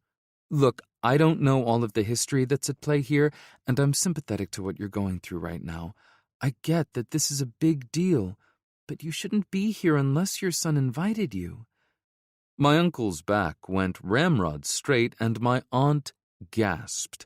Wagging his finger at her, he barked, You got one thing right, Missy. You don't know what's going on here. Watch yourself, Uncle Frank, I warned. Franklin. He corrected like the pompous ass he was. Wrapping my arm around Vienna's back, I held his gaze. Unlike you, Baxter and Skylar actually want Vienna here tonight. My aunt's nose wrinkled. Who is she anyway? I shook my head at her question. That right there goes to show how disconnected from the family you are. Vienna is my girlfriend. You would have already met her if you bothered to show your faces in Mooreville at any time other than when you were here to cause trouble. We're not here to cause any trouble, my uncle denied. My aunt insisted we only want to get a little peek at the baby. Surely that would be okay. Taking charge, Vienna suggested, how about this? Give me your phone number, and when the baby is born, if it's okay with Baxter and Schuyler, I will call you at the time that you may come back for a short visit. I wasn't sure how I felt about her being their point of contact, but I'd addressed that with her when they weren't around to listen to our conversation. My aunt jumped on the offer and rattled off her phone number. Then she wrapped her fingers around my uncle's arm and practically dragged him back the way they came. Relieved that they'd left without a major battle, I pulled Vienna against my side. Sorry about that. She laughed softly and shook her head. This is going to sound awful, but I'm kind of relieved that just happened. My head reared back, my brows drawing together as I gaped at her. Seriously? Think about it. Your family is so perfect, while mine is a total wreck. She jerked her thumb over her shoulder. Knowing you have skeletons in your closet like them makes me feel as though we're on more equal footing. At least they're helpful in some way. She tilted her head to the side, curiosity shining from her brown orbs. What's the deal with them anyway? I shrugged. Your guess is as good as mine. People can be weird. You've got that right, I agreed, giving her a hug, before we headed back toward the waiting room. But not babies. They're just adorable. It's a good thing that you think so. You'll be welcoming a new one into the family in no time at all. Chapter 19. Vienna. It turned out that I had vastly underestimated how long it would take Schuyler to give birth. 4 hours later, we were still in the waiting room. I'd gotten a little catnap by leaning against Dean's shoulder earlier, but I didn't think he'd gotten any sleep yet. Stretching my arms above my head, I shivered when he traced his finger across the skin above my knee as the hem of my dress lifted a little. Dean and I hadn't had any idea what was in store for us when he suggested a romantic night out. Neither of us had dressed right for spending hours on end in the hospital waiting room, while poor Schuyler endured the longest labor and delivery. Although it apparently only felt that way. Dean's mom had volunteered the fact that it had taken her 25 hours when he was born. She'd winked at me after sharing the information, leaving me in no doubt that she wouldn't mind a grandchild of her own sometime soon, and that I was the most likely candidate, since her other 2 sons weren't in serious relationships. Needless to say, the night had been quite a surprise, but the very best kind. Even after the little dust-up with Baxter's parents. It wasn't the night I had expected when I put on my little black dress, but I didn't have any complaints. Except maybe for how uncomfortable hospital waiting room chairs were. But being on baby watch with Dean's family had turned out to be a lot of fun. When his grandfather pulled out the cards an hour ago, Wyatt moved a table into the middle of the room so the guys could put some chairs around it. I had assumed they would play poker, but instead, they had gone with a card game I had never played before, called euchre. I quickly got the hang of it, thanks to Dean's help, and he'd urged me to take his spot in the current game, although he never left his chair and had me sit on his lap instead. I felt a little awkward at first, wondering what his family thought. But nobody seemed to mind, and his lap was a lot more comfortable than the hard chairs. Except for when he stroked my knee like that, and I felt his semi-hard cock press against my butt, while 2 of his uncles and his grandfather were seated at the table with us. Scooting forward until I was perched on his knees, I twisted around to look at him. "Do you want to take my place?" "Hey, no help from the peanut gallery," Bruce complained. "Yeah," Chuck agreed with a nod. "We agreed to play against you, not the card shark who's doubling as your chair." "I thought I taught you boys to lose gracefully. his grandfather grumbled from his seat across from me. "Quit your complaining and concentrate on your hands. Vienna is turning out to be quite the euchre partner. She's a natural. We'll have you beat in no time at all." "Should have known the boy would bring in a ringer," Bruce muttered. We didn't get the opportunity to see if his grandfather was right about my skills as a euchre player. Right as I had my best hand of the night, including the right and left bower, plus the trump ace, Baxter came rushing into the room. "It's a boy! 6 pounds, 8 ounces, and 20 inches long." "Oh, he's perfect," Dean's mom cried, wiping a tear from her cheek. "What did you name him?" Ryland asked. Baxter looked at his grandfather as he answered, "Franklin Allen Moore III." "You named him after me?" his grandfather rasped. Baxter nodded. "It was past time to continue the tradition." Dean's mom and aunts jumped from their seats and went over to give Baxter a hug, asking, "When can we see him?" "They'll be taking him to the nursery in a little bit, while they get Skylar ready to move to the postpartum unit. Then they'll bring him back to us." "Let's go peek at the babies through the window," Dean's mom suggested. "We can see little Franklin when they roll him in." The room almost emptied out, as several of the men followed them after sharing their congratulations with Baxter. When it was our turn, Dean gave him a long hug, clapping him on the back. "Congratulations, man. I'm so damn happy for you." "Thanks. I can't believe he's here." Baxter shook his head. "He's so fucking tiny." I beamed a watery smile at the new father. "I'm sure he's perfect. Congratulations." "Thanks for keeping this guy company while he waited." He bumped his elbow against Dean's. "Maybe I'll be able to repay the favor someday." I wasn't positive what he meant by that comment, but I decided to give him the benefit of the doubt and assume that he was just trying to push his cousin's buttons, like usual. But Dean didn't take the bait, his expression turning serious. "I hate to bring them up at a moment like this, but you need to know that your parents showed up tonight, in case they don't keep their word and come back before we have another chance to let you know what happened." Baxter raked his fingers through his hair and heaved a deep sigh, suddenly looking as tired as I felt. "They did?" Dean nodded. "Yeah, but only for a second. I heard your dad before they made it to the waiting room. Skylar and I talked about how we wanted to handle them while she was in labor. Again, for about the 1,000th time." He chuckled and shook his head. "She took advantage of my need to distract her from the pain and got me to admit how much I would wish things were different with them." With my situation with my mom, I understood where he was coming from. I'd give just about anything for her to stop and think about the damage she was doing to our relationship before it was too late. Franklin's birth had me thinking about Weston a lot. Seeing him come into this world, I don't know how they've handled my brother's death as well as they have. They're still the same people, but I'm seeing the situation in a new light. I guess I can at least cut them a little slack. But if they... You don't have to worry," Dean rushed to reassure him. "Focus on your wife and new baby. I'll handle your parents for now." "Thanks, cuz." There was so much relief in Baxter's voice that I wanted to cry for him.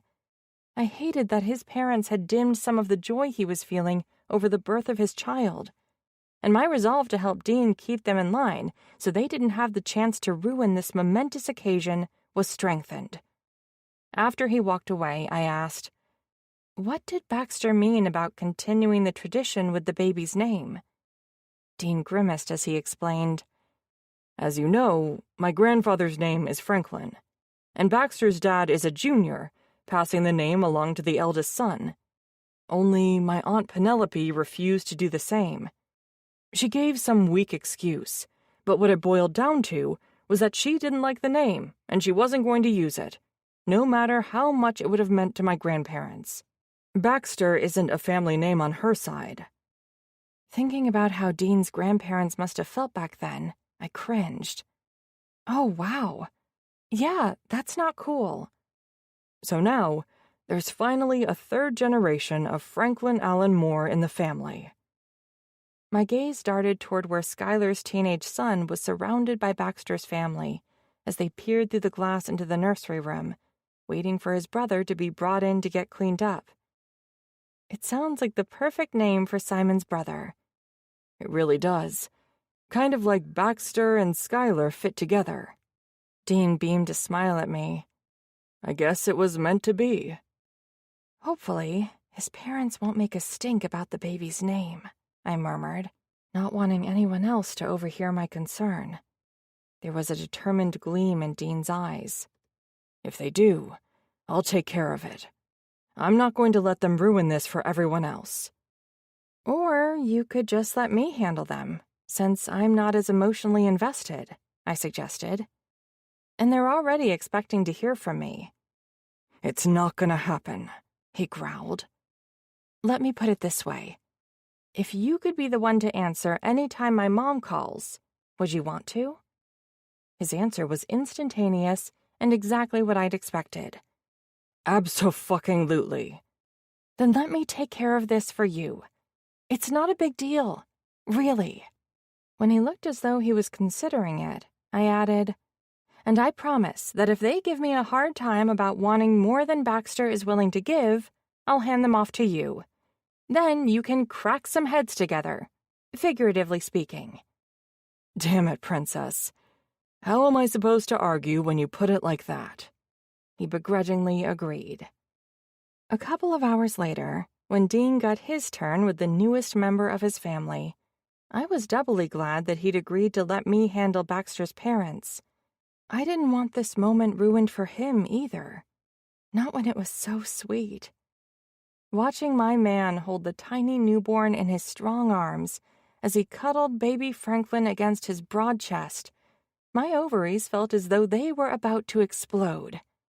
Suddenly, the passing comments about pregnancies and babies that I had heard tonight didn't bother me at all. Not when I was picturing Dean cradling our child in his arms instead. I'd never really thought about getting pregnant, but baby fever was apparently contagious. And he'd make a wonderful father. Chapter 20. Dean. It turned out that neither Vienna nor I had to keep my aunt and uncle in line, because they decided to behave themselves, although that might have had something to do with my mom deciding the birth of another generation of Moores meant it was past time to heal the breach. After speaking with the new mom and dad, she told Vienna and me not to worry about calling Baxter's parents, because she would do it herself. Half an hour later, they showed up at the hospital with gifts in hand. And not just for the baby. Aunt Penelope brought a gift basket for Skylar, and Uncle Franklin had a present for Simon. Their thoughtfulness and inclusion of his beloved wife and stepson went a long way with Baxter, and I suspected they had my mom to thank for that. "He's so perfect," Aunt Penelope cooed as she looked down at the newborn cradled in Baxter's arms. Uncle Franklin nodded and told his son, "He looks just like you when you were born." "Would you like to hold him?" my cousin asked. "Yes, please," Aunt Penelope gasped, holding out her arms. Tears streamed down her cheeks as she held the baby. "I can't believe you used to be this tiny. You'll see how time flies with a baby, and they're all grown up before you know it. Maybe we should rent a place here so we can visit whenever you need help with him." Nudging Vienna, I pointed toward the hallway and she nodded. As we left the room to give them some privacy, she whispered, "Your mom is a miracle worker." I pulled her close and brushed my lips against her temple. It would certainly appear so. I never thought I'd see the day when my Uncle Franklin and Aunt Penelope offered to stay in Mooreville for more than a day or two, and only because they were forced to due to a big family gathering. Vienna shook her head. "I don't get why they don't love this place. It's so much better than living in the big city where nobody looks out for their neighbors." I shrugged. From what my dad told me, Uncle Franklin couldn't wait to get out of Mooreville fast enough. He left for college and pretty much never looked back. "So it's not just because Penelope doesn't like it here?" she asked. No, it's his fault just as much as it's hers. I glanced back at the room we just left, but judging by the sappy looks in their eyes when they saw baby Franklin, I think they're finally coming to appreciate Mooreville like the rest of us. Yeah, I can see how the birth of a grandchild could make them reevaluate everything. It's a heck of a wake-up call. I just hoped it wouldn't take something drastic like this to get her mom to come around. I'd hate for there to be as many decades of awkwardness between Vienna and her mom as there had been with Baxter's dad and my grandparents. My mom caught the tail end of our conversation as we joined them in the waiting room again. You're right. Little Franklin's birth was the perfect opportunity for Franklin Jr. and Penelope to finally come to their senses. It was about damn time that my big brother pulled his head out of his ass, my dad grumbled. My mom swatted his shoulder. Mike, that's no way to talk. We're at the hospital. My dad huffed out a sigh. It's nothing everyone here hasn't heard before. And truer words have never been said. Uncle Bruce chimed in. You can say that again. Uncle Chuck agreed. How about you don't? And be sure to clean up your language around the baby so his first word isn't a cuss, Aunt Patty suggested. Do you think that warning applies to us too, or just our dads? My cousin Logan asked. Don't be a dumbass. Rigdon hit the back of his youngest brother's head. You know damn well that Mom meant that as a warning for us too. Aunt Patty said, yet here you both are, swearing up a storm. Sorry, Mom. They apologized in unison. Much better. Vienna giggled at their antics, and my mom smiled warmly at her. Seeing her getting along so well with my family meant a lot to me, and she'd fit right in even under the difficult circumstances. As soon as Vienna was out of earshot, my mom tugged me over to a corner of the waiting room away from everyone else. I see how you look at her. You're in love. Mom, I sighed, shaking my head, not in denial, but because I couldn't believe she wanted to have this conversation here and now. She sniffled. What? I can be excited. My baby boy is finally in love with a girl. I feel as though I've been waiting for this day forever. I couldn't lie to my mom, but I wasn't about to confess my feelings to her either. Not yet, anyway. Vienna should be the first one I tell, don't you think? She wagged her finger at me. Stop dragging your feet. It's barely been a month, I reminded her. That girl has a whole life outside of Mooreville. You have no idea when she might be pulled back to it. I know. I raked my fingers through my hair. What I'd do if Vienna decided she needed to live in a bigger city like Chicago in order to keep up with her training better had been on my mind a lot lately. I'd never want her to sacrifice her dreams for me, but I had always pictured myself raising my family in Mooreville someday. You're urging me to commit to a future with Vienna, even if it means I leave with her? This will always be where you grew up, but Vienna can be your home if you let her. My mom smiled up at me as she patted my cheek. I love living in Mooreville, but I would have gladly followed your father anywhere he wanted to go. All I want for you boys is to find a love like we have. I know, and I believed with all of my heart that I'd found that in Vienna, and to have grandbabies for me to cuddle. I sighed in exasperation. Vienna is an Olympic athlete, Mom. I have no idea if she's anywhere close to being ready to even think about having babies. There's only one way to find out. She made a shooing motion with her hands. Go talk to her and find out. Profess your love for her while you're at it. Women like that. Thanks for the advice, I murmured as I made my escape. Heading in the direction of the nearest restroom, I intercepted Vienna before she returned to the waiting room. The hospital was the least romantic place for my confession, but I couldn't hold the words back any longer. Not after everything that had happened over the past day and how she had stood by my side through it all. But I wasn't going to do this in front of my entire family. I preferred to have a little privacy the first time I said those 3 little words to a woman. My princess. Interlacing my fingers with hers, I poked my head into a few rooms before I found an empty one and dragged her inside. After the door shut behind us, I wrapped my arms around her and tugged her close. Tilting her head back, she smiled up at me, her pretty brown eyes filled with curiosity. What are you doing? It's been a long night and day. I wanted to get a moment alone with you, I explained. She jerked her chin toward the hospital bed, her brows arching as she asked, "In here? Wouldn't we get in trouble if we were caught?" I loved that Vienna had blossomed so much during our time together that she was actually considering the possibility of having sex with me in a hospital room with my family down the hall. But that wasn't what I had in mind, and I wasn't going to let my fierce desire for her get in the way of what I needed to say. "That's not why I brought you in here." She twined her arms around my neck, her fingers toying with the ends of my hair. "Then why did you? I know this probably isn't the right time or place, but I can't hold the words back any longer. I've fallen in love with you, Vienna." "You love me?" she gasped, pressing trembling fingers to her lips. "So fucking much," I confirmed, the words pulled from the depth of my soul. My heart burst with joy when she replied, "I love you too." "Thank fuck," I breathed, dropping my forehead against hers. "I'm sorry I didn't wait until we could redo our romantic date night to say all of this." "No," she cried, shaking her head. "This was honest and real. It was us. It was perfect." I was glad that she thought so, but when I asked her to become my wife, I was going to set the stage properly, so my proposal was more memorable and a better story to tell our children someday in the future. Chapter 21. Vienna. I was just starting to think that my mom's threats had been empty when I discovered how wrong I was.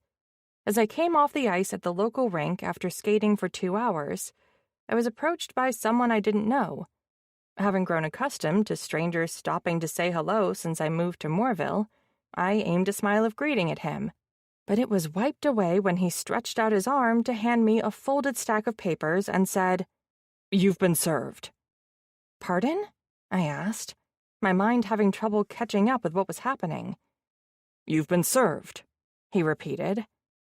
I looked down at the packet, my brows drawing together. "What is this?" He shrugged. "I don't know. I'm not paid to read through the paperwork, only to make sure you get it."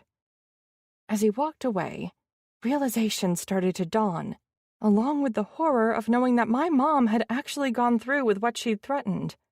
I hurried into the locker room and dropped down onto the bench. My fingers trembled as I unfolded the paperwork and scanned the information listed on the first page. I wasn't familiar with how limited guardianships worked, but she had managed to get a court hearing only a couple of weeks from now. It looked as though I was going to have to head back to Chicago much sooner than I planned. Feeling defeated, my shoulders slumped as I unlaced my skates and stripped out of my practice uniform. I didn't take my usual care as I shoved everything into my bag and threw on my clothes. Keeping my head down so nobody would try to talk to me, I strode through the rink lobby and quickly crossed the parking lot to my SUV without stopping. As soon as I was in the safety of my car, I moved to a parking spot on the outside row of the lot and called Dean. He picked up on the first ring and asked, "How was practice?" Hearing his voice helped calm me down a little. "It was great, but the real highlight of my day was being approached by a process server as I came off the ice." "She really did it?" he asked, sounding pissed off on my behalf. "She sure did," I confirmed. "I have to appear in court in 2 weeks." "I'll clear my schedule," he offered. The tears I had been holding back began to stream down my cheeks. "You're coming with me?" "Of course I'm fucking coming with you. No way in hell am I going to let you face your bitch of a mother in court without me. I love you, Vienna. That means I'm on your side, no matter what challenges you face." My awful day looked a little brighter after hearing those 3 little words from him again. "I love you too, but I don't know what the rules are, or if you'll even be allowed inside the courtroom with me." "I'll talk to Ryland. I'm sure he'll be able to come up with a reason for me to be at your side. I can act as a character witness or something." I should probably show him everything the guy just gave me. There's a bunch of legal mumbo-jumbo, but from what I could tell, My mom is petitioning to be the person who gets to make all of the decisions for me. I just left a showing. Scan the papers with your phone and text them to me. I'll call Ryland while I'm driving to your house and ask him what we need to do next. I loved how he said we, as though my problem was automatically his, too. Dean was on my side, and I trusted him to stay there. Will do. You might beat me to my house, though. I haven't left the rink yet. Are you okay to drive? If not, I can swing by to pick you up, and we can worry about getting your SUV later. A few minutes ago, my answer probably would have been no. My nerves were stretched thin, and I was near my breaking point. But Dean's support made a world of difference. I'm good. It's not too far, and I'm feeling a heck of a lot better after talking with you. Plus, it'll take me a few minutes to scan all the documents. Do you want me to stay on the line with you while you drive? Even though I was paying a steep price for running away to Mooreville, coming here was the best decision I'd ever made, because it had brought Dean into my life. No, I need you to call your cousins so we figure out our game plan for when I need to appear in court. The hearing date will be here before we know it, so every minute counts. He came up with another solution. You know what? I'm just going to merge him into this call. That way, all three of us can talk. And you can distract me from being upset while I'm driving. That too, he admitted, without any hesitation. Sure, go ahead and conference your cousin into our call. I'm going to go hands-free so I can scan the documents while you're doing that. Perfect. Don't hang up. I'll be right back on the line. I connected my phone to the vehicle's sound system and unfolded the paperwork. I was only a few pages in when I heard Dean ask, "Are you both there?" Even though he couldn't see me, I nodded distractedly. Yeah. Yes, I'm here, Ryland confirmed. Good. Dean quickly got down to business. Princess, I was explaining to Ryland that you were approached by a process server at the rink. Princess, Ryland echoed. You guys are too cute. I called you for legal advice, not to yank my chain about the perfect nickname for my girlfriend, Dean complained. Ryland chuckled. Sorry, switching from cousin to lawyer mode now. Thanks, much appreciated, Dean drawled. I'd been around Dean and his cousins often enough to know they didn't mean anything by their banter. It was just how they related to each other. But it could quickly devolve, and as amusing as it could be to watch, now wasn't the time. Leafing through the pages, I explained, I'm using the Notes app on my phone to scan all the paperwork I got. It looks like 3 different documents: a petition, an affidavit of person to be appointed, and a notice of hearing. Dean told me the first hearing is in 2 weeks, Ryland asked. Yes, that's the date listed on the notice, I confirmed. She must have pushed for the earliest date possible, since she's required to give at least 14 days' notice. I'm sure she did, I mumbled, as I continued to scan the documents. Just looking at them was making my blood boil. She's not one to wait around when she wants something. To be honest, I'm surprised it took her this long to file. It's not as though she was waiting to see if I'd change my mind and return to Chicago. I don't know why she held off for so long. She might have had a difficult time finding a lawyer to take the case. Guardianships of adults are time-consuming and expensive, so someone was bound to take it eventually, if only for the billable hours. And she's probably planning to use my money to pay them, I grumbled. The gall of that woman is unfucking-believable, Dean growled. If you're right, her plan will backfire. Initially, the petitioner bears the costs, which can be quite burdensome. The only way she would be able to be reimbursed is if she's successful in being appointed and files a motion. But that's not going to happen, so she's going to end up on the hook for those bills. There wasn't an ounce of doubt in Ryland's voice, but I still asked, how can you be so sure?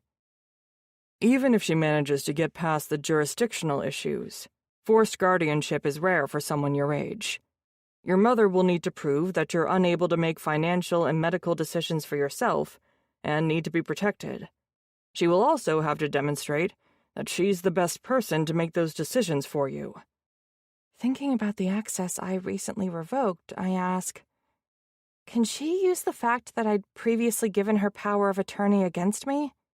I filed the papers to revoke it before I moved down here. I think that's what pushed her to do this, not having full access to my bank accounts so she can spend my money how she pleases. It could help her argue that she's the best person to be appointed as your guardian, since you've demonstrated that you trust her to make financial and medical decisions for you in the past.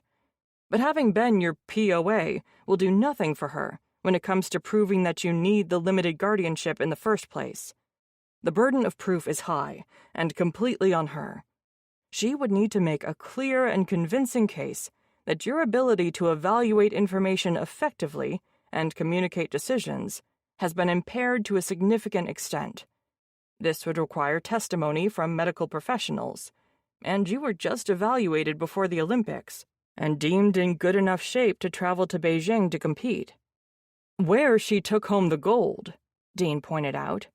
Which will work in her favor, Ryland agreed. I do not see how she would be able to prove beyond a preponderance of the evidence that the death of your father impacted your well-being such that you're no longer able to act on your own behalf.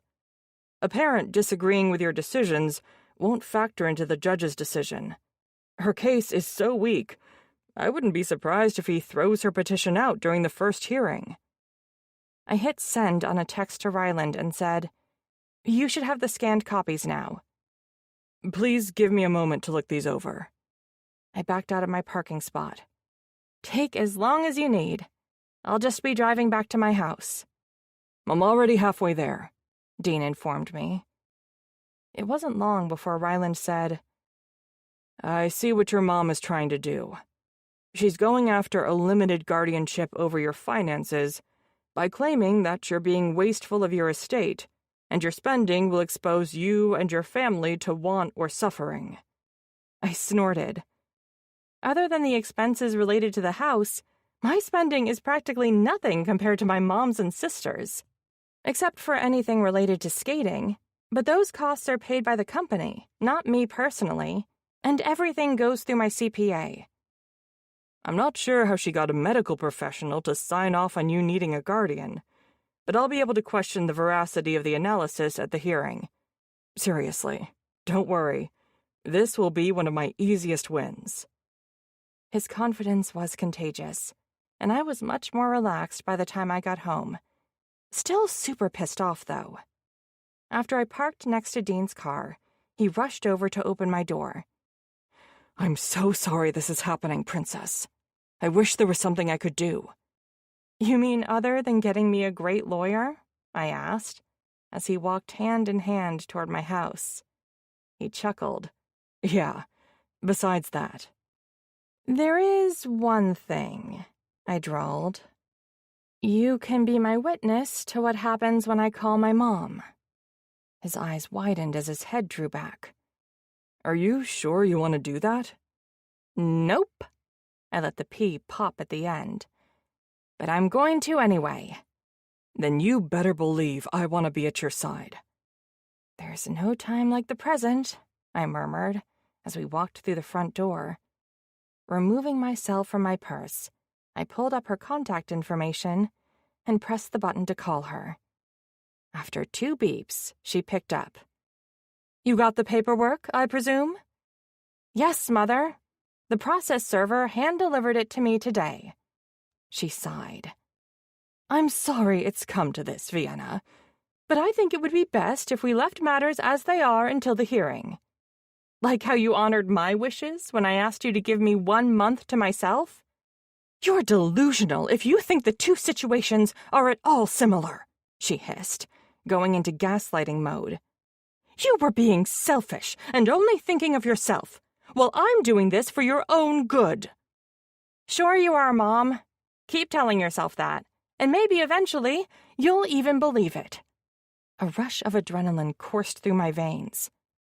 I'll just say this, and then I'll do as you ask and wait until the hearing. What is it? She snapped. There's no coming back from this.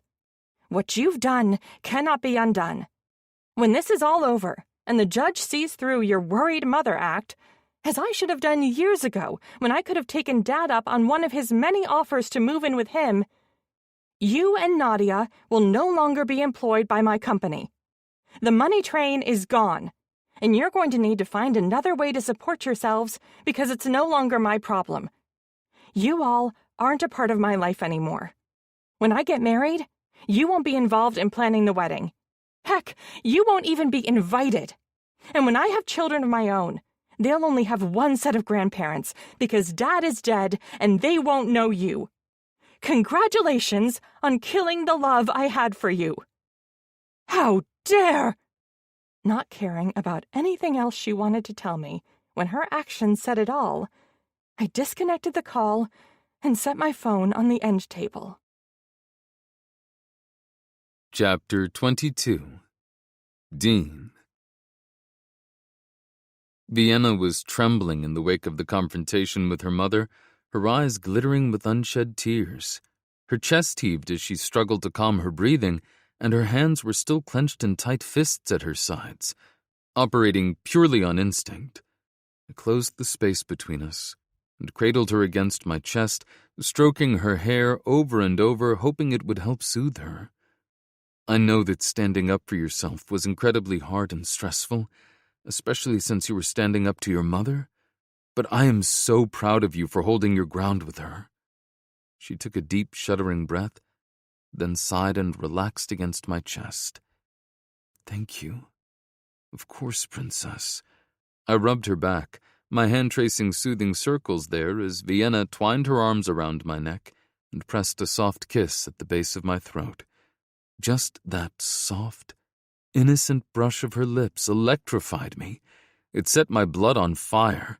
My pulse raced at the touch of her lips, and my heart hammered in time with it.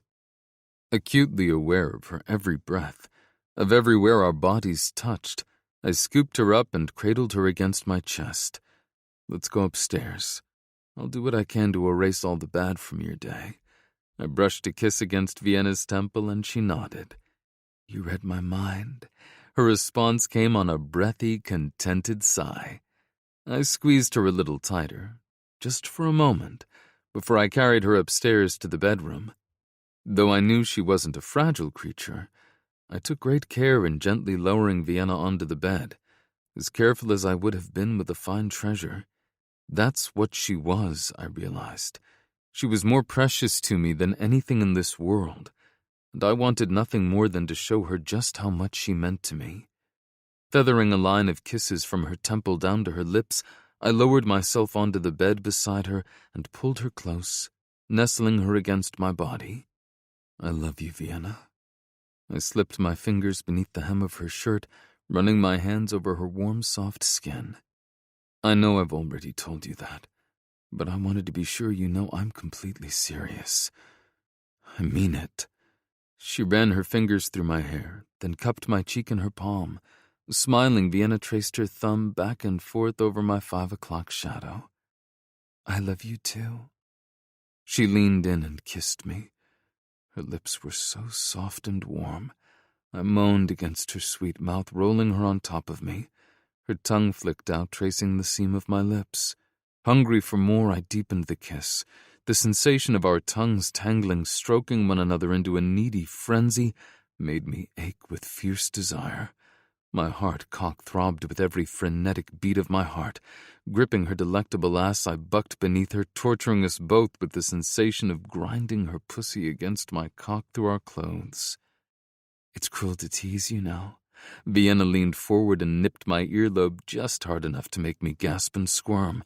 Of course, that only served to increase the friction between us. Clothes off. Now. Her fingers flew, working from button to button to help me out of my shirt. I sat us up only long enough to shuck the offending fabric off and toss it aside. Then I gripped the hem of her shirt and peeled it over her head. Within moments, we both stripped down to nothing in a tangle of heated kisses and twined limbs. I love it when you're assertive, you know. Falling back on the bed, I rolled her on top of me again, loving the feel of her body draped across my chest. Her soft, pert breasts pressed against my hard chest, her nipples pebbling at the sensation. I also really liked it when you talked dirty to me in the shower. There was something absolutely delicious about you asking me to fuck you hard and fast.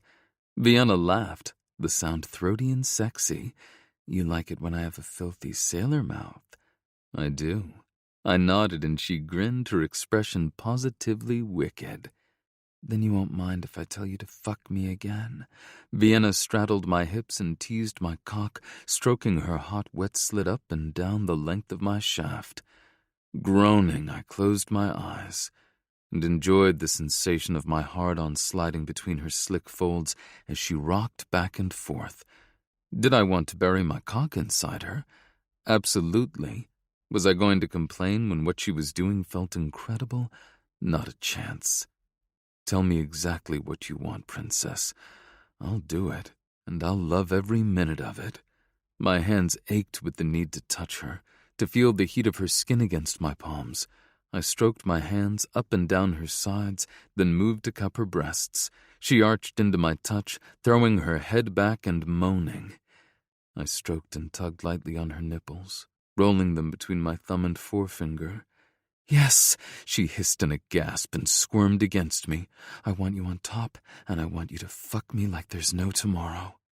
Her husky voice shot a tingle down my spine and straight to my balls. They tightened and my cock twitched. Gladly. I rolled as so I was on top and she was cushioned against the pillows at the head of the bed. She spread her gorgeous athletic legs for me, exposing her slick pink pussy. Groaning with need, I gripped my cock, stroking it as I pressed the head against her hot, wet, spasming slit. Do you want it long and slow, or hard and fast, princess?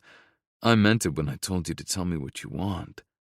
I want both, Vienna purred, arching so my cock slid into the velvet heat of her sweet pussy. Start slow, and fuck me until neither one of us can stand it another moment without coming, then finish hard and fast and wild. Yes, ma'am. I thrust deeper and leaned down, nibbling, licking, and sucking her nipples, lavishing them with equal attention. I wanted to spend forever worshipping her body with mine, showing her just how much I loved her, and loved the fact that we were officially a couple at every possible opportunity, every single day for the rest of my life. I never want to stop making love to you, Vienna. I kissed her fiercely, trying to put all the passion and vulnerability I felt into the depth of my kiss, because I was struggling to find the right words to express what I felt out loud. But my body could convey what my words could not. Of that much I was certain. With long, slow, calculated strokes, I pumped my cock in and out of her pussy as her inner walls clenched around me. Determined to make every ounce of pleasure last as long as humanly possible, I made love to her. I caressed and kissed every inch of exposed skin I could reach. Then don't stop, Vienna panted, lightly dragging her fingernails down the length of my back. Keep making love to me forever, because I won't ever get enough of you. I feel exactly the same way.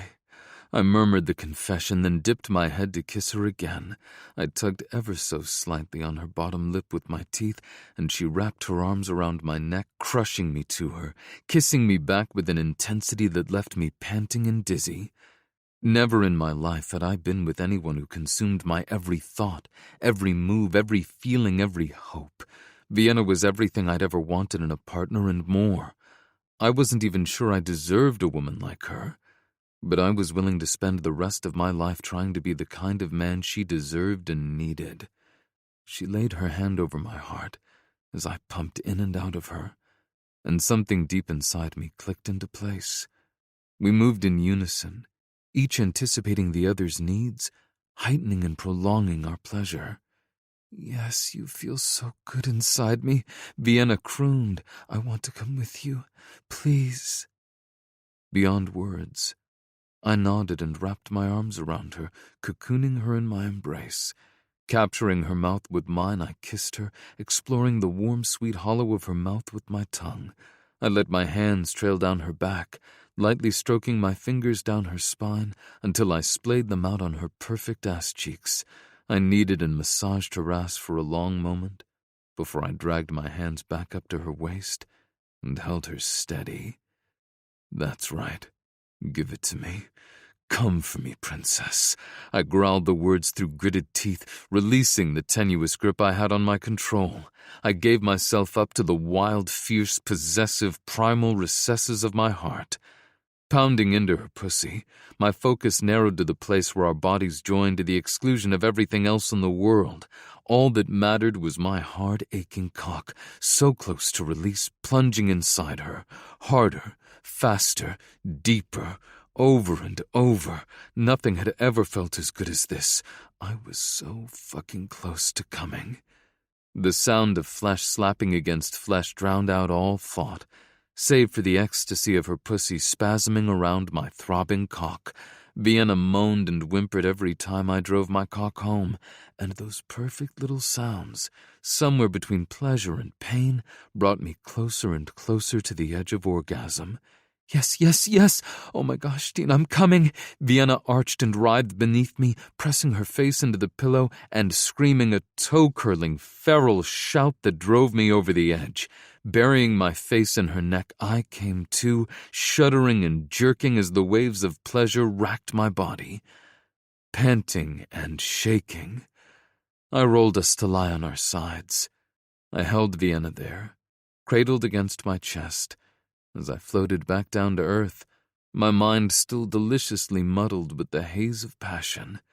The pleasure I'd just experienced, making soul-bearing love to her, was like nothing I'd ever felt before in my life.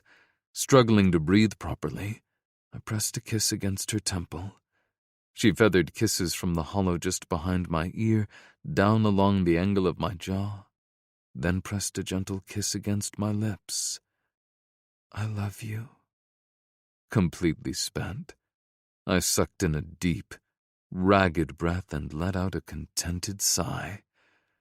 I love you too, princess. So damn much.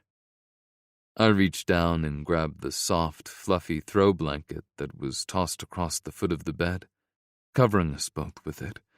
The softness of the pillows and the down comforter beneath us cradled my body. A perfect, satisfying exhaustion enveloped me. Vienna yawned and rolled over in my arms, so I was spooning her. With her back pressed to my front, she fit me perfectly, as if we were two parts of a whole. Hell, maybe we were. I stroked her hair, pressed a kiss to her shoulder, and held her just a little tighter. I never wanted to let her go. I was utterly content, happier than I'd ever been before as I rested my chin on the top of her head and let my eyes close.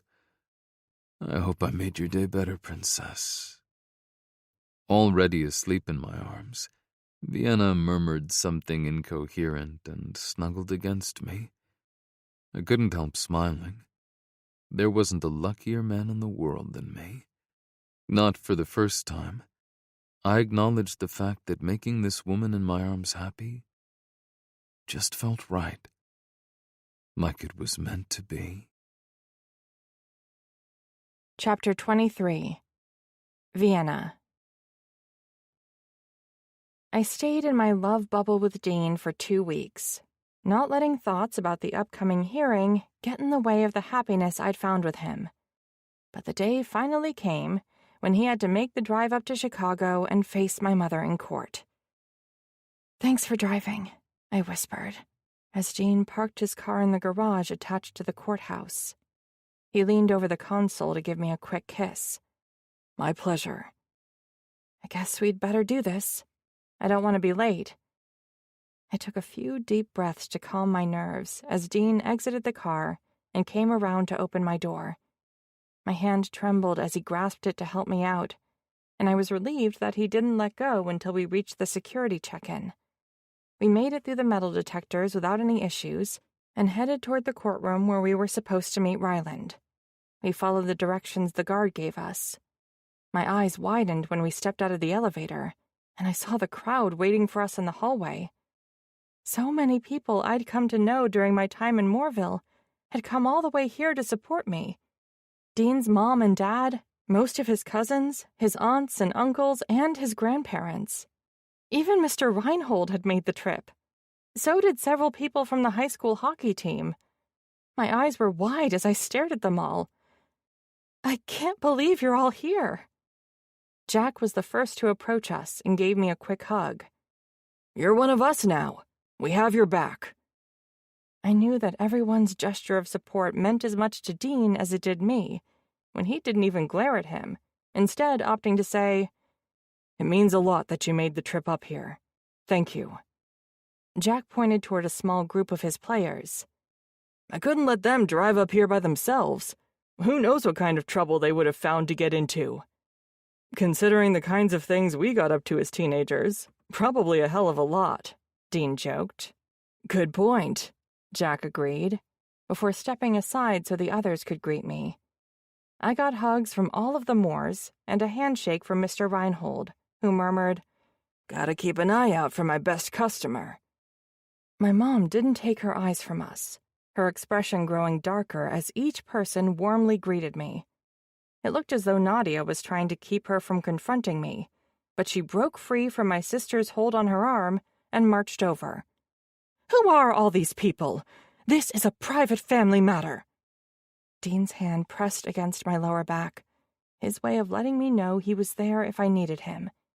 It was a reminder of one of the most profound lessons I had learned during my time in Mooreville. Family is not the people you're related to by blood. They're the ones who support you. I have been very supportive of your career, Vienna, my mom scoffed. But your support always came with a price, Mom.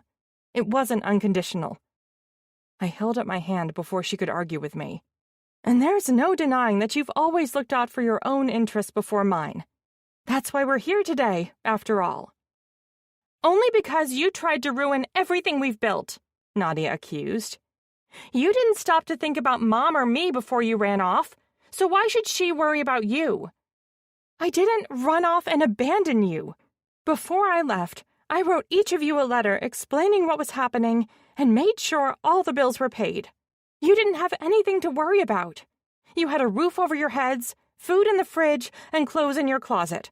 All paid for because of me. The only thing I asked for in return was a little space to figure out where I wanted to go from here, but you couldn't give me that. You were too scared that you wouldn't be able to maintain the cushy life you've been living on my dime to stop and think about what I needed. The funny thing is, you didn't have anything to worry about. But Mom said you're firing us, she whispered. Yeah. I whipped my hand through the air. Look where we're standing right now. She did all this, questioned my ability to make decisions for myself just so she can keep control of my money. And you're supporting her instead of me when you know how wrong this is. My mom tugged away from me and headed toward the courtroom. Don't even bother trying to talk to your sister. She isn't in a state where she can be reasonable. Hopefully, the judge will see that. Let them go, Ryland suggested as he joined us. Your mother will soon be shown that she's the unreasonable one when they call us in for your hearing. We didn't have to wait long before my name was called. Ryland guided me to a table in the front and indicated that Dean should sit in the row behind me, where he was joined by his parents, aunts, and uncles. Everyone else claimed seats in the rows farther back, filling my side of the courtroom, while the space behind my mom and sister remained empty. With his comb-over and rumpled suit, my mom's lawyer looked as though he chased ambulances for a living. In comparison, Ryland was the epitome of confidence, dressed to impress in a tailored suit. If the visual differences between my team and hers were any indication of success, my mom didn't stand a chance with her petition. Even the judge's eyes widened when she scanned the courtroom as her clerk announced our case. My understanding is we're here today to hear a limited guardianship petition in regard to Vienna Frost? Yes, Your Honor, both lawyers confirmed. I zoned out while they went over the legal red tape, snapping back into focus when Ryland patted my arm before standing. Your Honor, I believe that it's quite obvious no guardianship is warranted here, seeing as the petitioner has failed to bring a single medical professional or impartial witness to testify as to Miss Frost's ability to make financial decisions for herself. In contrast, as you can see, I have a plethora of witnesses who are ready and able to testify to my client's well-being, sound mind, and able body, along with her contributions to her community. One, which I would like to point out, is not even in this state, since my client moved to Indiana a month and a half ago. In light of this fact, I question the court's jurisdiction to make a decision in this matter." The judge pierced my mother's attorney with a sharp look. "Has your client made you aware that Miss Frost no longer resides in my jurisdiction?" Ahem. He cleared his throat. "I was aware that my client's daughter purchased a home in Indiana, as this was the source of her concern over Miss Frost's spendthriftiness. However, she also owns a residence in Chicago, ma'am. As such, I respectfully argue that jurisdiction should not be an issue." The judge looked through the paperwork in front of her and pursed her lips. "Your client filed the petition for limited guardianship because her 22-year-old daughter bought a home in Indiana and moved there, while still owning the condo in which her mother and sister reside?" "Yes, Your Honor," Ryland confirmed. "And there was no medical professional present today to testify as to Miss Frost's inability to make financial decisions?" "That's correct, Your Honor." Ryland withdrew a sheaf of papers from a folder. "However, I am in possession of my client's recent mental health screening that she underwent as part of her medical evaluations before competing in the Winter Olympics. They screened her for anxiety, depression, eating disorders, sleep, alcohol, and drug use. No issues were found." "Please approach the bench and bring the report with you." She cast a wry look at my mom's attorney. "Both of you." I turned to look at Dean, while Ryland spoke with the judge in hushed tones. When they finished their conversation, Dean beamed a huge smile at me and pointed toward his cousin. Ryland was walking toward me with his thumb raised in front of his body, where the judge couldn't see it. Feeling a surge of relief, I pressed my lips together to stifle my smile.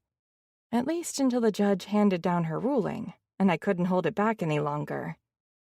"It is the decision of this court that we do not have jurisdiction to rule on a limited petition for guardianship of Vienna Frost." She banged the gavel and focused on my mom. "I would also like to recommend to the petitioner that she consider the possible ramifications before refiling in the appropriate court, as the burden of proof lies with her, yet there seems to be a preponderance of evidence against her. That is all."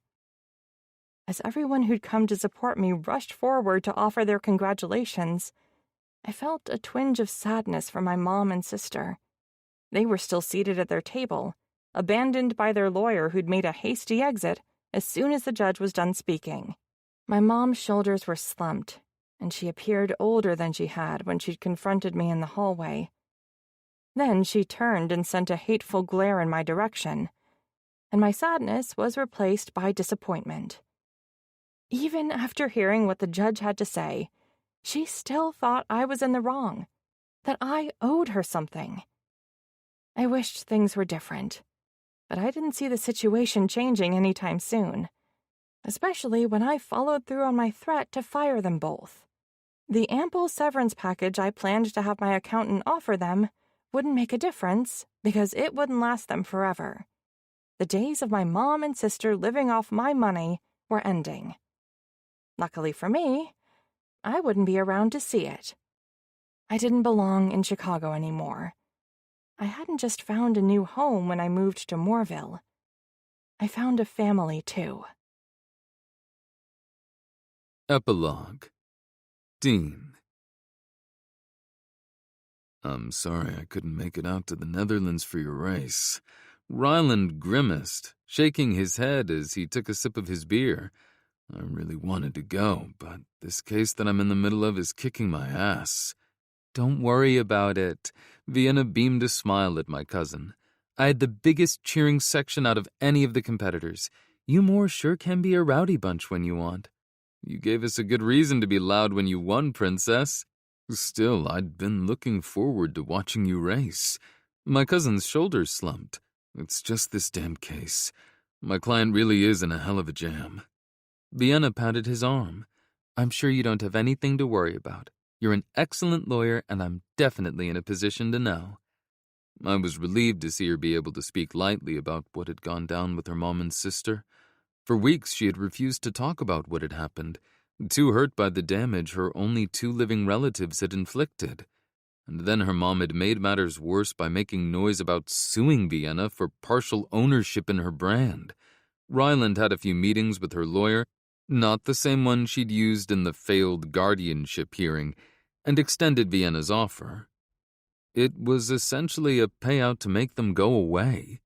In exchange for the deed on her Gold Coast condo, which was worth much more than her mom or sister deserved, and a full year's worth of their generous salaries, they had relinquished any claim to her brand. At Ryland's insistence, they had also signed a non-disclosure agreement so they couldn't publicly badmouth her. If they were still bitching about her ungratefulness after all that, at least they could only do it between themselves. The money hadn't mattered to Vienna as much as putting everything behind her for good. She still had more than enough to ensure she could continue to chase her dreams, and then some, and that was what was important to my princess. "Thanks, but the person I'm going up against is damn good at their job too. Has a stellar reputation, except for the part where she's been nicknamed the Ice Queen," Ryland muttered. "The Ice Queen?" Vienna's lips pursed, and she tapped her finger against her chin. "Maybe I should have hired her to represent me instead. I know people probably don't mean it in a nice way, but I like the nickname." "You would, being the true queen of the ice." Ryland slanted a sly gaze my way. "I would have said princess, but I don't think Dean would have appreciated me stealing his pet name for you." I glared at my cousin. "You're going to make me rethink asking for your help with this." Vienna's brows drew together. "Help with what?" Ryland nodded to confirm he'd done as I'd asked. Then he tapped the face of his watch before holding up 2 fingers. Giving him a thumbs up, I turned toward Vienna and slid my palms against hers to grip her hands. "Remember the day I told you that I love you?" She nodded. "Of course, like I'd ever forget something like that. Hearing those 3 little words from you meant the world to me, and it was only 8 months ago. I made a promise to myself back then, that I'd do a better job planning this so you'd have the perfect story to tell our children," I confessed as I tugged her to her feet and toward the edge of the back porch of the house that had brought us together, and where I now lived with her. Her lips parted on a gasp as she echoed, "Our children?" "Yeah, hopefully. But first," hearing the sound I'd been waiting for, I dropped to one knee. "I was hoping you'd marry me."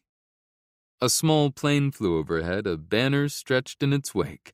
When I pointed at it, she looked up, and I took the opportunity to pull the ring box from my pocket and flip the lid open with my thumb.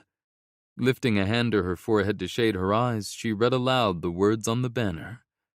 "Will you marry me, princess?" She looked back down, her eyes widening further when she saw the ring that I'd picked out for her months ago. Tears streamed down her cheeks as she stretched a trembling hand out to me. Lifting the ring from the box, I echoed the question from the banner. "What do you say? Will you marry me, princess?" "Yes," she whispered. "Absolutely, positively, without a doubt, yes." I slid the diamond solitaire under her finger, right where it belonged. Then she threw her arms around my neck. Lowering my head, I captured her lips, my tongue sweeping between them to deepen our kiss. When I finally ripped my mouth from hers, we were both panting for air. Ahem. Clearing his throat, Ryland walked over to give us both a hug. "Congratulations. You'll definitely have a great engagement story to tell the kids. But now you've raised the bar for the rest of us. Thanks for that, by the way." "Sorry, cuz," I shrugged. "What can I say? I'm a tough act to follow." He rolled his eyes. "Uh-huh, right." "Speaking of kids," Vienna drawled, "just so you know, when we have them, I'm going to encourage them to ice skate, and probably to play hockey, too." "I figured," I sighed, pulling her against my side. "But I'm hoping the high school team will have a new coach by the time they get there. Jack will be an old man. He's bound to be done with coaching by then." Vienna squinted at me. "Didn't you guys go to school together? Aren't you the same age?" "Yep, So, fair warning, you'll be stuck handling the teenage years while also taking care of me in my old age. Oh, stop, she swatted my chest. You're not that old. Maybe you should show me how young I actually am, I murmured. And that's my cue to leave. Ryland grabbed his beer bottle from the table and headed toward the steps so he could walk around to the front of the house. Congratulations again. I'll send you the photos and video I took of the proposal later. Much, much later, I suggested, sweeping my gorgeous fiancée off her feet to carry her inside the house so we could celebrate our engagement. This concludes Can't Take More by Rochelle Paige. Narrated by James Kavanaugh and Sophie Daniels. Copyright 2022 by Rochelle Paige. This unabridged audiobook is published by arrangement with Rochelle Paige, care of SBR Media, and was produced in the year 2024 by Tantor Media Incorporated, a division of Recorded Books, which holds the copyright thereto. Please visit tantor.com for more information on our growing library of unabridged audiobooks.